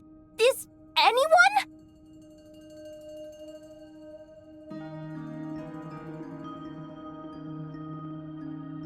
Oh, can you still see? How many fingers am I holding up? I see 2 fingers, and a look of sheer terror on your face. Truly astounding, Miss Nefer. Your eyes have glimpsed the very ends of the world, and yet they remain as sharp as ever. Or is the credit for this miracle due to Miss Lauma? It seems that even time itself is no match for your medical skills. Surely you jest, Mr. Flint. I suspect we have Columbina to thank. She must have realized the immense toll that the ritual would take and purposely set aside some of her power in the past to protect Nefer's eyes when this moment arrived. There is always a great price to pay for witnessing the truth, but it seems that this time, Columbina has shouldered that burden on our behalf. She chose the perfect method of getting a message to us. Though her eyes were always shut, she was clearly so perceptive. She knows us well. She knew exactly how we would think and what we would try.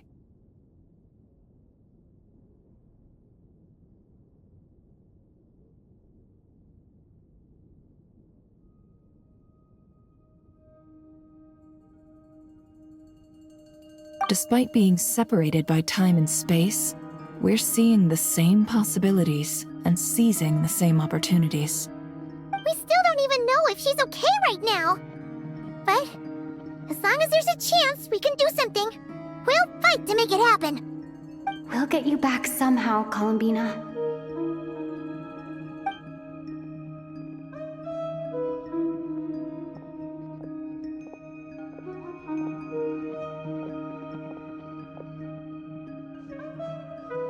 Well, based on the information we now have, let's figure out our next moves.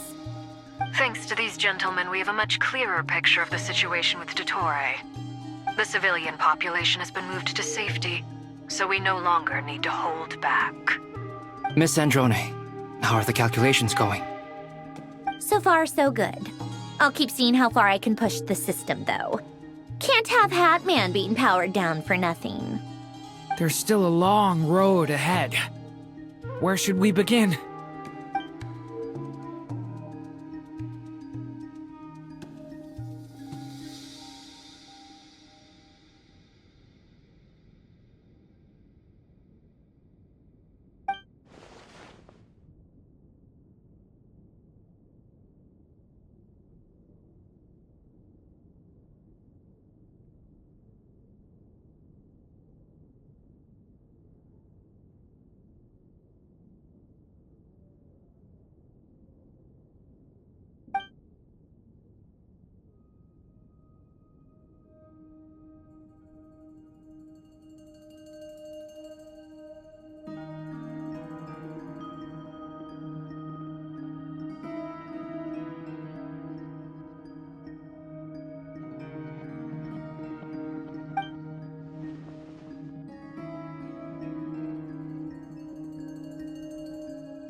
Our plan is clear.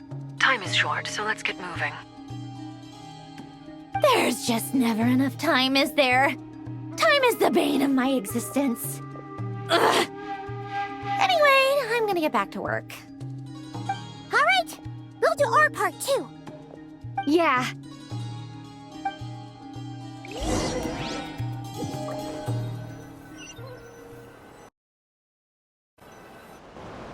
Albedo's theory says that elemental energy can dilute the light realm's power, but I'm no expert in building elemental defenses. Sounds like something out of the advanced elemental theory section of the library. Whew. You seem quite troubled. Well, yeah. I mean, who doesn't get a little flustered when they're completely out of their depth? You were the very picture of confidence back when you approached the Hexen Circle. Eh, I could have been faking it through that whole meeting for all you know. Who's to say I'm not just a ball of nerves in a charming and gregarious package? Oh gosh, really? I'm so sorry, I had no idea. Well, you're all the braver for it. Still, I was much more in my comfort zone than I am here. At least in Mondstadt, you can cry for help from a cliff top and actually stand a chance of summoning Barbados himself. Things have never looked bleaker than they do now. If we don't pull this off, Tevat's doomed, isn't it? Oh, you think so? Actually, yes. Yes, it probably is.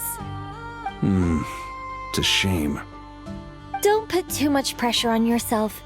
Tevat has faced annihilation many times in the past, but it also gave us you, didn't it? Hey, don't give me that. It's not like I'm anyone special. I disagree. Every human born in this world is special. We angels have always believed that. In that case, this humble human being has a big favor to ask of you. I thought you might say that. I'm sure Alice, in her great wisdom, sent you here precisely to help us in this difficult time, yes? Well, that has less to do with her wisdom, and more to do with my power. Of course, of course. Well, the thing is, these elemental defenses we're about to build, I don't think it's a question of if they'll fail, but when. Durin's findings from his patrols make it clear that Dottore is constantly expanding his territory. First it was his lab, then the design bureau, and now this. It's not realistic to completely stop him encroaching on the rest of Nagrai. Rather, our goal should be to stall him for as long as possible. If Miss Sandroni's calculations are correct, well, they're the closest thing to certainty we have in this situation, so let's assume they are. Anyway, her calculations suggest that our best hope for victory lies in Miss Columbina's return. It's up to us to slow Dottore's advance and buy time for her to make a return. Are you asking me to help you with building the defenses? No. I'd like you to prepare for what comes next. When he eventually reaches us, we will have to fight him. You were an angel once and a mage now. I'm asking you to lend us your protection. Oh. Can I take it that you're triggering the terms you fought for during our three-way talks? Well, technically those terms were about protecting Mondstadt. But if you're happy to agree to the change in location, then yes, let's do that. You're cashing in on this much sooner than I'd imagined. Well, yeah. The way things are going, I might not get another chance. Very well. The mages have heard the knight's plea, and we will respond. To tell the truth, Alice and I had already discussed how we might help you all, so I didn't come empty-handed. I always like to be prepared.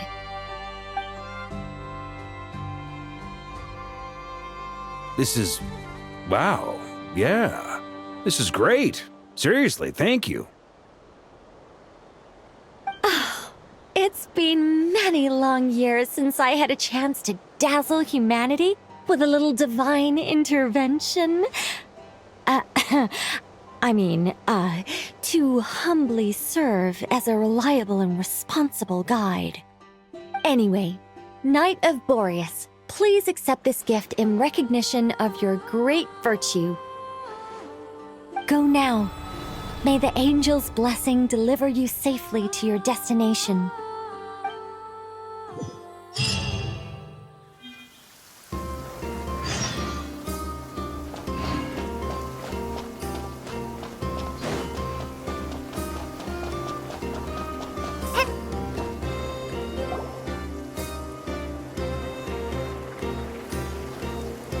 You're here. Sandroni! How are things going? Glad you asked. You two are about to become the first people to lay eyes upon my masterpiece. Or should that be the first person and the first, specter? Whatever. Come, feast your eyes on this. Wow! We've never seen something like this before!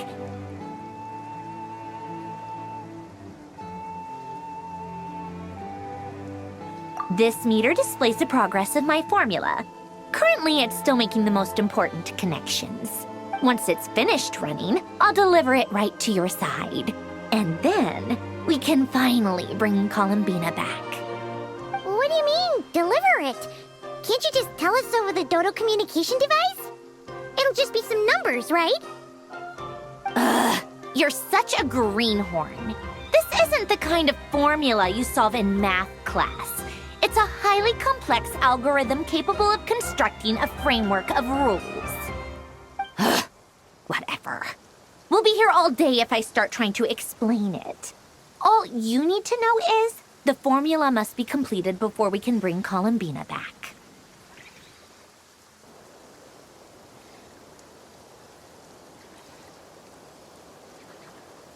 I'll share the data with you. Nicole's agreed to let me use her information channel, so we just need to use the Dodo communication device like so. And... there. Now you can check in on my progress. Wow! Look at that! You're amazing, Zandrone! About time you recognized my genius. Took you long enough.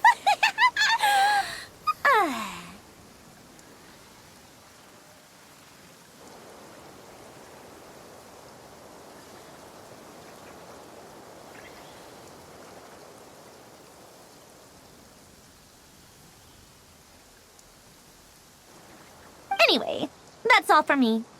You should check on the others if you have time. Make sure we don't have any weak links in the chain.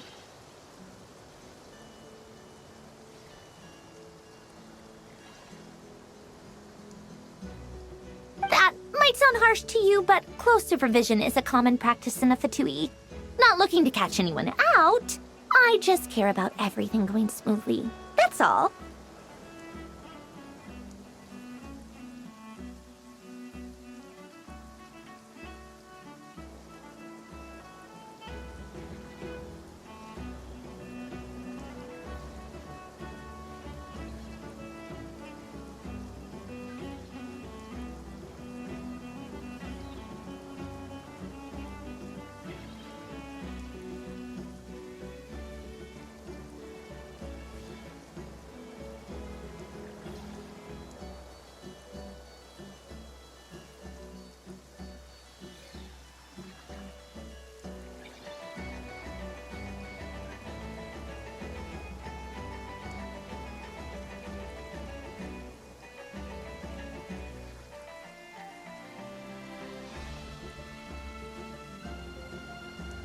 I'm kinda stuck here while the formula's running, so I need you to be my second pair of eyes in the meantime.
Yes, Miss Moonchanter?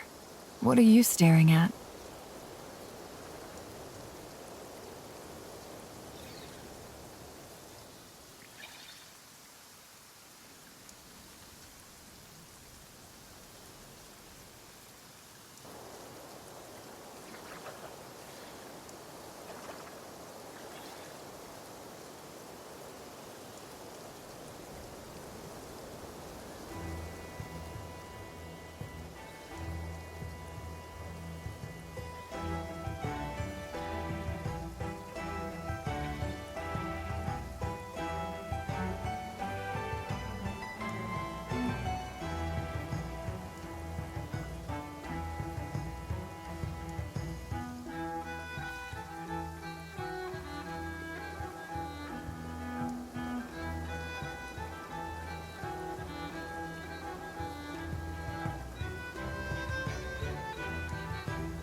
You always address me in the strangest ways.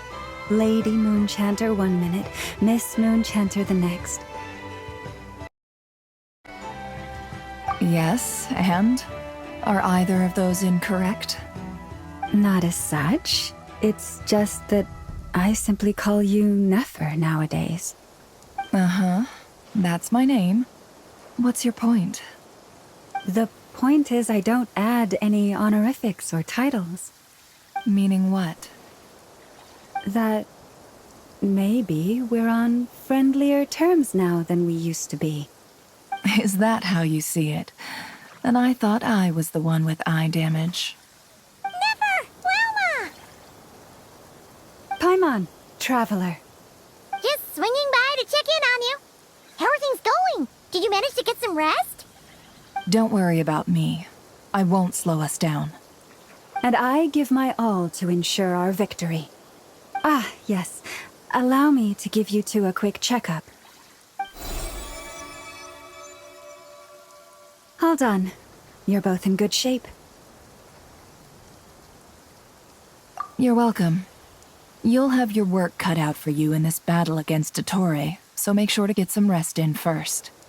Paimon will keep an eye on her. Don't you worry. I'm glad to hear it. Take good care of yourself, too, Paimon. Sure thing.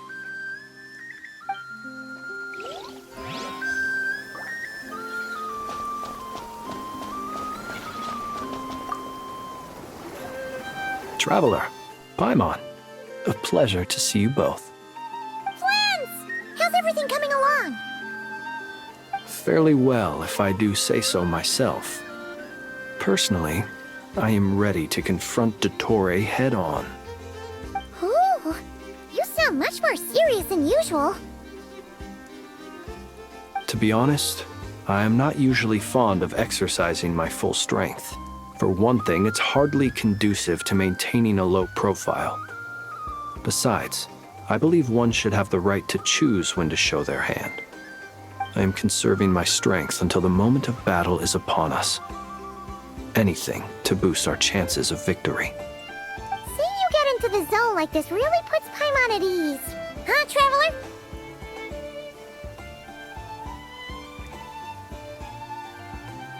I consider it an honor to have your trust. Rest well.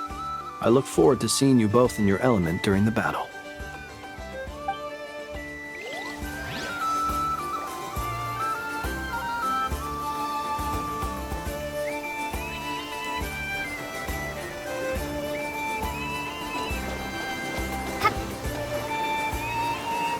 Thankfully, Miss Nicole has come to our aid.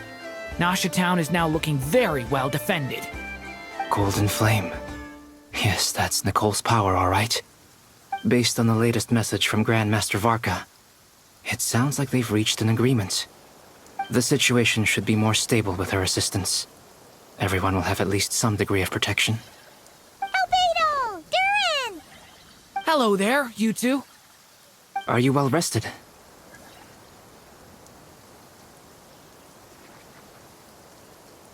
That's good to hear. As per the plan, Albedo and I will be in charge of Nasha Town. As Dottore's energy field expands, it's creeping ever closer in that direction. But we will do our best to hold our position. We fought side by side many times before, and always with great success. I believe this time will be no different. So don't worry about us.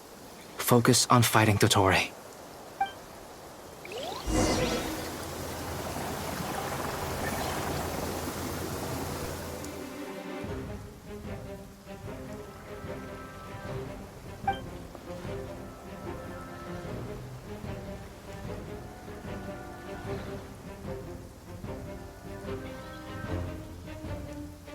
Here they come. That's quite a horde. As we expected. Get ready, everyone. Take your positions and prepare to engage. Let's begin. I'm at the ready.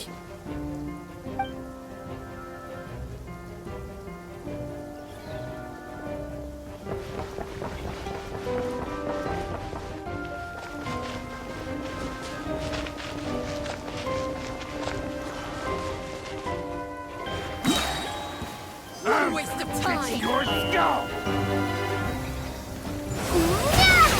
Steady, the long sleep beckons.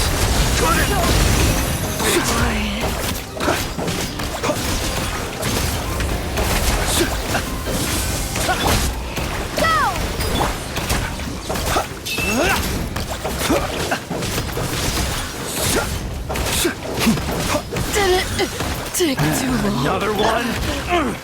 5. Water jet! Close your eyes. Burn. We're all war.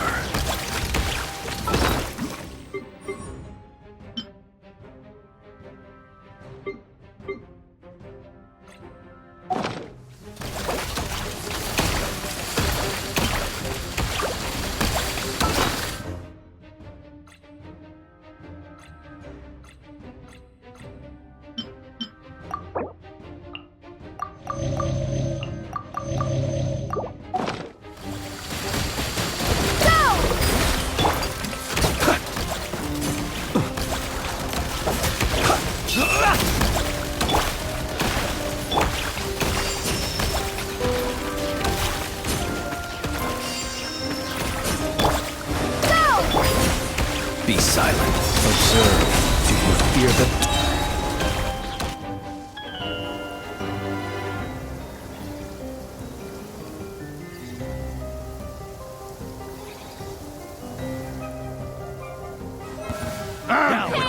Your skull! For the everlasting forest.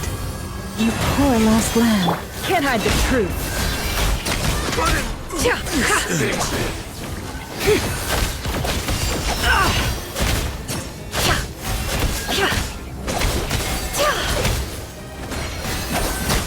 These creatures cannot stand against us.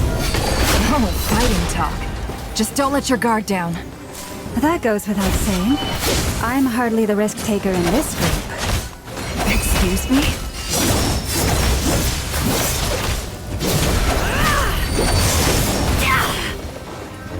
It all adds up. Time to go clean. Indulge.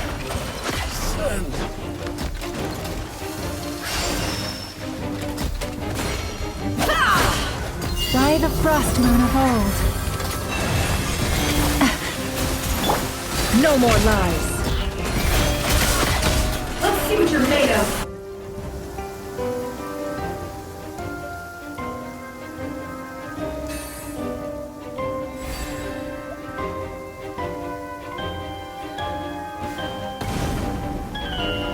Witness my great undertaking! A turning point in space! Watch out!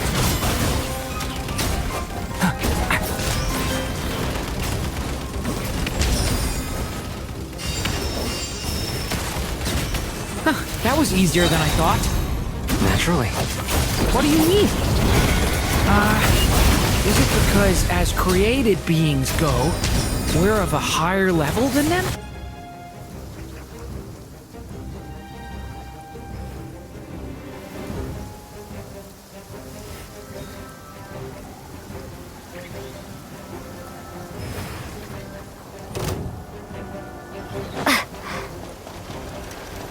The mystery unravels. Wipe out! Go! With one heart, we pray. The night cometh.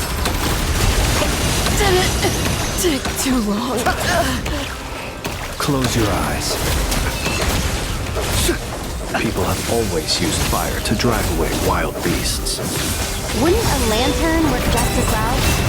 You read my mind, my dear friend. I was just about to say that. All right then, dear friend. Bring the light.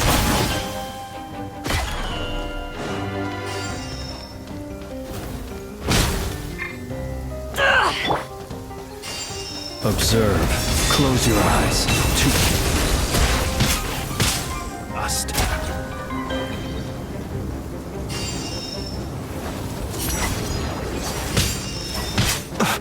See you at the graveyard.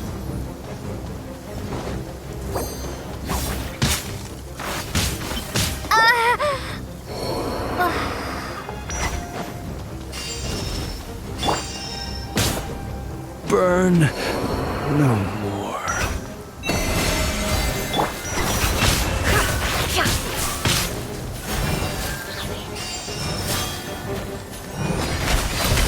It all adds up.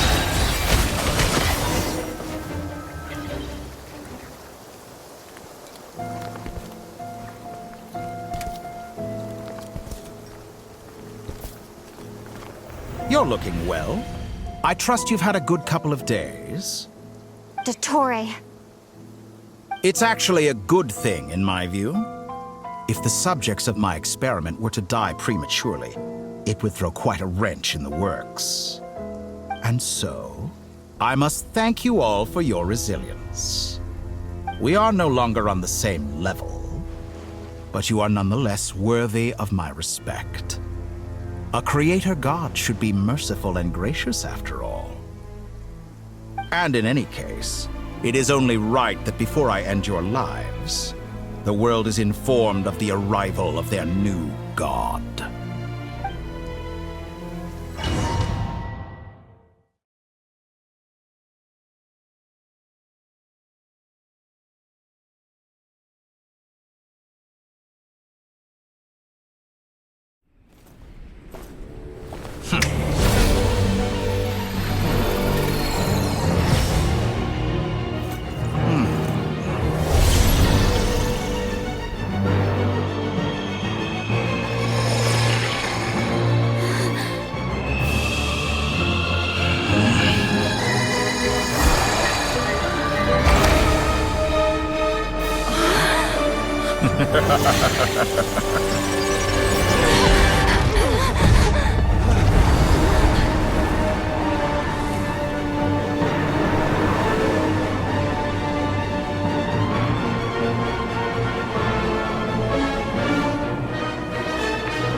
The experiment begins.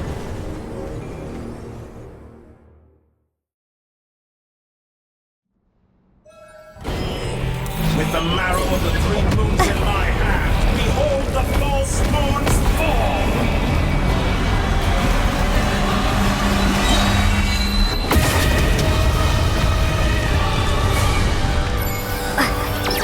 Such a...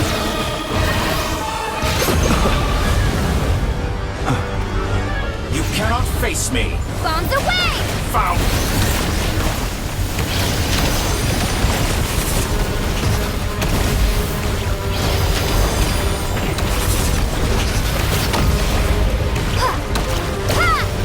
Did you honestly think that would hit me? Be silent.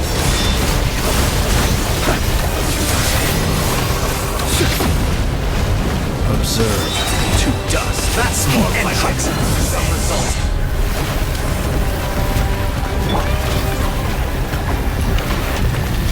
Water jet!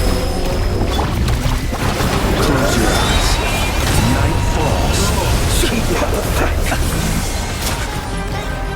Observe.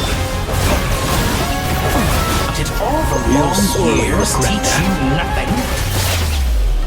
Steady now. I've been moved inside another space, and it's sealed off. Looking at the structure of it, it seems like the Torii intends to trap us here.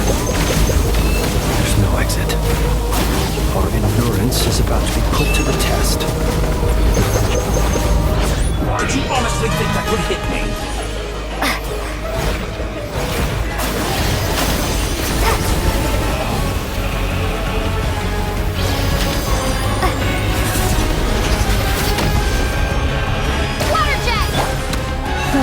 Protect us. No more lies. Outdone.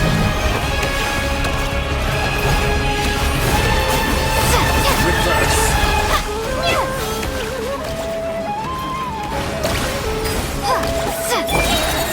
The deception ends here. By the frost moon of old. With the marrow of the 3 moons in my hand, behold the false moons fall!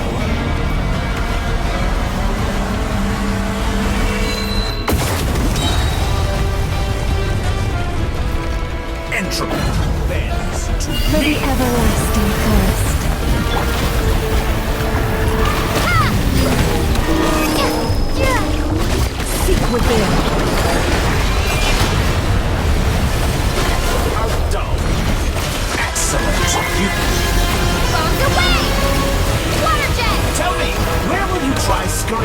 to next.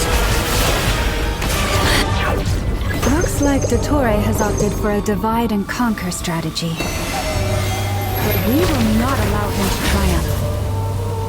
Now, I shall pray for our victory.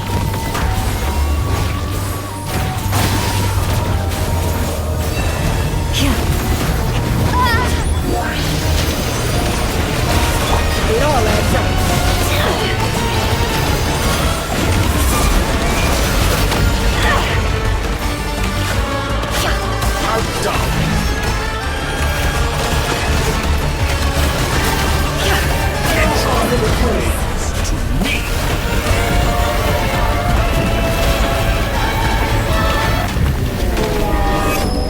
Can't hide the truth.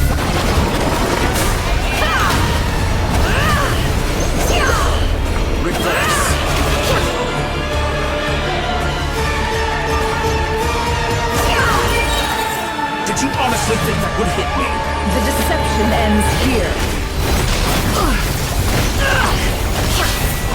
It all adds up. No more lies.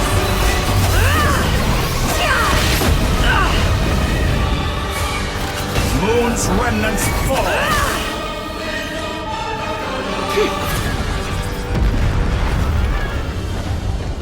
Be annihilated, that which cannot stand against me. What's this supposed to be? A knockoff version of the space Columbina got trapped in? There really is no way out. We'll see about that, Dottore.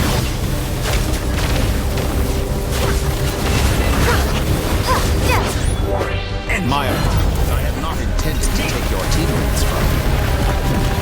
But you have a choice. Obey, and I can release them. An excellent deal, if you ask me.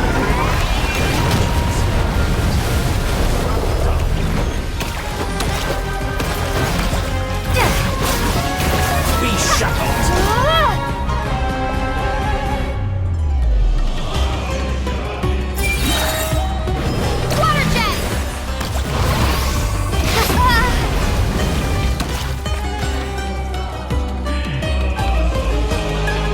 I'm aware you've been working on some little tricks to surprise me with, but it appears that none of them have come to fruition.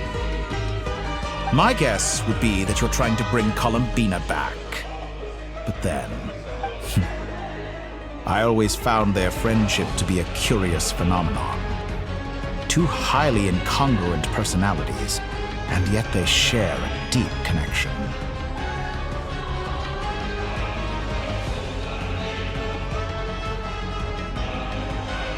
Speaking of Columbina, I once saw her as like a younger sister. We got along quite amicably while she was with the Fatui. But then one day she suddenly decided she would refuse to take part in any further experiments. To this day, I truly don't understand what I could have done to upset her so much. It's such a pity. I could have had a sister, a family. But alas, she grew to dislike me.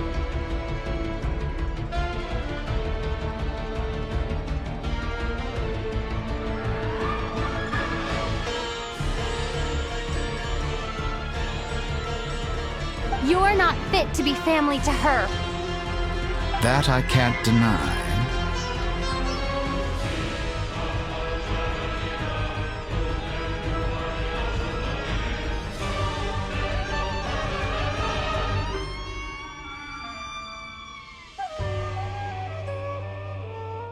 So many people, all obsessed with playing out the same tired old dramas. This world is rotten to the core. And then there's you. You had every opportunity to reach the right conclusion. The thought of killing you off like this?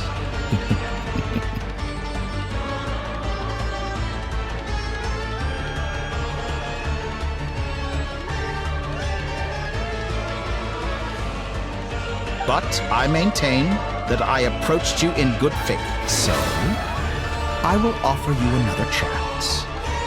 Will you work with me? You have until I count to 10 to make your choice.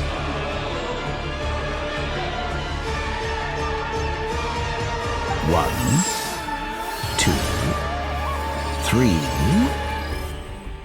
3. Not in a million years.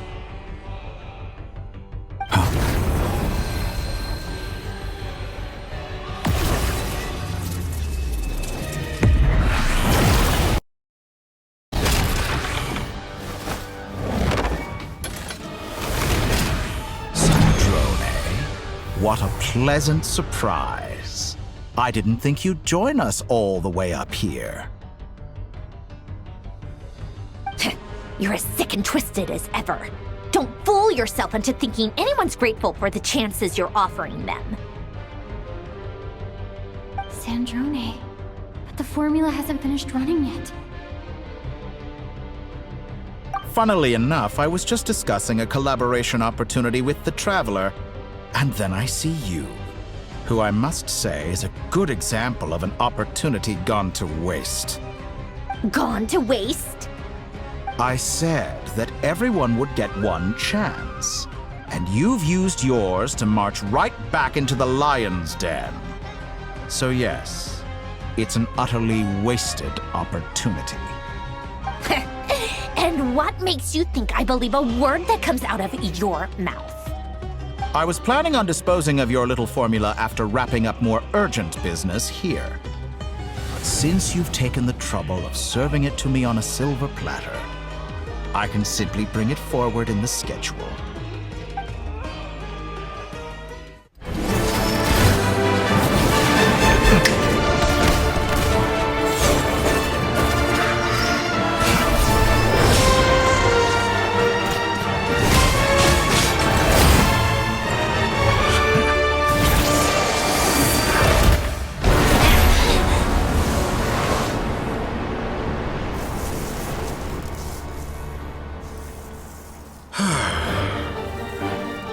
Is this your life's work? This piece of trash?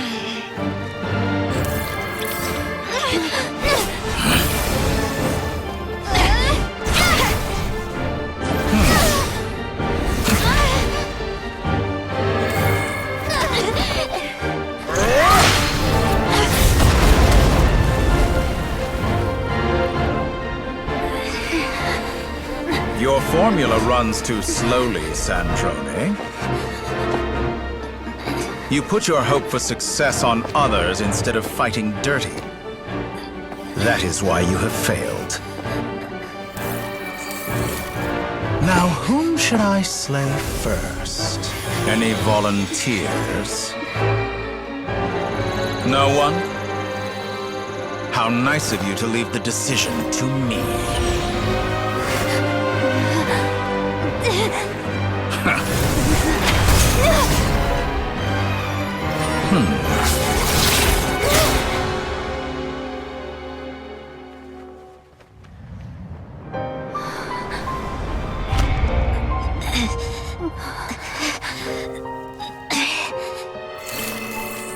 Oh, how unexpected. Sandrone, any last words for me, comrade?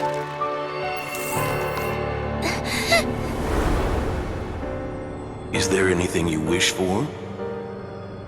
Not really. But I've always known what I don't want. Go to hell, Dottore.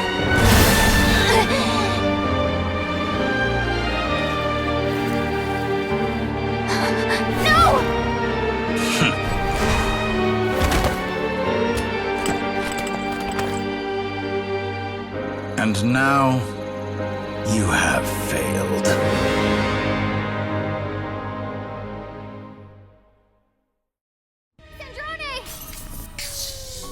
Now you see how fragile mechanical contraptions are. Just a gentle tap, and they fall to pieces. However keen of an inventor Sandrone may have been, her death spells the end of the formula that was running inside her body. Of course, I have to commend her for making it this far. As her colleague, I have to admire her stubborn tenacity.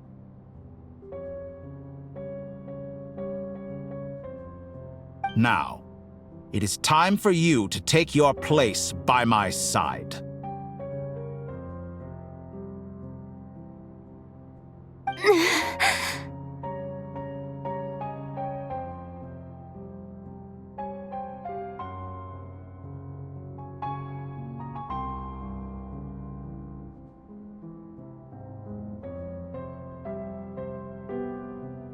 My count was interrupted, but the second chance I extended to you still stands.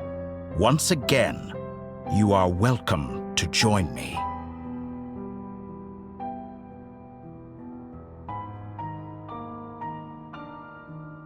By now, I'm sure you have gained a greater appreciation for the power and authority I wield. What is stopping you from embracing a new world of endless possibilities?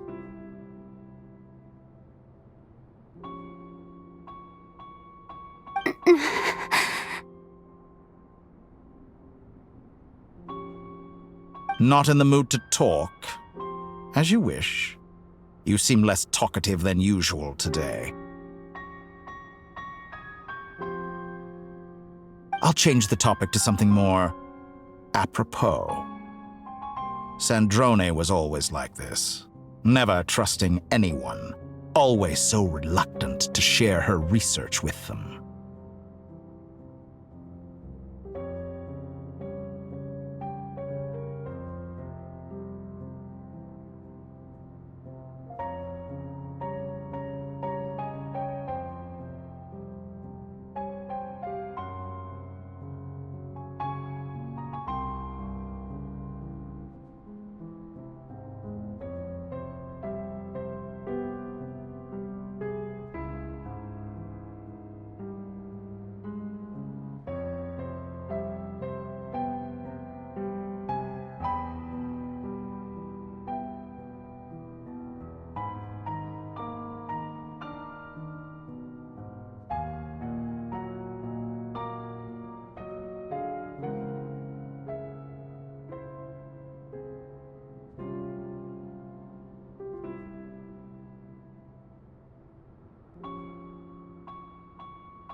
Objectively speaking, she had her strengths. It is remarkable how she extracted and even optimized the world formula from so much data. But her inability to trust was her undoing. Had she allowed someone else to monitor or run the formula for her, you might still have a chance at victory even now. But regrettably, she was a stubborn fool. As much as it pains me, she had to go. Dottore. Maybe this is news to you, But people can change. Columbina surprised you when she escaped, and I think Sandrone would surprise you too. Change? You can twist the truth however you want, but I see it clear as day. You're the one who can't trust other people. Is that how you see me? By this point, what can you hope to do about it?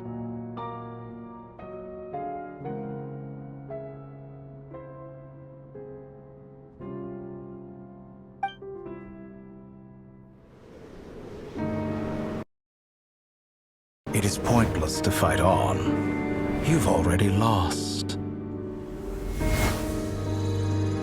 Wrong. You can't win this, Dottore.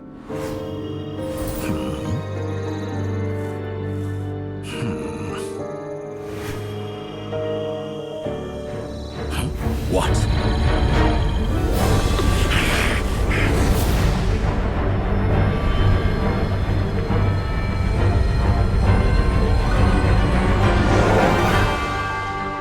My formula can get us 90% of the way. It will connect you to Columbina. Then, I will bring the formula's output to the Traveler's side. For the last 10%, do whatever it takes. Just bring the moon down.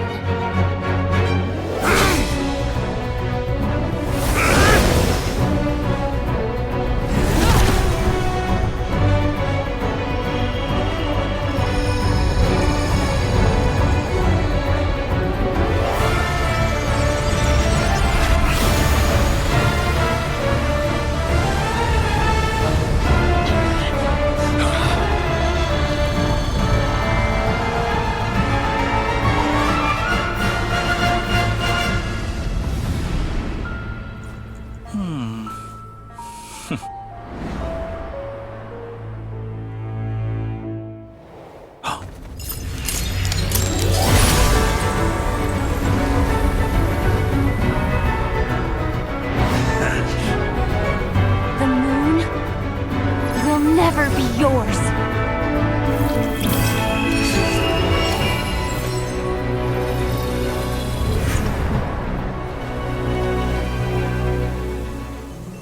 I turn my body into moonlight and pour it over Nodcry. My soul I leave here to inform my future friends. Lastly, I will hide the Trilune Authority within the Frost Moon. And when my body, soul, and authority are reunited, finally...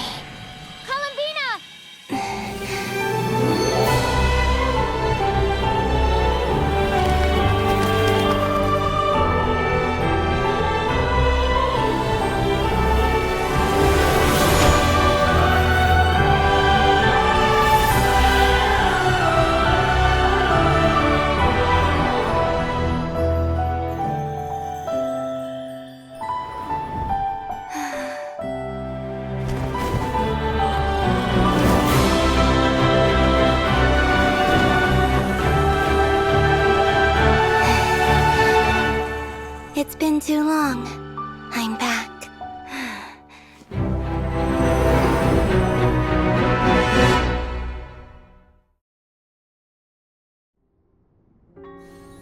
Stay focused on the battle, Traveler. What a touching reunion! Though I personally find myself repulsed by the sight of weaklings huddled together for war.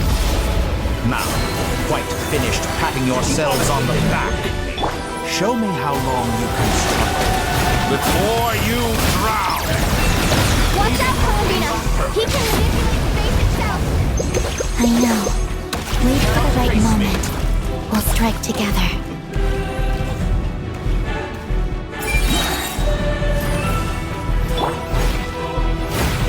How dumb! Entropy bends to me!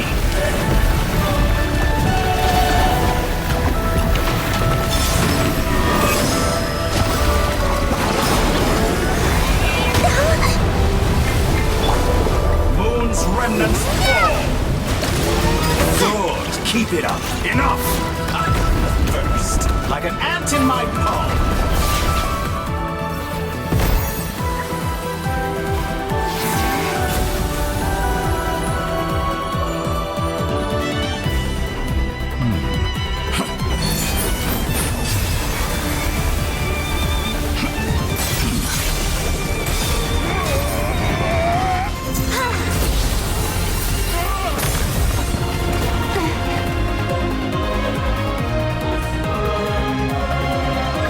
You the new moon's blessing.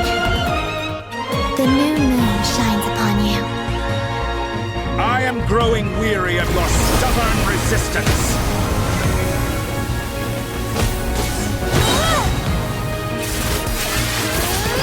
It's over, Dottore!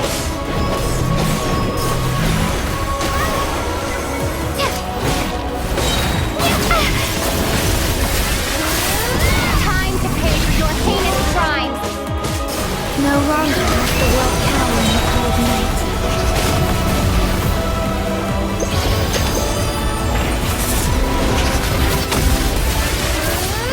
Our future is not... Let the moonlight dispel the darkness. In this rotten, decaying world!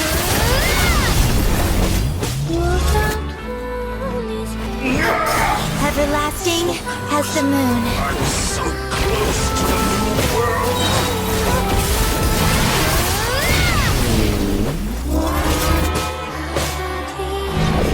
And I could have shaped the new world. Only I...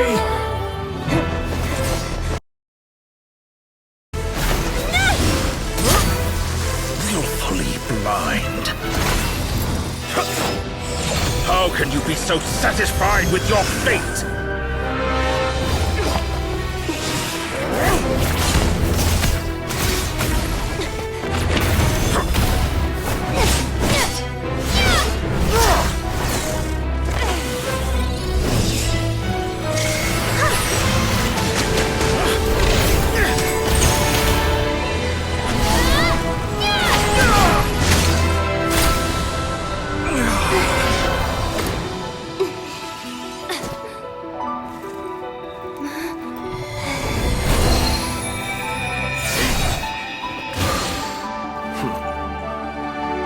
This battle was never about fate.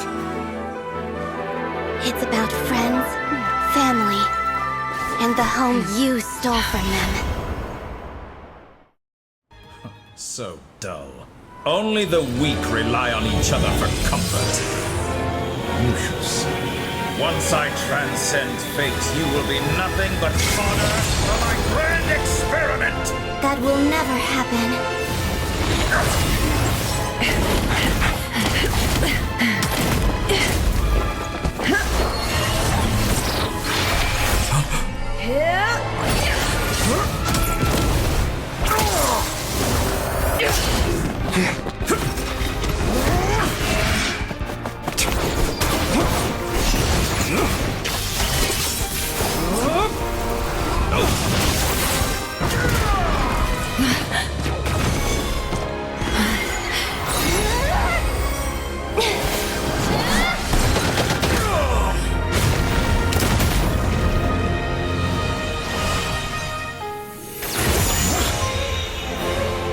Today, the moon lights up this world once more.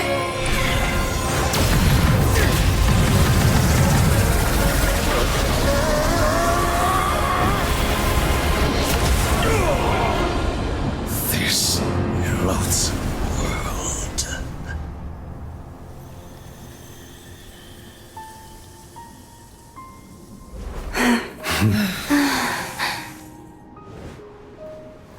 No, this world is our home.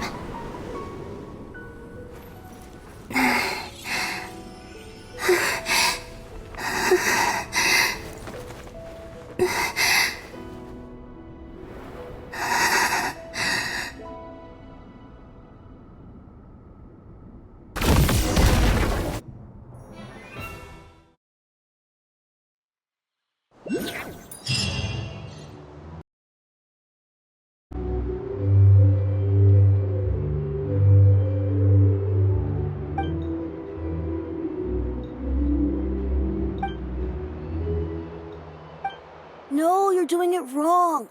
The moon looks like this now. What are you drawing, children? The new moon, Mom.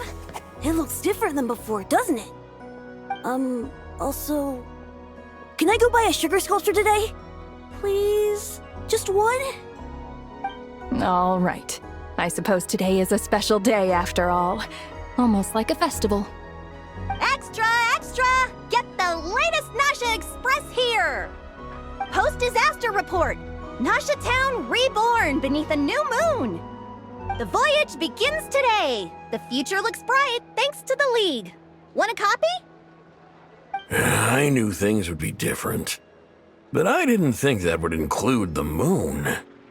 They say a new moon goddess has been born. A new moon goddess? Who's saying that? The Frost Moon Scions? I guess so. I'm not too clued up on the details. As far as I'm concerned, the moon's still in the sky and it's business as usual. Hey, since we've come all this way, shall we grab ourselves a free meal while we're here? Are you a convert now? Or are you just here for the free lunch? Oh, come on. What does it matter? After everything we've all just been through? That smells good. All right, that's it. I'm hungry. Time to eat. Come on! We gotta get there early, or there won't be any good spots left! Shh, keep it down. This is a residential area. What if people are still sleeping?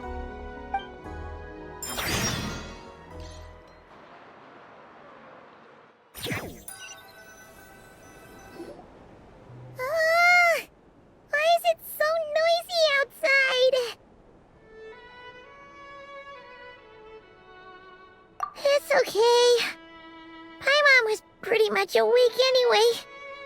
It's been so long since we last had a chance to relax, huh? Feels like time is moving slower than usual. What about you? Did you rest well?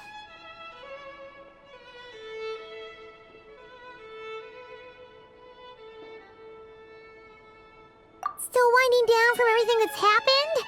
Or are you wondering how our friends are doing? Or is it about what Dotori said to you? Okay, if you say so. But don't push yourself, alright? Let Paimon know if you need to talk. What we just went through was a lot. It's totally normal if you need some time to get back in your groove. Luanatar disappeared after Columbina came back. Apparently, she was part of Columbina's soul or something. Still, Paimon kind of misses Luanatar somehow. But anyway, you did great. So did Paimon. We all worked our butts off to contain this disaster, and in the end, we made it.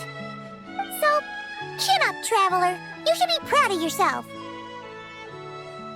Hey, don't poke fun. You should be glad that Paimon's growing as a person. Paimon didn't think you'd mention it. You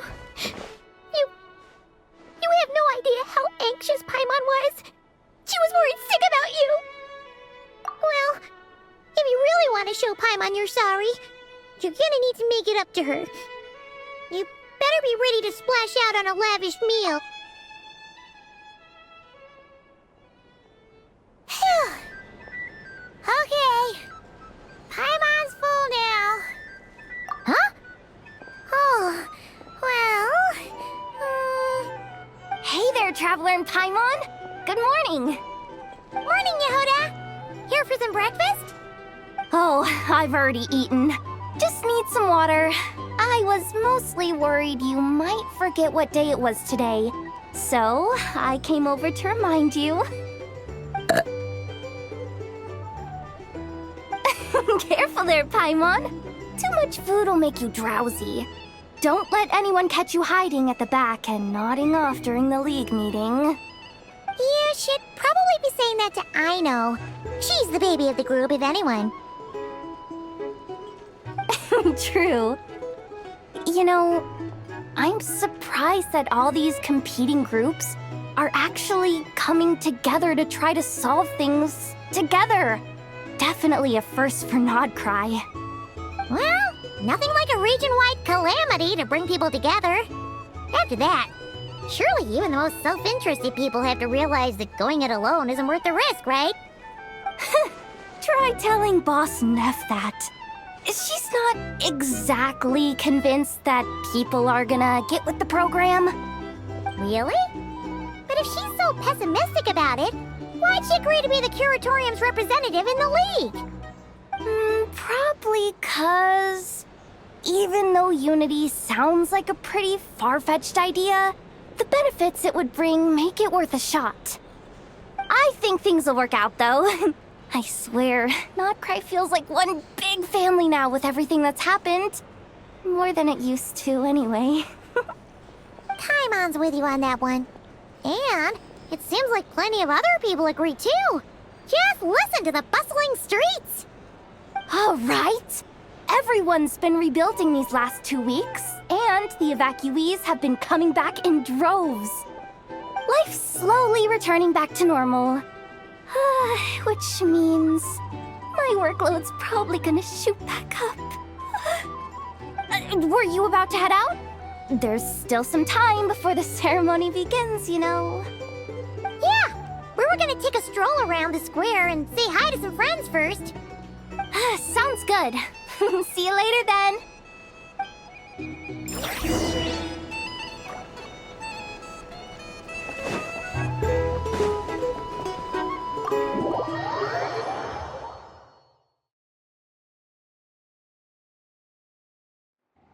Please accept today's boon. Have a nice day. Are Paimon's eyes deceiving her? Or is that Inefa handing out food for the Frost Moon Scions? Hello there. Would you like a feast of the moon, along with some snacks of the day? So, what's new, Inefa? It was only a few days ago when we last saw you, but it looks like you've joined the Frost Moon Scions in that time. And I know too? What are you talking about, Paimon? We're just here to help. Duh. In the wake of the disaster, it's all hands on deck. We responded to Lama's request for support. At times like these, the smallest good deed can inspire others and help them through the hard days ahead. And we're using eggs and heating tubes to make that a reality, in true Kromkake Crab Shop style!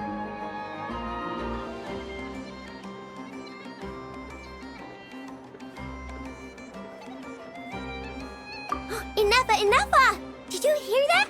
The Traveler said I did good. The Traveler! That's because it's true, I know. Proposal. If you can resist eating today's dessert, I will provide you with compliments, too. No way! Well, that proposal got shot down quickly. I need something to get me through the hard times too, you know. Mom! Yes, dear. Go right ahead. Excuse me. Could I take a photo with the robot lady? She helped us get safely out of Notcry, and she helped us get back home too. She's the best. Of course she is! And since I'm the whiz kid who built her, that makes me even better than best, right? But you stole my snacks, though. Oops. Shall we move to the open space near the center? The view there is better. Thank you! Aren't you the better pick for this job, Flint's? You underestimate yourself yet again, Master Ilua. Not at all. I rarely come by Nasha Town. I don't know any of the big shots here. All in good time. Socializing is a step-by-step journey. But you're much further ahead on that road, aren't you? You're not seeing the full picture. You know the truth now. My friends do not understand my habits. There is no question about it.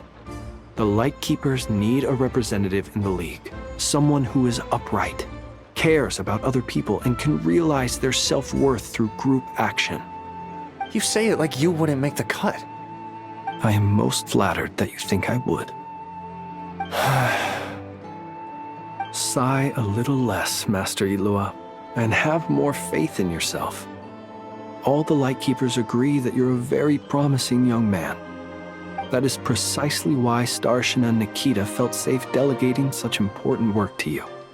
I'm sure we all also agree that we would sooner die of dehydration than manage to wrangle anything out of you in a discussion. My apologies. I am not in the habit of bringing water with me when I go out. Whatever. I'll take the job. By the way, who else is part of this? Oh, it's quite the who's who of Nodcry. There's the Moon Chanter of the Frostmoon Scions, the boss of the Curatorium of Secrets, a representative of the Voynich Guild, and even someone from the adorable Kromkake craft shop. I'm sure you will find speaking with them to be a genuine pleasure. If you say so. I've never done this work before, so I'm honestly a little scared of making mistakes. But I'll do it. Not only is it our duty as Lightkeepers, but because I want to make Nodcry a more welcoming place. An admirable attitude to take. The beacons are lit, Itlua. We're but one step away from breaking through the blizzard. We have the chance to band together and build our shared homeland into an Elysium. This is unprecedented for Nodcry. An opportunity not to be missed. Yeah. You're right. I'll do my best. Quite a few familiar faces have arrived. Let's go, shall we?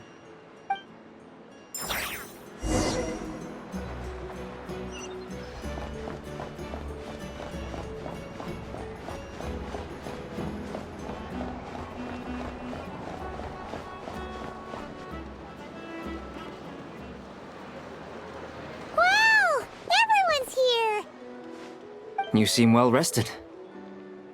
I know no one's asked, but I'm sure you all want to know, so let me just say, we're doing great. Thanks. Well, great, but not perfect. Starting to lose my mind from boredom. Can't drink a drop of alcohol while I'm waiting for my wounds to heal. I'm sure you had a sneaky swig or two. Wait, how'd you find out? I'm sure you must be missing Mondstadt after all these years away, Grandmaster. Yeah, you could say that again. Every time I get news from Mondstadt, it makes me want to go back and see the place for myself. Honestly, once things are wrapped up here, I think it'll be time to head back home. Hey, looks like someone's taking the stage. Can everyone see okay? Anyone need a boost? I'll just listen from the back. It's fine. You're taking this pretty seriously, huh, Durin? Well, it's not every day that I get the chance to see how people speak in official settings. Soak it up like a sponge. I'll make sure you get a chance to practice for yourself later down the line. Actually, I know just the thing. You can debrief the Knights of Favonius for me. Mr. Varka, are you forgetting that I'm not a Knight of Favonius? I can knight you. Any particular title you'd like? Is he joking? I really can't tell. You'll have to figure this one out for yourself. It'll be a good learning experience. It is my honor to host the opening ceremony for the League, and to have this opportunity to speak to you all in my capacity as Voynich Guild representative. Could this person also have been pushed onto the big stage by the real big shots? Guess I'm not the only one then. We come here today, having weathered the trials and hardships of yesterday, and having learned from them the importance of unity and cooperation. All right, here we go. Uh-oh, looks like Aino's off in Dreamland already. Wait, Boss is looking kinda drowsy too. What's up with her? Come on, get this speech over with already. Nodcry is our home, the land we rely on for survival. And as we chart a course for the future, may we persevere through the storms ahead as we sail towards a new era of prosperity, freedom, and hope.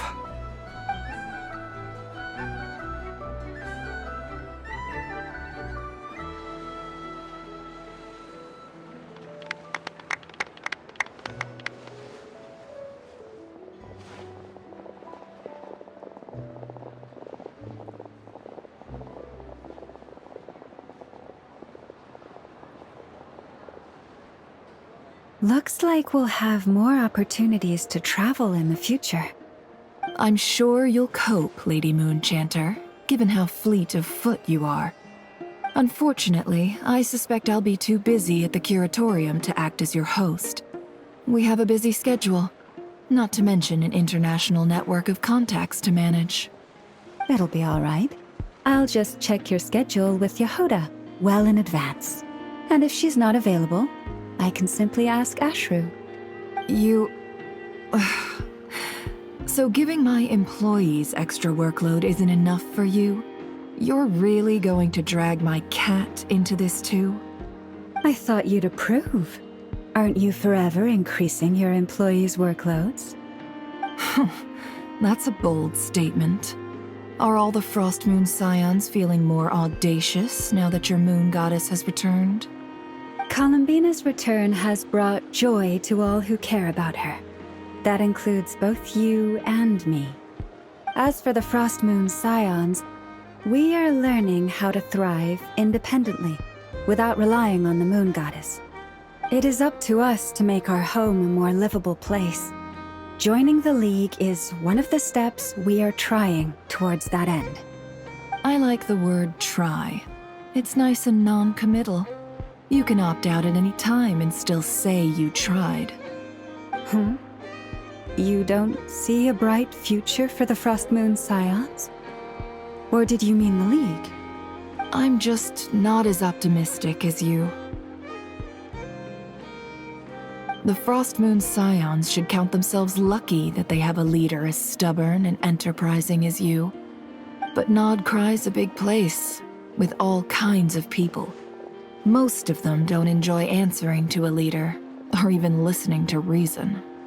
Well, that's where you and your methods come in. Unless the Curatorium of Secrets is only here for appearances. For now, yes. And that won't change until this venture becomes worth my while. What would make it worth your while? Getting out more than I put in. Right now, I'd barely break even, but I'll grant that it's a good start for Nodcry. Then maybe it's worth a try. All right, you can stop now. Or do I have to join the Frost Moon Scions before you'll get off my back? You'd be very welcome to join us. Hey, you two! Congrats on all your hard work! What are you chatting about? Nefer was trying to dissuade me from adding to her employees' workload. Also, she's considering joining the Frost Moon Scions. Sorry, what? Your conversations are always the most interesting.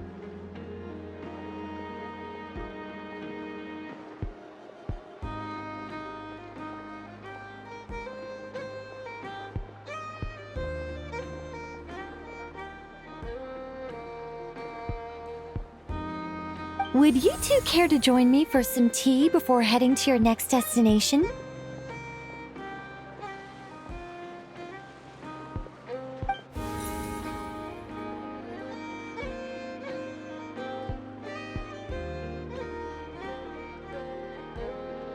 Nicole?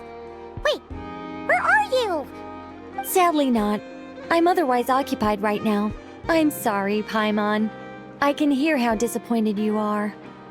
If it's any consolation, let me say that how things appear on the surface is a far cry from what they are at their core. Perhaps you'll feel better if you focus on the fact you have a special line of communication with the great mage herself. Okay? Has something happened? No, or not yet, anyway. Well, that's not ominous at all.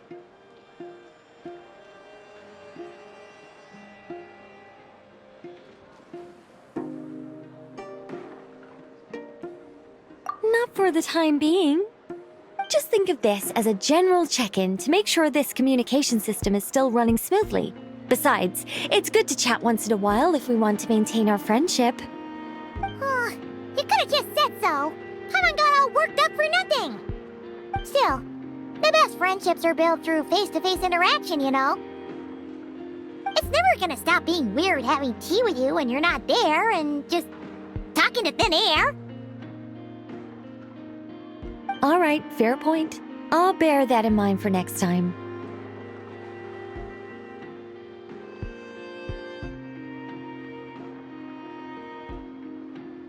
Yeah.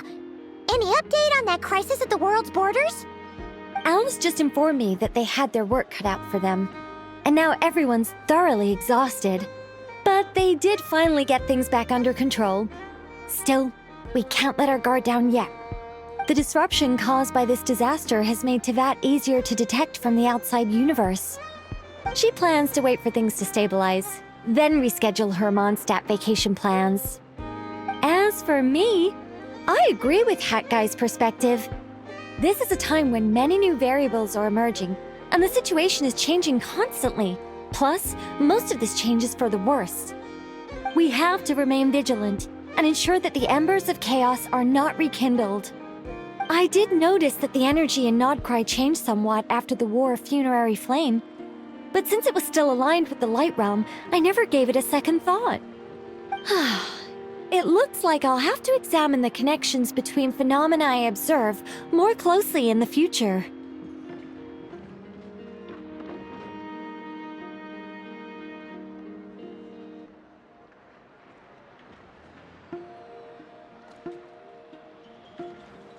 Just doing my duty. It's more or less second nature by now. Of course. To give you the full picture, I'd have to start with the substance from which angels were formed. Never mind. Paimon's right. Showing off my knowledge would be much more satisfying in person. By the way, you did receive the gifts from the Hexen Circle, yes? I'm not trying to claim credit or anything, but my pride demands that I at least mention it. They're quite similar to the protective talisman that Alice gave Dory, but with some very special enhancements. Oh! So that's what kept our friends safe when Dotori trapped them. Indeed.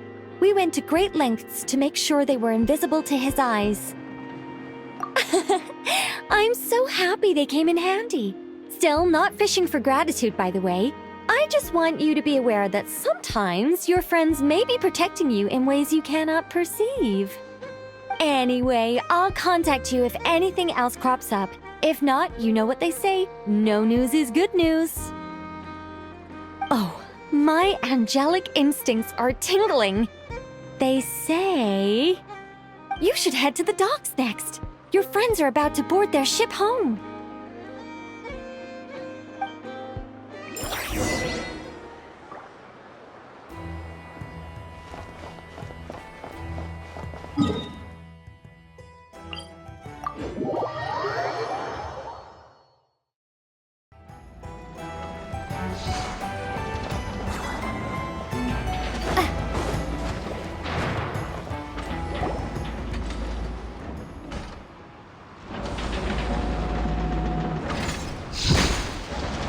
You're here. You're here too, Hat Guy! Are you heading back together? No. I'm bound for Sumeru, and she for Fontaine. We just happened to cross paths at the harbor.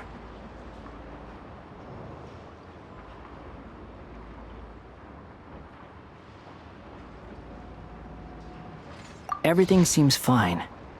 Sandrone may have an abominable temper, but she's always been very responsible with important calculations and things entrusted to her by valued friends.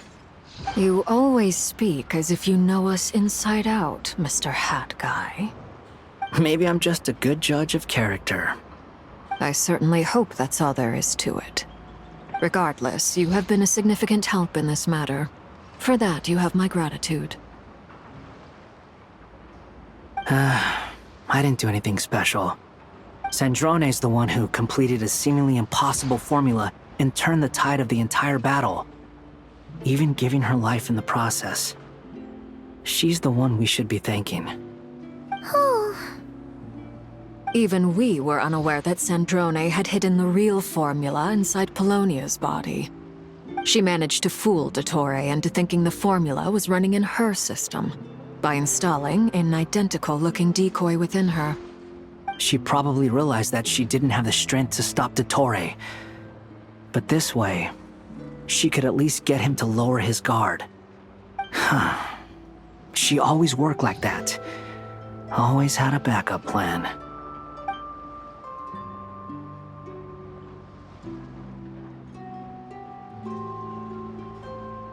Well, that's why I'm traveling to Fontaine.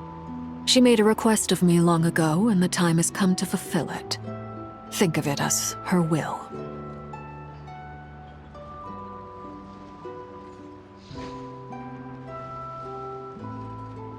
She said that should she ever fail in a mission, she'd like me to deliver her core and Polonia's to the Fontaine Research Institute. She also mentioned that she had made arrangements for people there to set her affairs in order. Some of her personal effects, such as her notes, were left to me. I've decided to take them back to the House of the Hearth, for safekeeping primarily, but also as mementos, I suppose. However, there is one book among them that I'd like to leave in your care. I'll have someone deliver it to your residence at the flagship at a later date.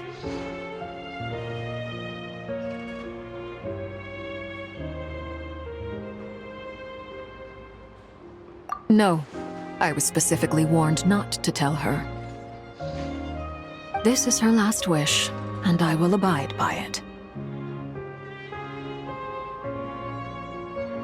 I can only hope so, but none of us here can know for certain.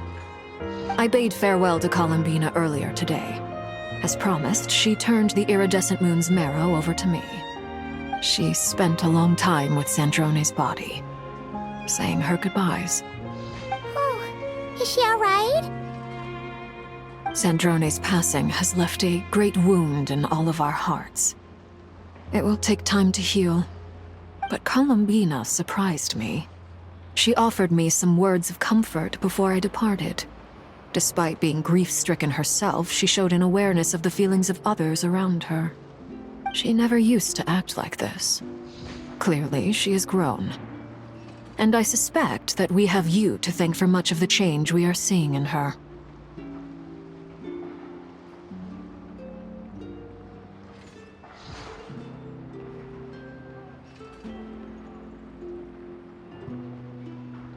Huh.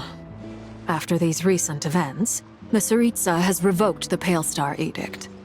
Snezhnaya now realizes that the arrest warrant for Columbina was just a ploy by Dottore, who coveted her powers.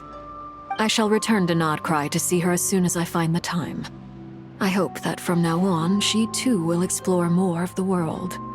Columbina Hyposelenia's journey is only beginning. My ship is here. Traveler, Paimon, we shall meet again. You too, Hat Guy. What are you still bumming around for? Isn't Columbina waiting for you? I thought today was the day you'd agreed with her to go find out the truth about your sibling.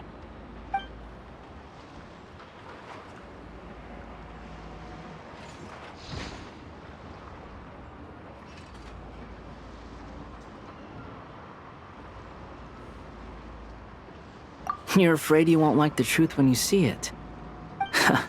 Well, this is new. I was starting to think that nothing could scare you. Don't say that! Wouldn't you be a viewer in this situation? Fair point. But I'd say I have more experience facing up to unpleasant truths than the Traveler. They say blood's thicker than water. I know how much you need your family back. More than you need any of your friends. And I'm sure that all your real friends understand that too. No matter what the truth turns out to be, they will stick by you and support you, whatever decision you make. Finding the truth is important. But more important still is what you choose to do once you've found it.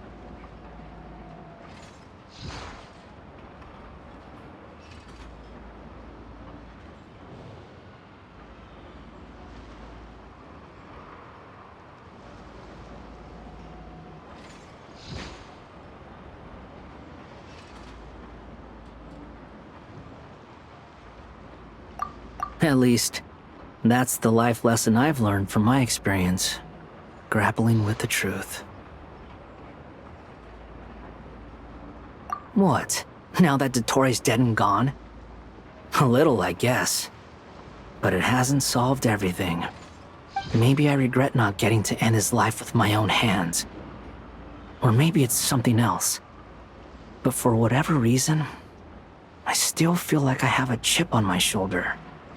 Either way, I'm going back to Sumeru. Lesser Lord Kusanali is gonna need help dealing with all the chaos Dottori left in his wake. Not just from this incident, but everything he did in the past, too.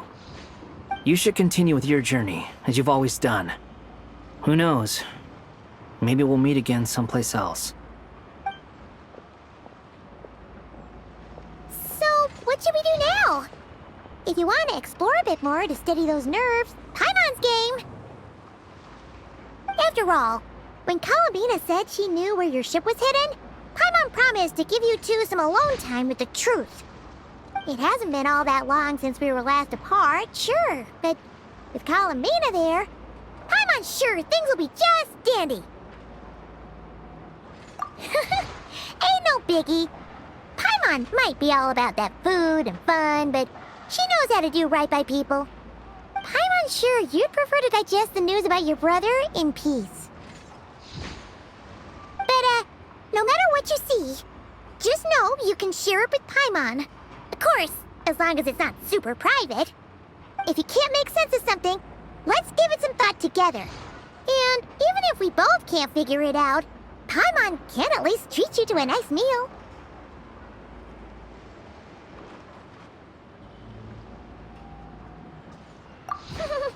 Glad to hear it. Feel better now? Alrighty. Next up, time to meet with Columbina.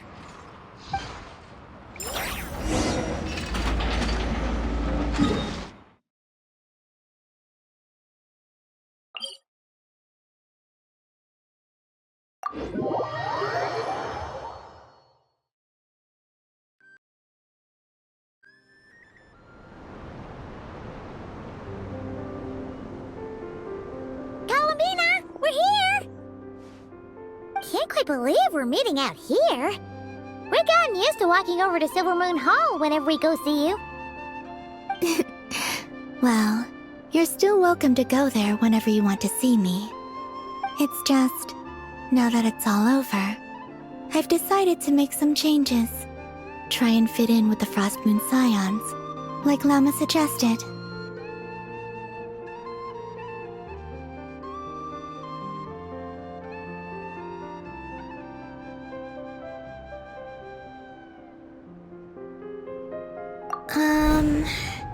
The older generation are still timid around me.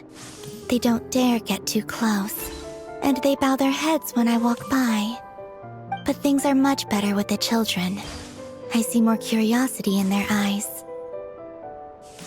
Hopefully, by the time the next Moon Prayer night comes around, I can enjoy the festival with them as myself, without having to pretend that I'm only dressed up as the Moon Goddess.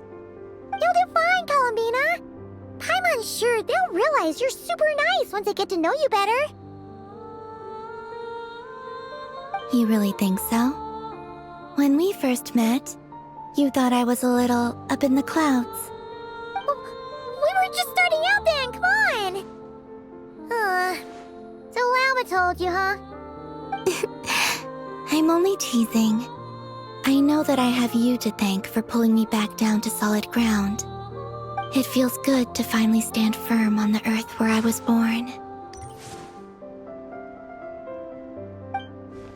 Oh, that's great!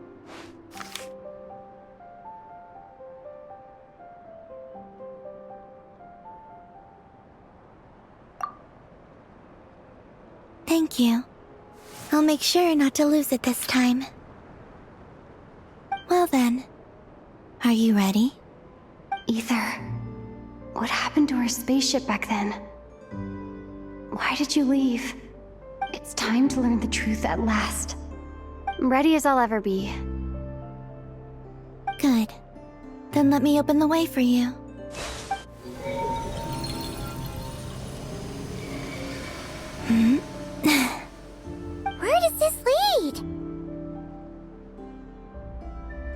to our shared destination.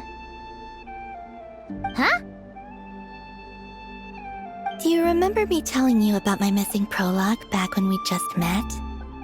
I said that my story began on the moon. But while I was inside the moon's reflection, I realized that my prologue was really hidden in the future. I just had yet to discover it at that point. The story of the time before I was born was in fact the story of my distant future. It's truly fascinating. But when I obtained the Trilunar Authority and returned to our present reality, I sensed something I hadn't expected. Your prologue. So you mean... Yes, your spaceship. All this time, it has been hidden on the frost moon, which lay beyond the sky.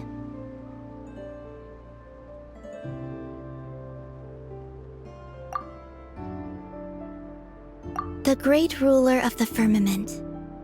The heavenly principles. Wait, them? Why would they do that? I don't know. Perhaps your ship contains something that is incompatible with Tevat. Or something that cannot be known. Oh, did I pick a bad time to say this? I know it must have been hard to work up the courage to do this. Maybe I should have waited until you were on the moon, with no chance to back out. That would've been kinda mean, you know.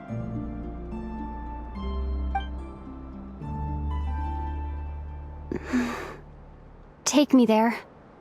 Oh?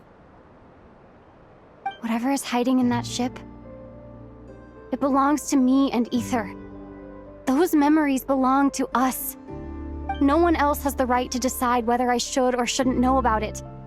Not even the heavenly principles. Very well. Then let's go. Yeah, you two take care, alright? And don't forget to come back soon! Rest assured, Paimon. We will. Traveler, after you. Thinking about the story that we'll find hidden on the moon? Yes. And hoping that it has a happy ending. Stories like that don't exist, you know? You don't believe in happy endings? I don't believe in endings.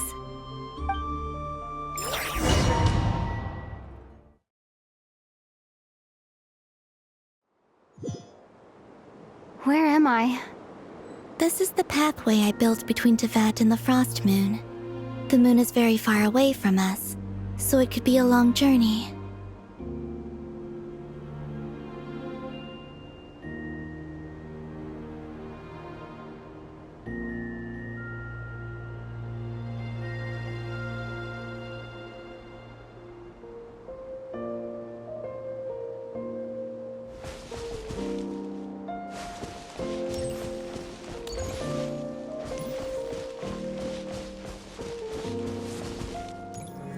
After I obtained the Trilunar Authority, I unwittingly saw past events from many of my friends' lives. One was Lauma. She was so young when they chose her to be the Moon Chanter. From then on, the Frost Moon Scions looked to her to bring messages from their goddess. But, for better or worse, I had left Hisi Island before she was ever born. It was not until much, much later that she met me. I think it's for the best. Because of the way things turned out, you had the opportunity to become friends. You're right. In that sense, I think we were both very lucky.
And about that mage, Nicole. I only recently learned that she has lived in Tevat since the time of the Three Moon Sisters.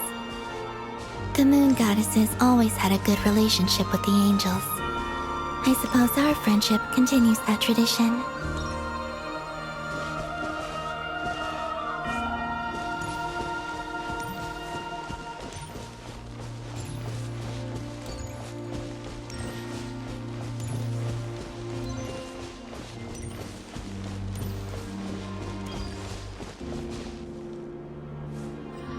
And then, there's Zandrone. I never knew that much about her, beyond the fact that she was created by someone called the Lord Artificer. She, too, suffered for a long time before joining the Fatui.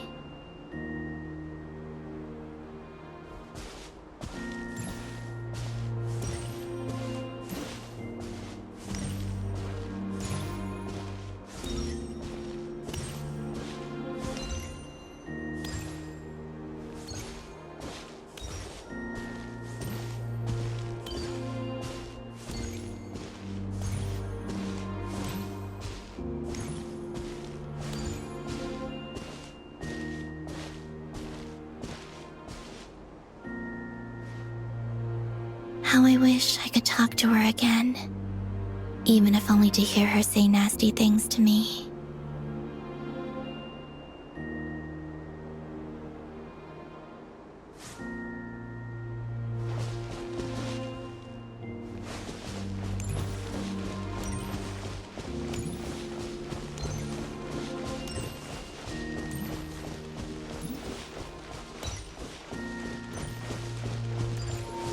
Also, I saw your siblings' story.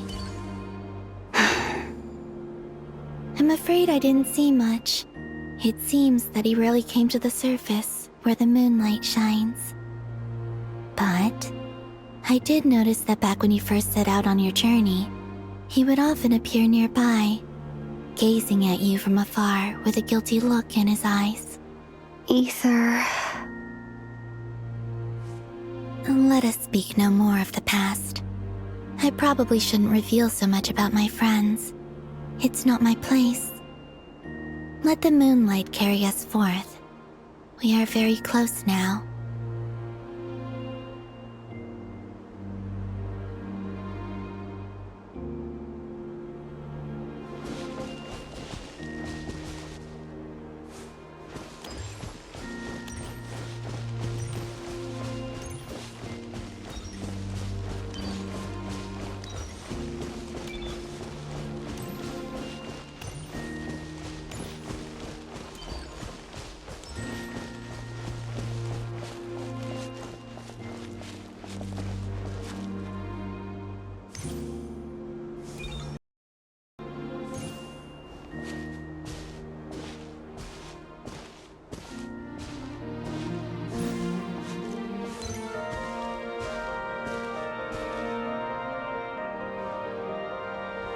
After this, I'd like to bring some Kuhenki to the moon as well.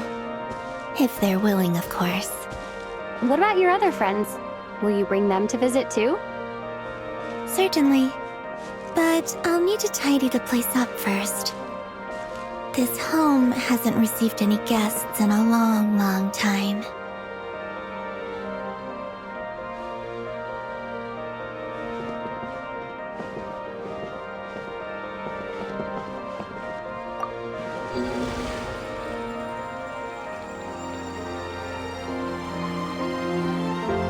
I remember writing something similar with you on Moon Prayer Night. I believe it was called... Dodoko's Whirligig. Yes, that was it. You asked me if I was afraid to return to the moon, and I said that I was. The idea that I had gained something precious, only to lose it so quickly. That frightened me. But I'm not afraid anymore. Besides, this time, we're traveling together.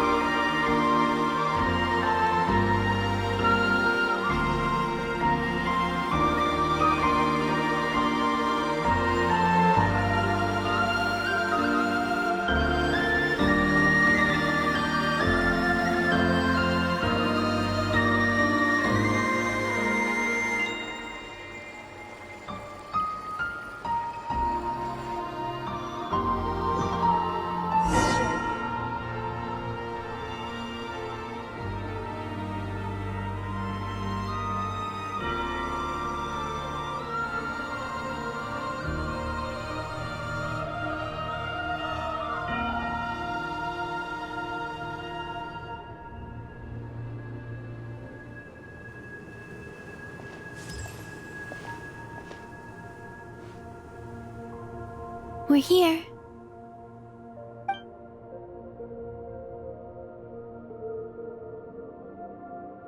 Over there.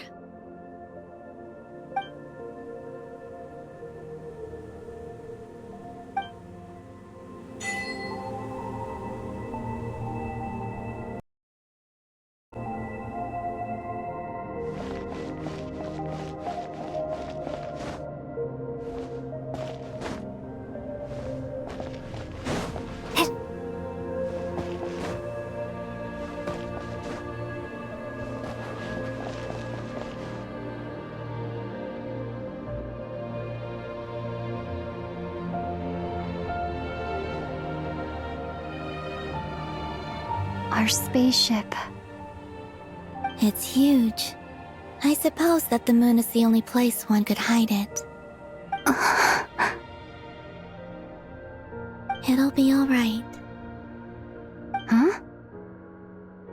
The way you feel in this moment, I went through it too, on Moon Prayer Night. The door was right in front of me, but I struggled to find the courage to step through. Solitude for me once meant living a life in which even I was absent. Before I met you, that was the only life I knew. But that night, solitude meant throwing away the life I had gained after meeting all of you. Columbina. Go. Retrieve the part of your life that was once lost. Trust me, you will lose nothing by doing so.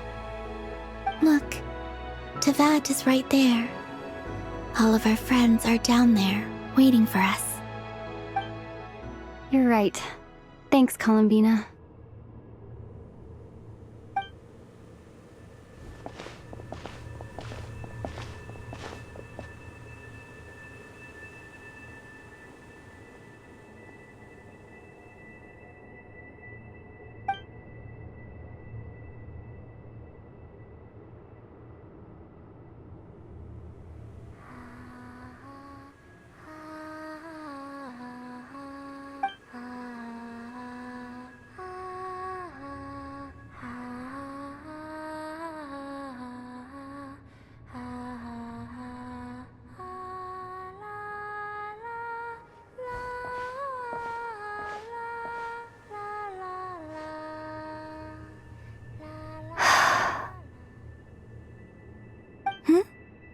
Finished?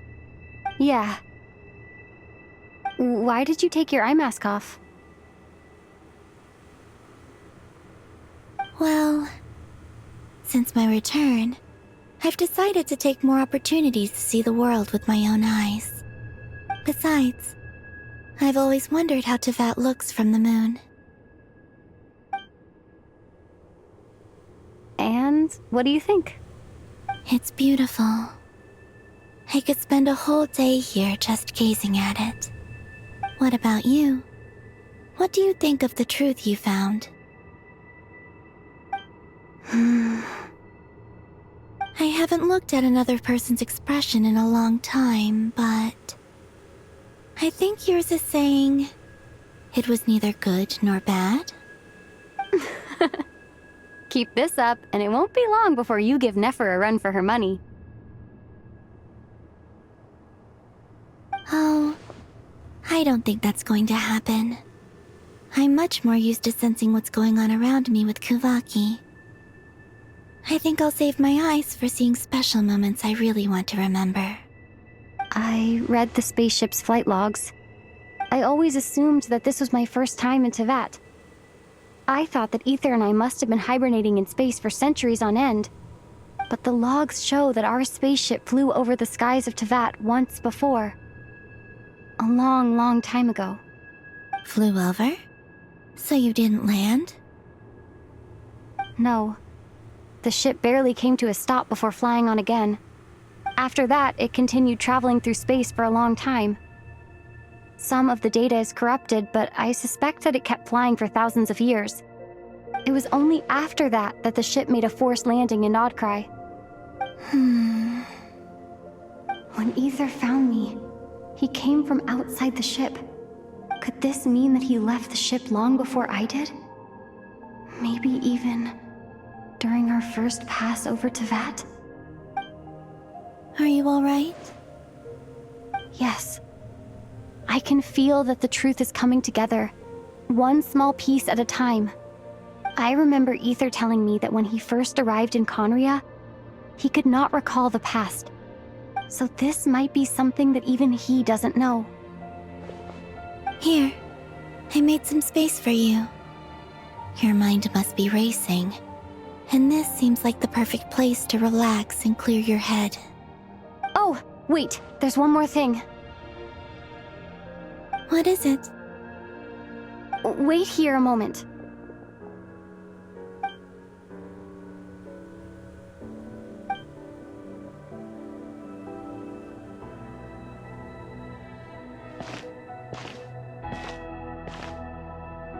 Hey, Columbina.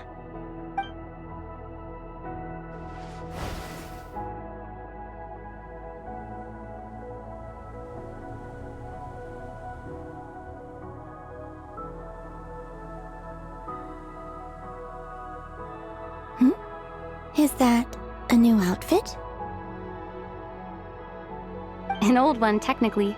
It's been in a cabinet inside the ship this whole time. It's a matching pair with Ether's. He's always liked this set more. Huh. I don't think there's a huge difference. Really? Yes, it's still the same you. You're the same person, no matter what clothes you wear. Only Columbina would make an observation like that. Traveler, do you consider Tevat your home? Home is wherever Ether is. But then, after all the time I've spent here and everything I've been through... Yes, I'd say it's my home. Would you change your answer if Tevat changed appearance? I mean, if the truth about Tevat turned out to be different than what you thought. I don't know. But I don't think so. The truth is not what matters most to me about Tevat.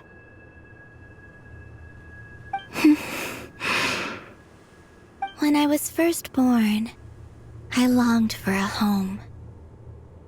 And when you get something before you're mature enough to understand the world, you just take it at face value. I thought that a home was a transaction. You give me what I want, and I'll do the same for you. But you and your friends taught me what a true home should look like. You never asked for anything, yet you gave so generously to me. That's because your friendship matters to us. It was worth it. In the past, I thought that my birth in Nodcry must have been a mistake. But after journeying to the distant past where the story began, I realized that it was I who chose Nodcry to be my future home. Now, I am glad that I made that choice. I'm sure your friends are just as glad.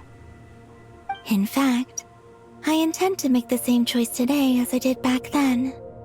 What do you mean? Well, I've given the Eternal Moon's Marrow to Lauma, and the Iridescent Moon's Marrow to Arlecchino. And now, I shall return my Kuvagi to Nodcry again, that it may continue to protect my chosen home. Wait, but what about your body? Oh, are you worried that I'll disappear again? I won't. Not this time. The Frost Moon has now entered the fall sky, and I am the Trilune Goddess. I am only returning to Nodcry the part of me that it needs. I am giving what I can, because my home is worth it. Oh, and I have something for you, too. For me? Yes. Come closer.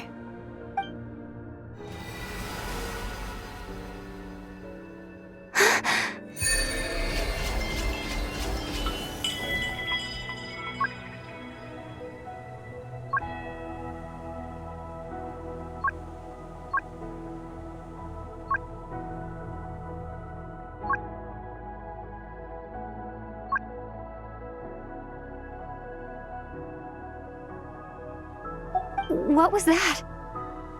I lifted some of the restrictions this world placed on you. I trust this will help in your future adventures. My power. It feels like it's grown. I can use the elements more freely now. Thank you. This will be a great help. You're welcome. I see you as family, and after everything you've done for me, In fact, no. It's not because I owe you.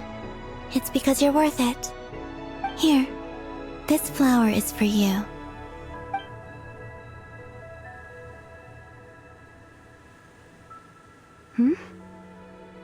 Isn't this a moon prayer blossom? Yes. Don't worry. You will never see these flowers lose their color again. I'm finally discovering the joy of giving. How I wish I'd learned this sooner. Hey, better late than never. What are you thinking about now? Why don't you take a guess? You get 1 shot. I don't think I'll get it in one guess, but I'm sure it's a happy thought. That's kind of a sneaky answer. I can't say you got it wrong. Down into that, the moon seems so far away. I felt it might always lie beyond my reach. But on the moon, everything feels so close by. The haze that once enshrouded the skies has finally been dispersed. I feel like a traveler on a winter's night, starting a new chapter in my tale by the warmth of a bonfire. I don't have a lot of luggage, but I do have a lot of hope for the future. Well, what's next? Next? To start with, I want to stay here just a little longer. After that, let's return home and continue our journey.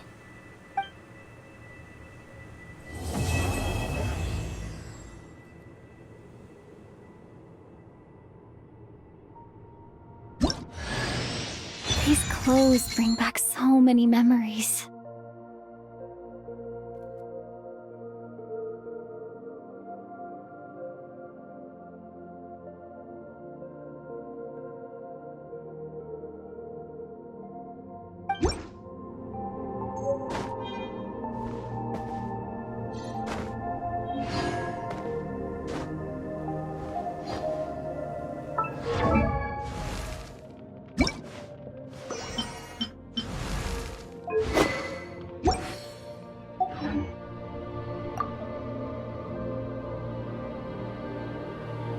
The journey goes on, for you and for me. Like I said, this is not the end. I don't believe there has to be an ending.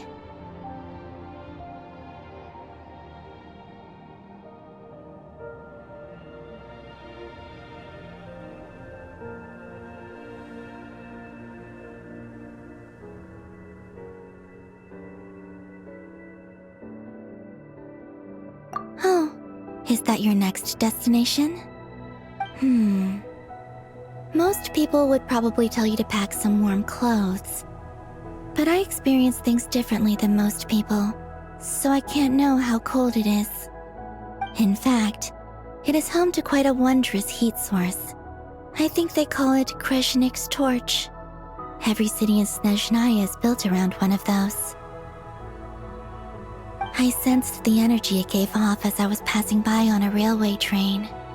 It felt grand and distant. I also recommend the Korolievsky troupe in Snezhnograd. They give performances quite regularly, and entry was free for harbingers. I liked them a lot.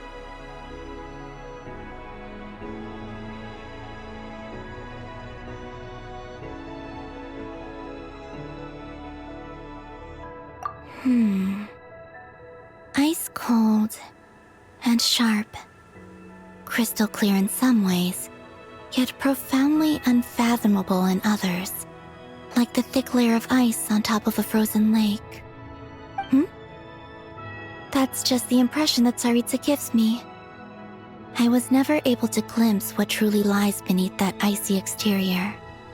In fact, I don't think the people of Snezhnaya even know what kind of power their god wields. Maybe that's because the Tsaritsa herself has never acknowledged, nor accepted that power.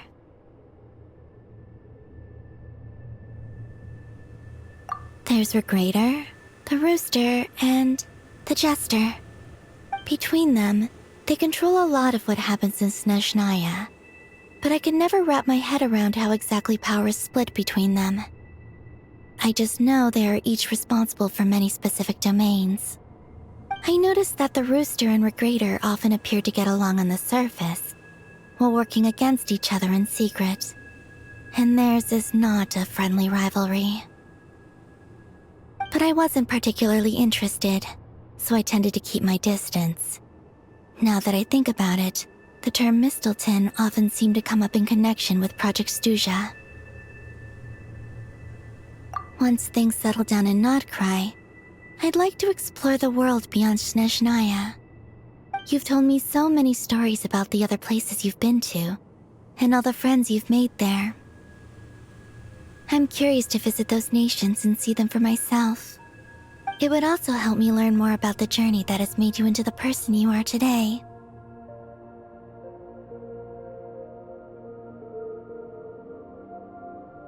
Okay.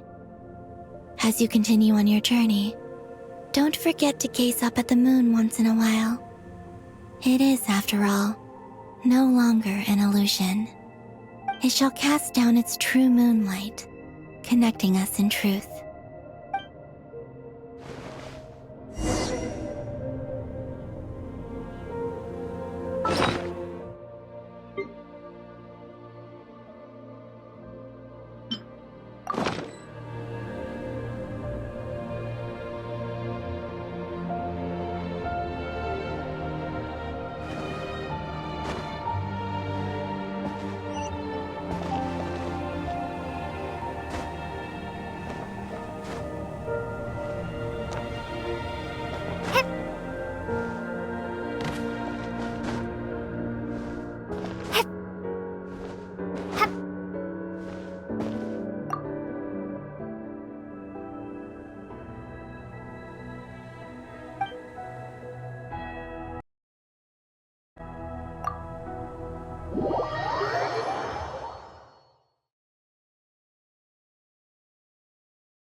To Jean, Acting Grand Master of the Knights of Favonius. Ugh, this preamble is such a pain to write. It's probably high time we got rid of this acting business. I trust that Dern has updated you all on recent events. Hope we didn't worry you too much. The good news is, we managed to come together and put a stop to the Doctor's evil schemes. With that, I think it's safe to say that Notcry is finally out of the woods. As for the Fatui, not counting the Damselette, aka the Moon Goddess, who has left their organization, we found ourselves allied in this instance with both the Knave and Marionette. May she rest in peace. As ever, we find ourselves better off for making friends rather than enemies. But until we can ascertain the Tsaritsa's true intentions, the future remains uncertain. In a short while... Wait... How am I meant to surprise everyone if I tell them in the letter that I'm heading home? Well, that would be a huge waste. Okay, got it. I will begin sending the expeditionary team back home in waves. I'm sure they'll be able to answer any questions you still have. I hope they won't gloss over the details of my many heroic deeds.